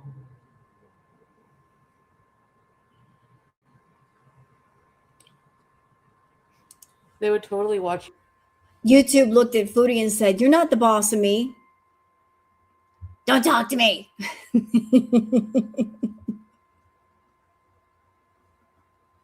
She calling up YouTube, complaining, "You're not getting rid of these channels. I don't like it." You know what YouTube said? "Don't talk to me."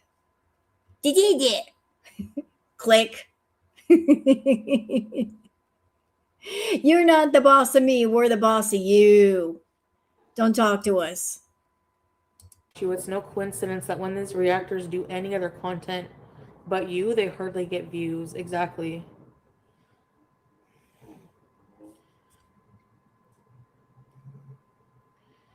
I don't know. Like, there's nothing really going on in my life that's so outrageous, you know? But they make it that way on purpose.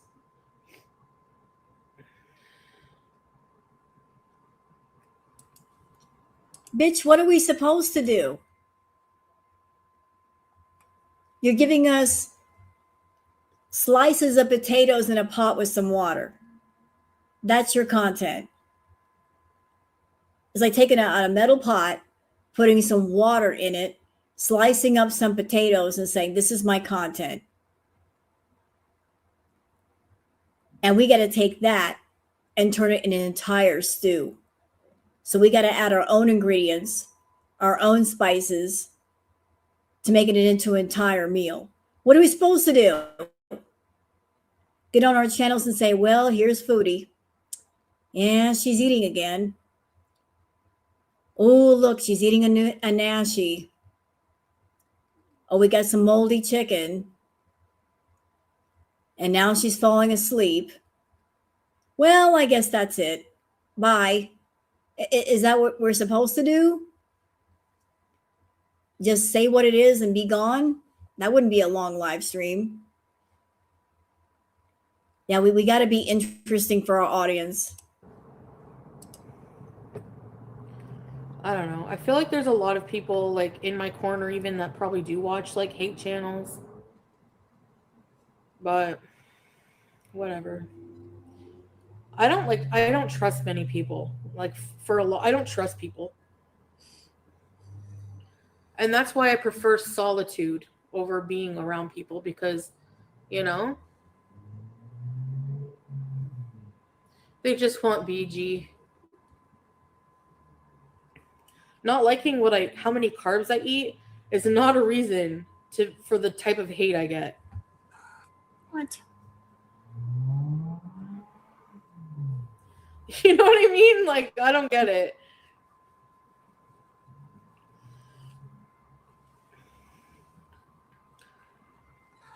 Thinking that I'm cosplaying, it's not any of your business, my relationship with God.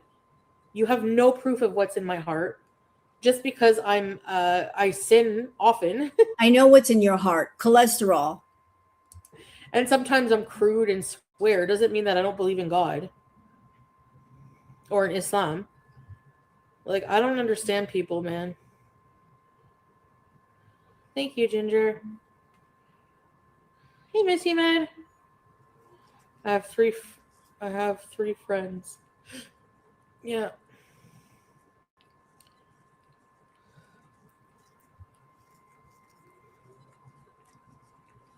Anyways, I don't like even reaction channels that are not hateful because I don't like gossip. Like, I don't like harmful gossip. I don't like somebody picking on the same person over and over.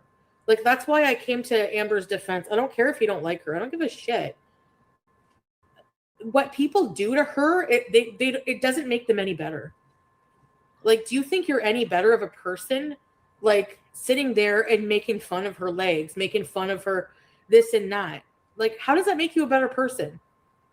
Like, accepting that there's like a whole community of people bullying somebody.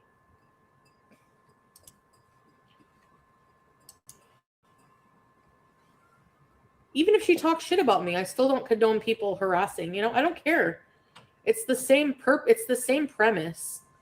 It's that these people sit on their high horse thinking that they have a moral high ground over us when what they're doing is like calculated harassment against somebody through constant picking. Like, over criticizing someone is a form of bullying. And the fact that that exists makes you a more immoral person than the person you're picking apart. Chantal, if you want people to talk about something other than your weight, other than your health, other than the food, other than your food problem, here's what you do. You get off your ass and you do something. You get out of the house. You go to the table. You list down topics of things you want to talk about, and you talk about them in your live stream. Or you get out of the house and you do other activities. I don't care what you do. Go play putt-putt golf. Go play video games. Do something. You decide to put the spotlight on certain things, and that's what we discuss. If you don't want people to talk about certain things, then redirect. I don't want people to talk about my weight or my health or my diabetes or my sore toe. So I'm going to just focus everything on this direction over here. We're going to talk about this today, and that'll be the topic of conversation for the reaction channels. Go play putt-putt golf. Go plant a garden. I don't care. I don't care what you do. It'd be a welcome change of pace. But when you come on camera and you talk about your weight, you talk about your weight issues, you talk about your diabetes, You show yourself using Ozempic. And no, the Ozempic made me sick. And I had a bad moment last night with food and I can't control myself. That becomes a topic of conversation. You bring it to the table, you put it on the table, you say, discuss this.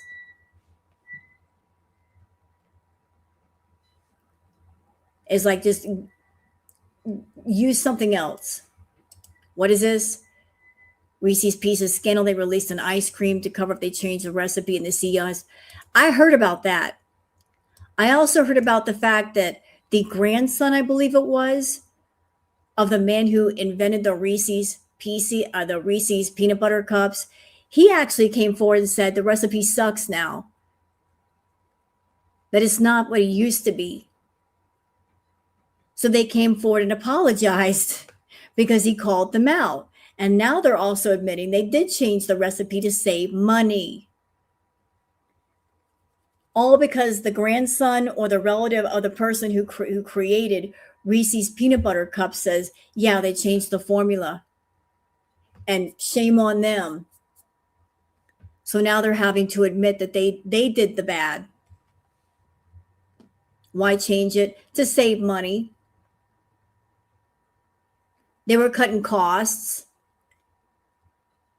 And people have been noticing that candy sucks now because they're replacing cocoa. Is it cocoa butter or cocoa powder with something else? And it changed the taste. A lot of candies are doing that now. He made them admit it wasn't real chocolate. There you go.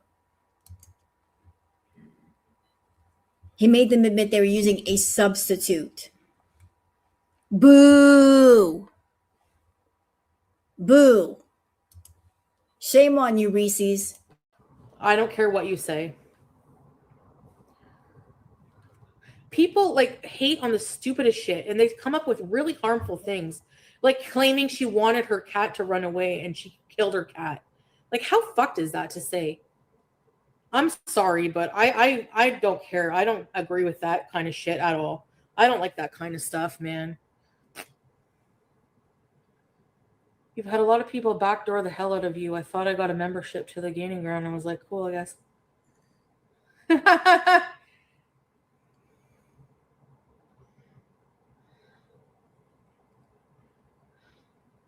Nah, Prince. I don't think so.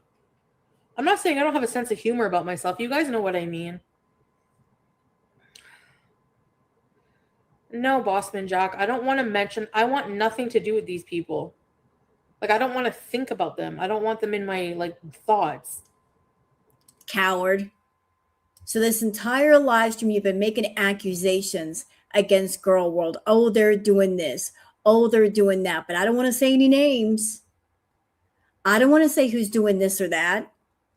I'm not bringing the receipts. I'm not bringing the proof. I just want to throw some vague accusations in the air and let the chips fall where they may. You see how that works?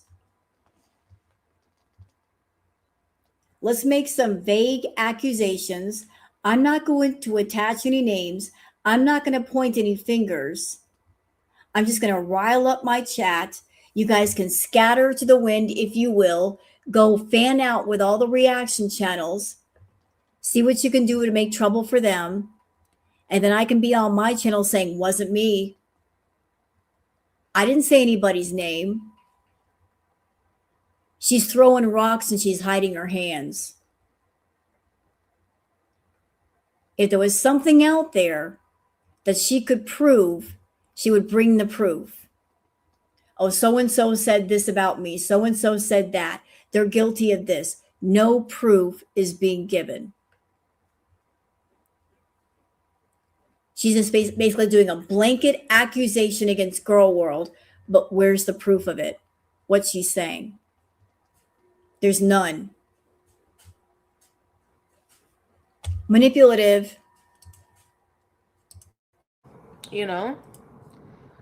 Like, at the end of the day, making fun of these people, honestly, when you think about it, it makes me on their level. It puts me on their level.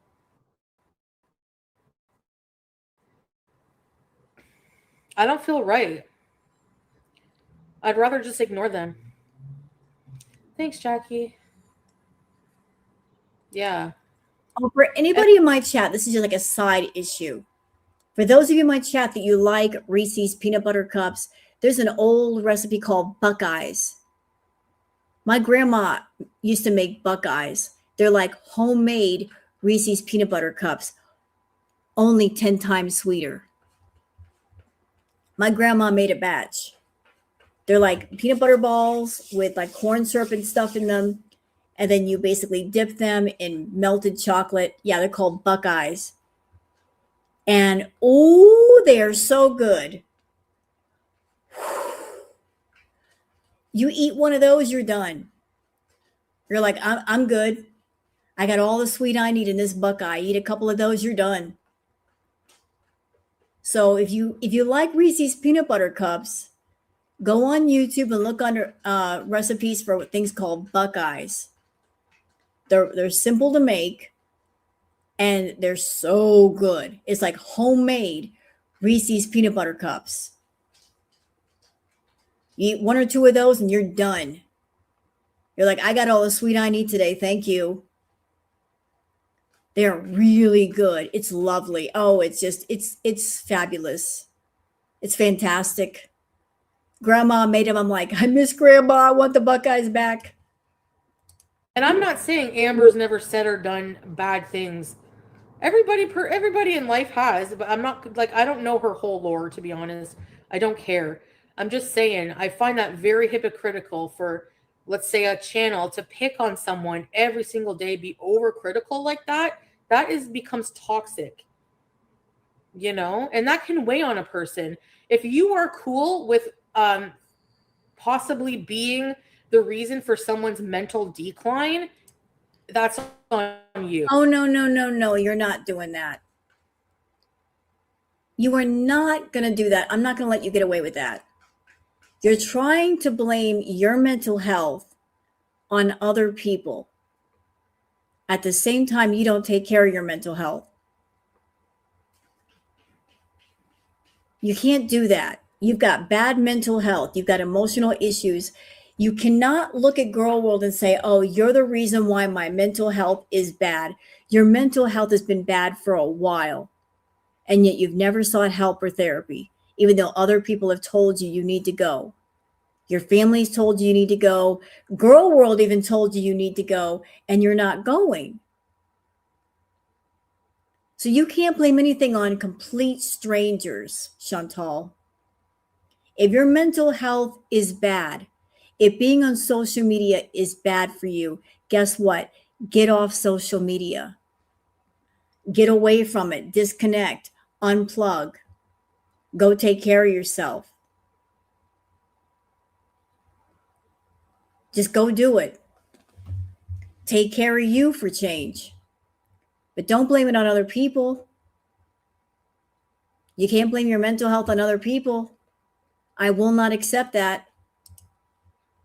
Nope. But I don't want to be that person. You know? So. Okay, Mike, I don't want people like you either coming in here and telling me what to talk about. If I want to voice my opinion on something, I will, okay? Thank you. I hate that even more than like bullying, honestly. People trying to control what I talk about. It's condescending. It's like, patronizing. Don't tell me what to talk about. Seriously. No one cares, Kay. Goodbye. We all have our mistakes. Exactly. Teardrop, I love you too. Ready to repeat. And Melly, yeah, I don't know why your months have disappeared.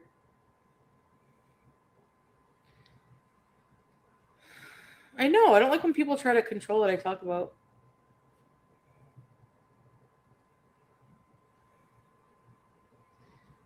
You know, it's like people, I'm sure Mike watches a reaction channel. So I'm sure he will listen to a reaction channel, for example, talk shit, talk about me, negative talk for hours and do their housework. But the minute I have something to say back, just once in a while. Hey, wait a minute. You hear that? She's got a problem with people putting on a React channel and doing housework. What's wrong with that? What's wrong with somebody putting on a React channel live chat and then, you're trying to multitask? You're busy. You got to sweep the floor. You got to do your dishes. You got to do the lawn. What's wrong with multitasking? Balancing things out. There's nothing wrong with that. I've heard that a lot in my chat. Like, I'm putting you on and I'm doing something else. There's nothing wrong with that.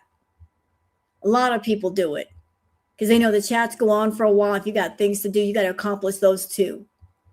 But you got a problem with if you're watching a live chat, then like you can't put it on in the background because she can't multitask. You're right. For 45 minutes, it's a problem. Well, don't talk about it then. Do you know what I mean? Anyways. Anyway, I'll never understand humanity, and I'm not going to try. And I'm not going to waste too much of my time on things I can't control. But too late. Reactive abuse.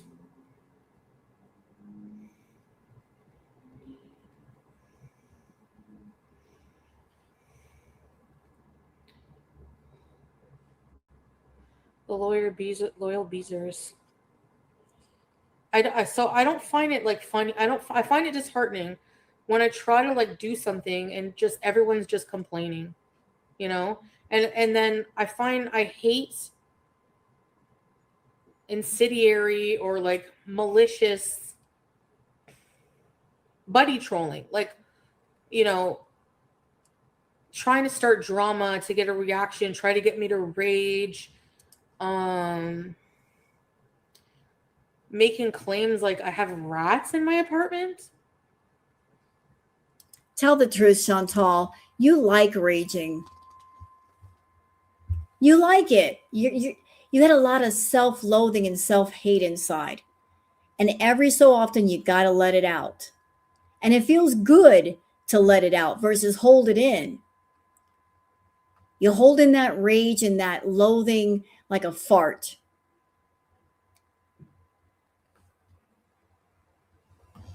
And it just builds up and builds up until you got to let it all go. You love going off on people. You like spewing that hate. And the only reason why you don't do it anymore is because that's what we look for. The reaction channels, they love that interesting content. And you are dog determined not to be interesting. You're like, I'm going to be as boring as possible. And if the thought is, if I'm boring enough, they'll all stop reacting to me. You're wrong. We'll still react to you. So I guess that thought of I'm going to be boring and they'll just go away is really not working. So you might as well just be honest. Just let it all out. You let out a fart, let out your rage. It'll make you feel better. Yeah, it's okay. It's over with. It's just, anyways, I guess just the older I get, the less bullshit I feel like I can tolerate.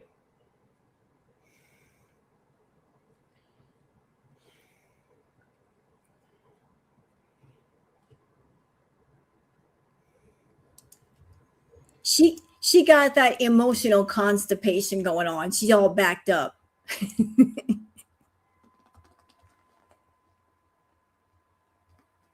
And she treats Girl World like X-Lax. She got that emotional constipation. Oh, everything's all backed up. And so Girl World is the X-Lax to her system. I got to let it all out. I'm holding it in too long. I got to let it all go. And she bricked up.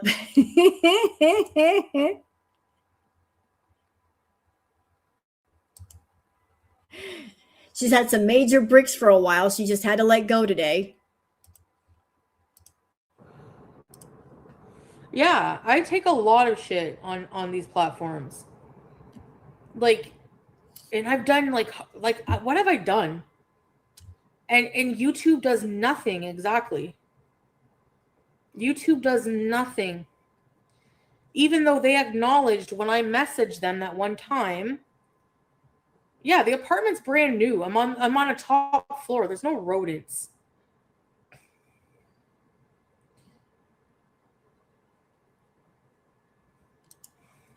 I beg to differ. I'm looking at a human-sized cockroach right now. There's no rodents here.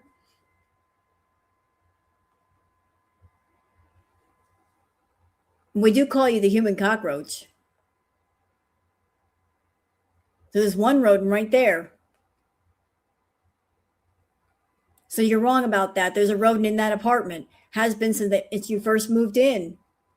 It's just that now you're joined by other rodents of different species. You're surrounded by different pests. The pests have pests. Grown-ass people. Yeah, clearly only growing in age, not maturity level, not humanity level. You know? Thank you, boss man, for gifting. Yeah, I blocked her weird ass, Nina. No mice 19 floors up with a cat. No cockroaches. I've never even seen a spider in my house. She would catch everything, exactly. BG! Hi, BG! Your apartment looks worse. Yeah, my apartment gets messy sometimes, but I clean it. Everything is gone. The garbage is out. Everything is gone.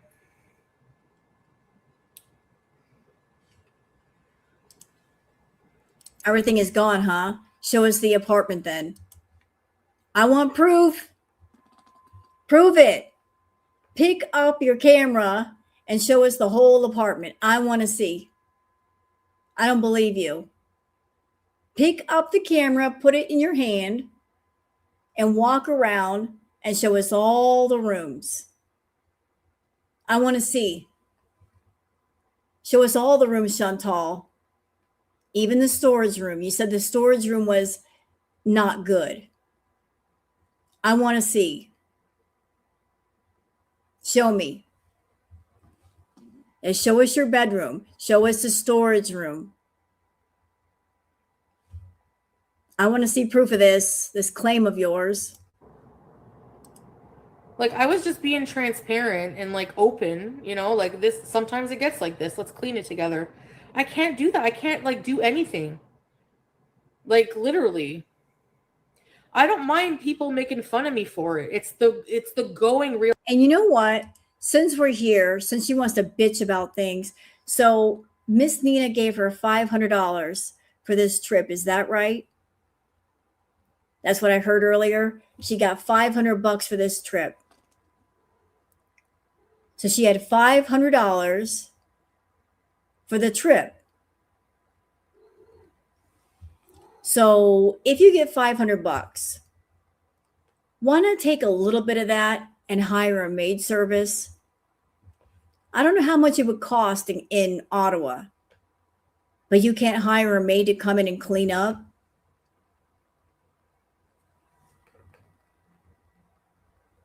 You can't hire someone or two people to come in and clean up. Someone to come in and at least do partial bit of the work. Just, maybe do your laundry, clean up one room of the house. $500. That's enough money to hire a maid or a cleanup crew and get some of that mess under control. So why aren't you hiring people to help you? Real life, you know? Hi, sweet love. Ignore these nuts. The bizzers? Exactly. Right, Teardrop. Don't even mention them. No, after this, I'm not. And I'm just saying, I'm warning people. I don't want these people in my chat. These people who come to cause problems, you know? Don't mind the level of brainless. Oh, That's the thing, Teardrop. Like, saying I have infestation when I don't is like... And even if I did, yeah, I would, you know, whatever. But no, I don't. Like, they are low-life trashy people. Unfortunately, there's just low-life people. I don't know. you know why people were marked upon at Foodie? Because it seems like everywhere you go, every location, critters always show up. When you lived with BB, there was a roach infestation. When you were in the Canadian villa, there was the fruit flies everywhere. When you were in Kuwait, flies every place. There's always critters, man. They always follow you. And you haven't been in the apartment that long. And we've seen the state of your apartment, and anybody who lives in a place knows if you're messy and disgusting and you're over there with moldy chicken beneath your couch, critters are sure to follow. And then we saw one. And you haven't even been there a year. So it looks like if you only have one or two pests in your house, you keep going the way that you're going, it will lead to a major infestation, which is not fair to the other tenants. It is not fair to other people that they are in their place. You might be living next to them, and because of you being filthy, their quality of life might be affected by you. They might be over there cleaning everything with bleach and Pine Sol, saying, where are these bugs coming from? And they can't figure it out. And why they can't figure it out is because they're in their house doing all they can do, and they don't know they have a neighbor who's an absolute pig. If you live in an apartment building, it sucks. If you live next to somebody that's a pig and lives like a pig and they're filthy and you have no idea, all you know is you got pests coming through the walls. And then the bugs are all in your stuff. There was a spider in your bath. Hello, guys.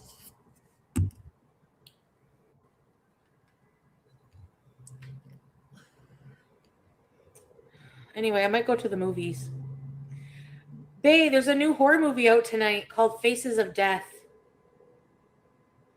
BG would love mice. She would love bugs. Remember Julia? Salah? Get the bugs! Get the bugs! Ashrat. In Arabic, a cockroach is called a hashrat. But we used to have beetles, a big beetle, because, listen, his house was on the ground floor. The doors are always, like, open for Julia, so sometimes a beetle would walk in. And okay, you know what? Yeah, the fake salad was in chat. But earlier when he came in, she didn't do the baby voice. She didn't say, hey, babe. She kind of told on herself that it was fake. That it wasn't really him. And all of a sudden she's saying babe, and she's got like the happy voice. A little too late. Foodie. And we would know because she would cry. And they're cruel with bugs. They play with them and torture them. Can I spend the weekend with you? I'll bring pickles. Oh, thank you. I don't really meet people in real life, though, to be honest. It's nothing personal. Maybe someday. But right now,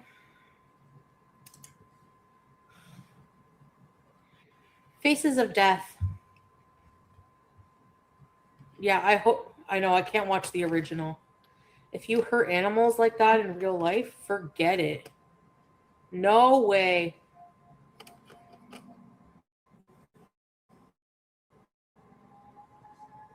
Oh, time flies, eh, Teardrop? Aw.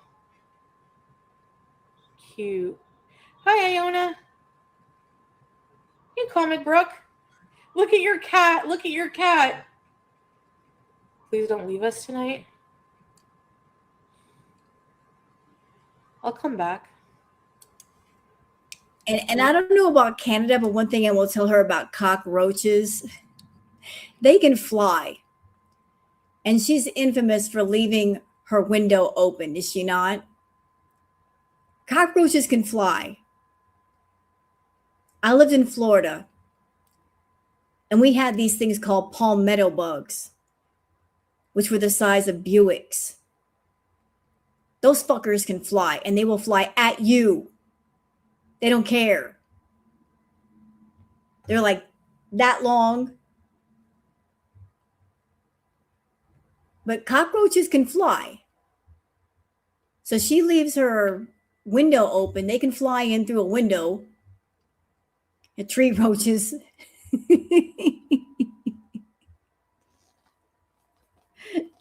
Palmetto bugs are huge. They're like supersized cockroaches.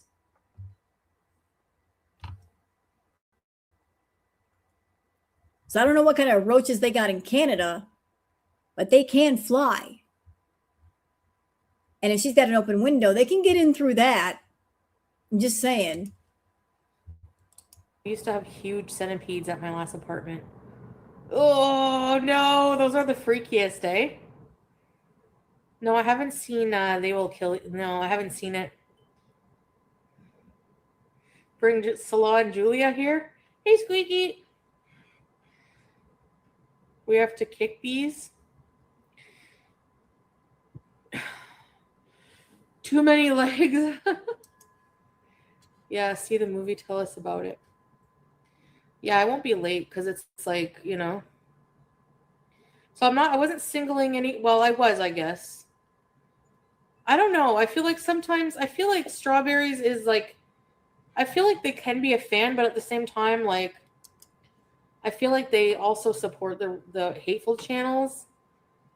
I don't think people realize because you can't. It's not personal to you. It doesn't happen. So what do you have the biggest problem with, Chantal? The Beezers watching the reaction channels? Or are you worried that if they're watching the reaction channels during their live chats, they're not giving you a view and you're not making as much money? Is it a money thing? It sounds like it's a money thing. You're concerned about the money thing. You're concerned that if they're watching the reaction channel, so the reaction channel is going to get the view and you won't get the view. You won't get the money. I want the money. I need the money. I want you all over here so I get the money, because the less there are of you in my chat, the less money I'm going to make. I think it's a money thing. It's a money insecurity thing. And she just can't let people be.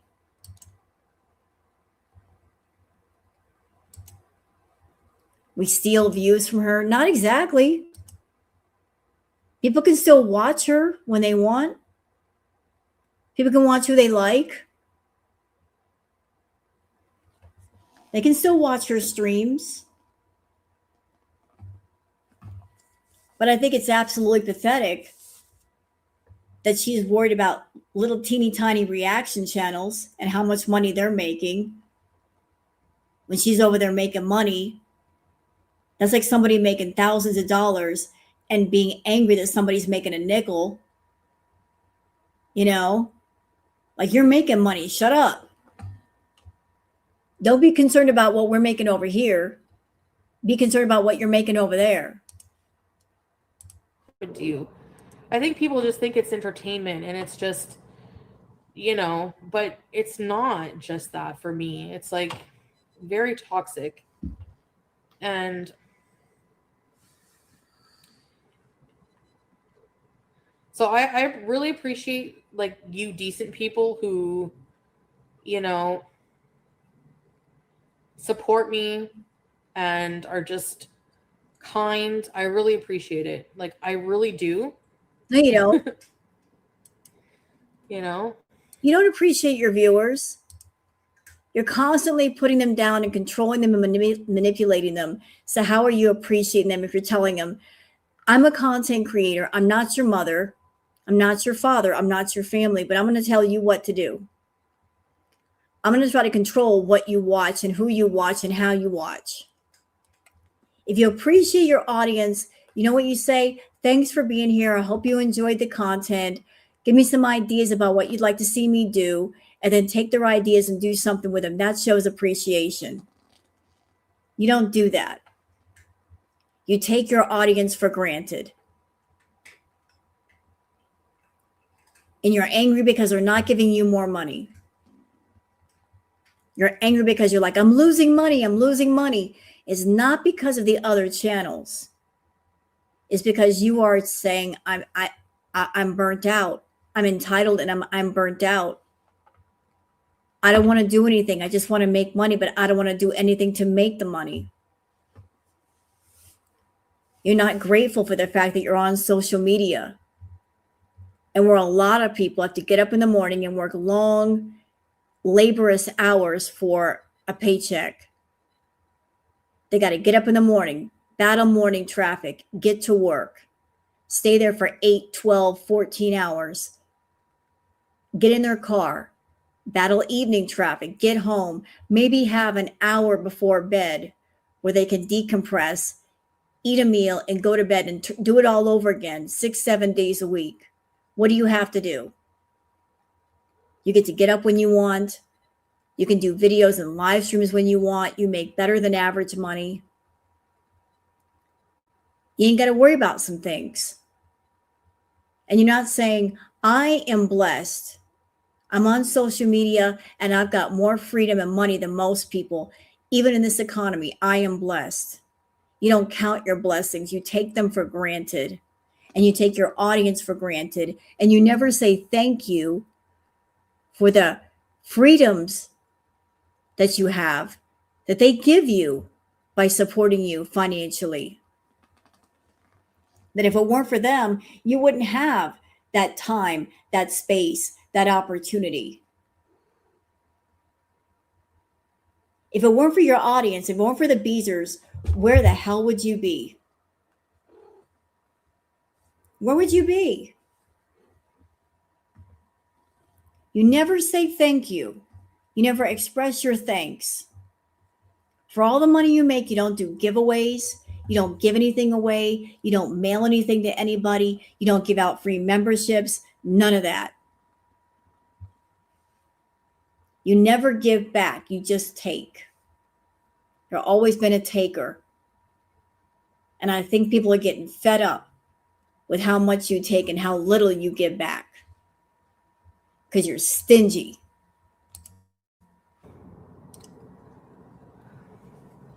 It's just the fact, Nina, that I feel like they support like a lot of hateful channels. I don't know. Or repeat uncomfortable questions. Yeah. Push food. Yeah. Booger. Yeah.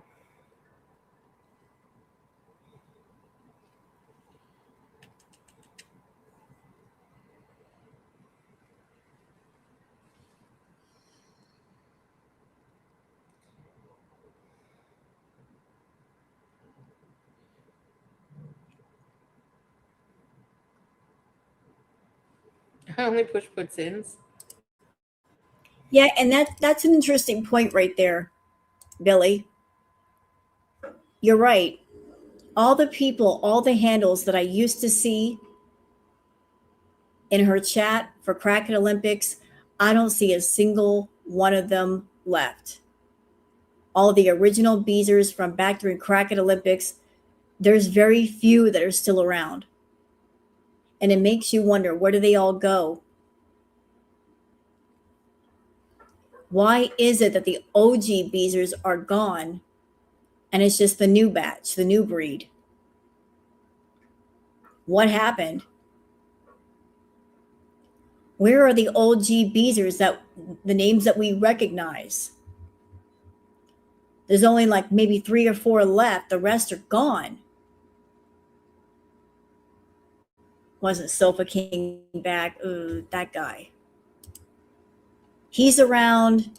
maybe a couple of other people, but the rest are gone. The rest are out. I know about Life with Ron. She says, I don't do the feeder content.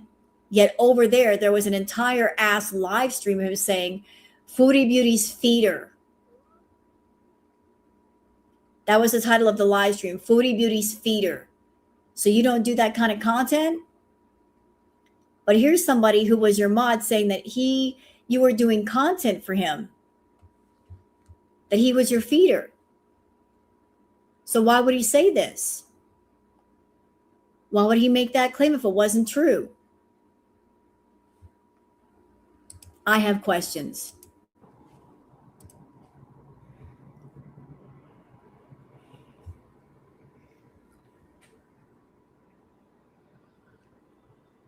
I know, Breeza.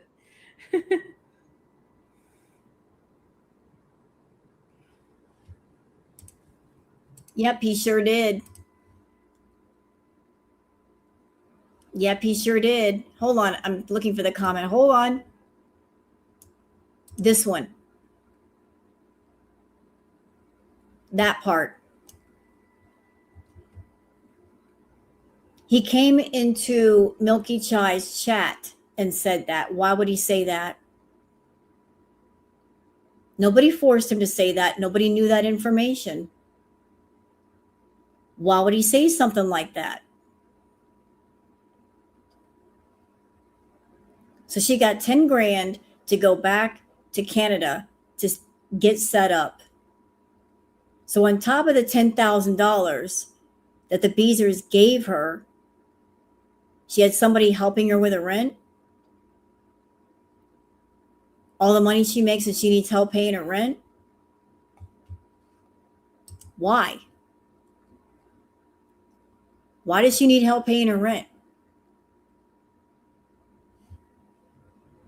That's weird. It's still the same day right now. I don't know. Thanks, Witchy.